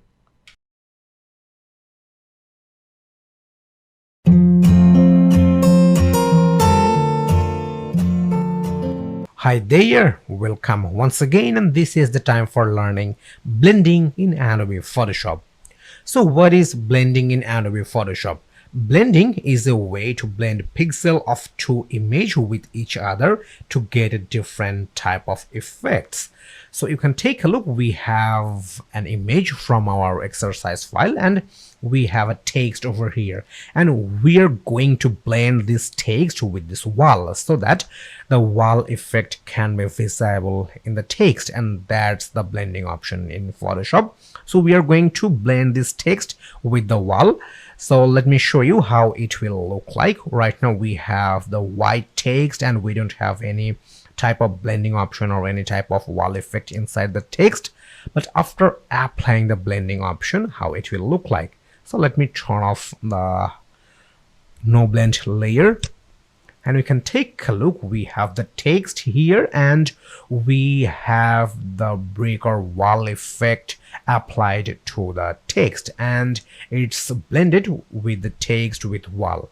So this is the process of blending, and let's take a look how it will blend the text with the image in Adobe Photoshop. So at first we have to open our exercise file, and therefore we have to go for File menu, Open option. Inside the exercise file, you will get this blending folder, and inside the blending folder you will get this Tatiana Unsplash image. So you just have to select it and then you have to click Open. So let me click Open. Okay, this is our image. You can take a look. Beautiful lady, she is standing in front of wall, and we want to write a text in here and we want to blend the text with the wall. So the wall effect can be applied to the text. So let's start the process. So we have to go for type tool to type some text. So here is the type tool, and let me write my name as an example.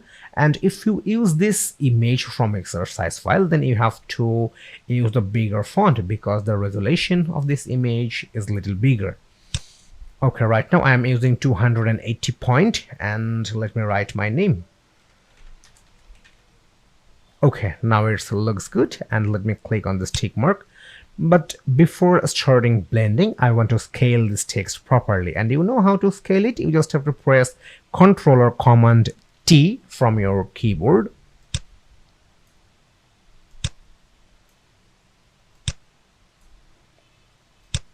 Okay, right now we have the perfect size for the text, and now we will apply the brick or wall effect in our text, and therefore we have to use the blending option, and we will use the overlay blending option. And it's really quite simple. You just have to click on this normal option, and this is the blending option inside the layer panel. And if you click on this normal option, you will have different type of blending presets in here.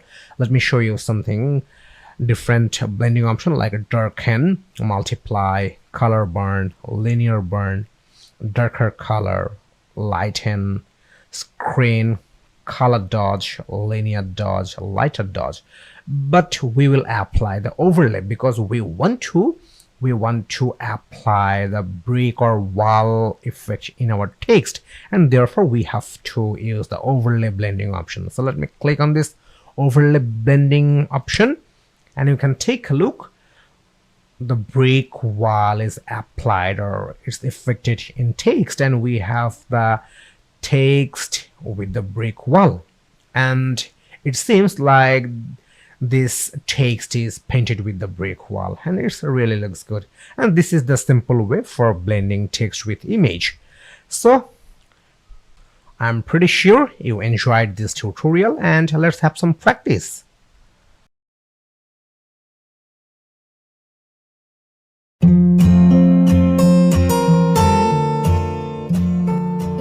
Hi there, welcome once again, and this is the time for learning image fixing in Adobe Photoshop. You can take a look. This is an image from our exercise file, and this is an old image, and we have number of white spot over here, and we are going to remove all the white spots from here. And you can take a look. Maybe it's some kind of a paint splash spots on here, and we are going to remove all the spots from here, and we are going to fix this image. So how it will look like once we will fix the image. So let me show you the example.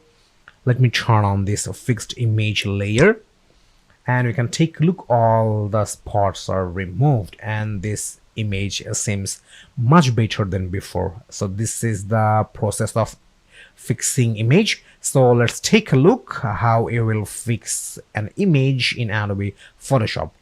We have to open our exercise file, and therefore we have to go for File menu, Open Option, and inside the exercise file you will get this image fixing folder. So you just have to open the image fixing folder, and inside the image fixing folder you will get this old image. So you just have to select it and then you have to click open.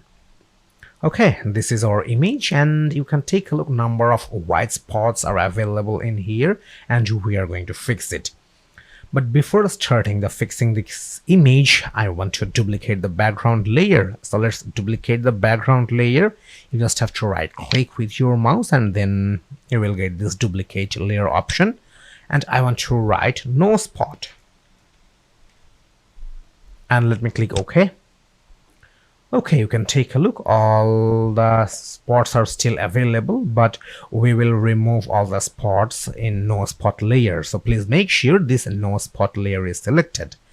And we have to use spot healing brush tool, and you are familiar with this tool, and this is an awesome tool. So this is the spot healing brush tool, and we have to increase the hardness as well. We have to go for 100% hardness, and we will use this content hour type. In retouching section, we used the same procedure for removing the bad spot from the skin, and we are doing the same things in here. But you can take a look. We have some small piece of paint, and we are going to remove this very carefully. So let's start with the big ones.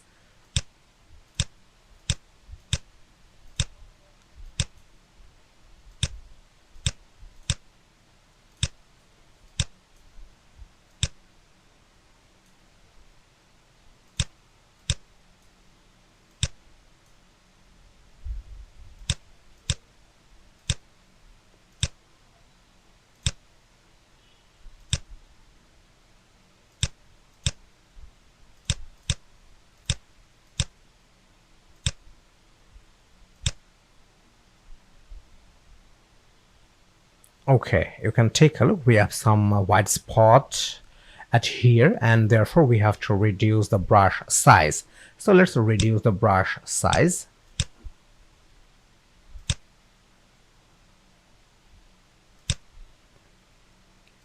You have to use a small brush for small spot.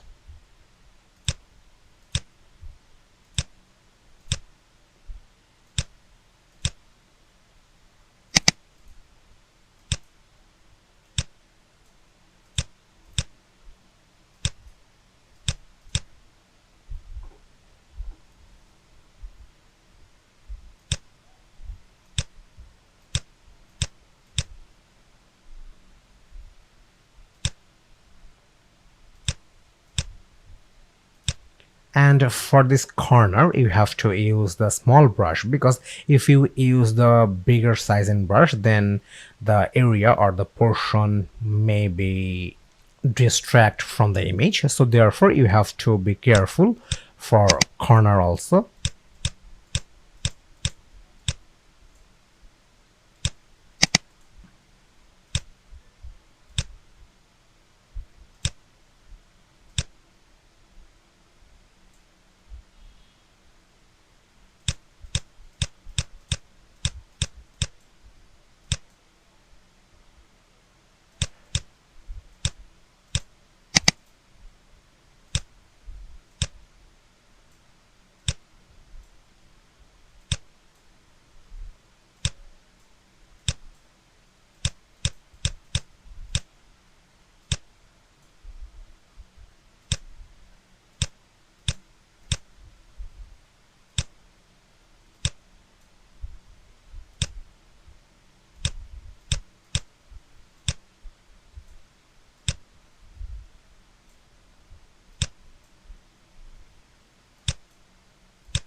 Okay, you can take a look. All the white spot is removed from here.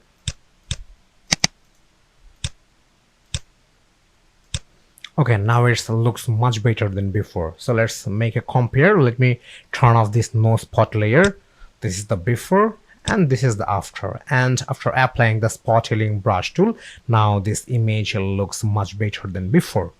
So let's have some practice for removing the unwanted object or unwanted spot from the image using the spot healing brush tool.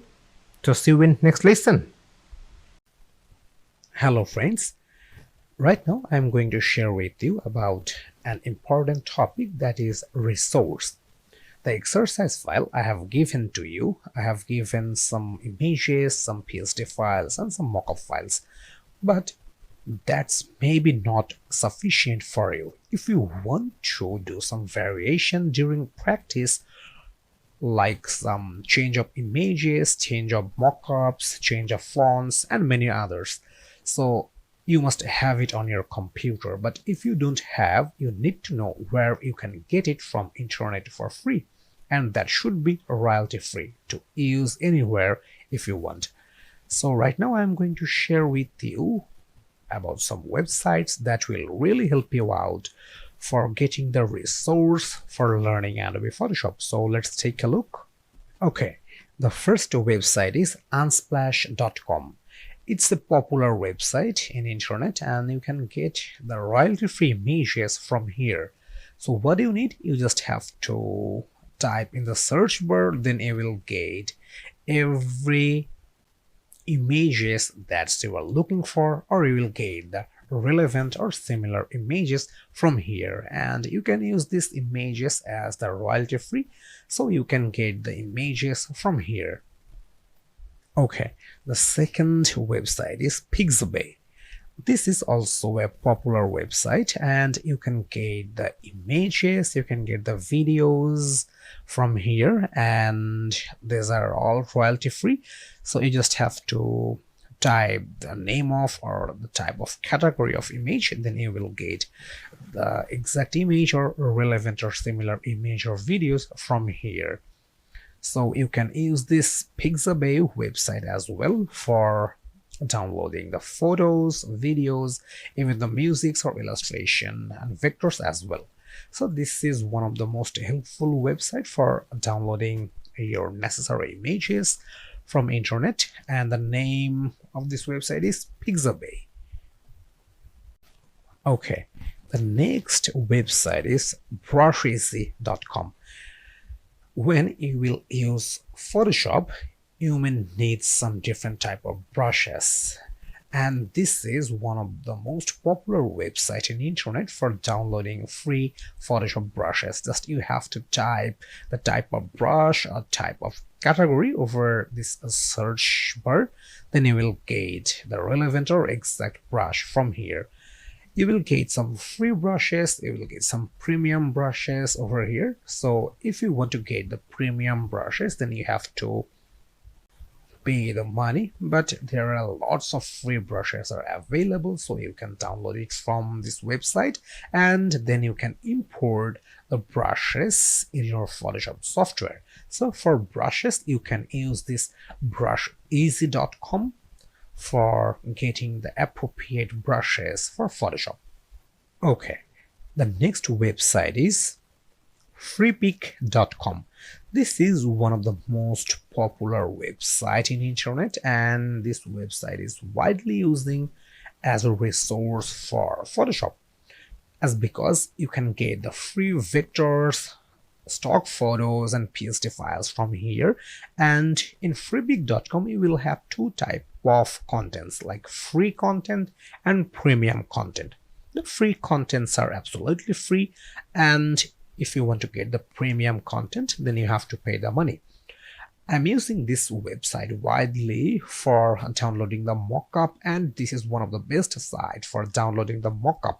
So you can get the perfect mockup from here in PSD format, as well as you can download the different type of vectors, you can download the stock photos from here. So what do you need? You just have to search in the search bar or you just have to type the keyword or category, then you will have the relevant or exact vector or stock photos or PSD files in the search result. So you can use this website widely for Photoshop resource, and you can get the things from here for free. So you can use this website and it's highly recommended. Okay, cool. Okay, so let's take a look on our next website, and the name of this website is 1001fonts.com. This is one of the most popular website in internet for downloading the fonts, and during working on Photoshop, if you want to change the text style, then you must have some different type of fonts collection on your Photoshop software. But if you don't have, then you can download the type of different fonts from here, and it's free. So you can use this website and you can take a look. There are lots of fonts collection are here, so you can download it from here for free, and you can use it in your computer, and you can get it absolutely free from here. So these are the resource. So from now you can have the images, you can have the videos, you can have the brushes, PSD file, mockups, and fonts, what you need. So use this website as the resource, and during learning, if you have any issue, I'm always there for you to help you out. You just have to ask me the question. So see you in next lesson.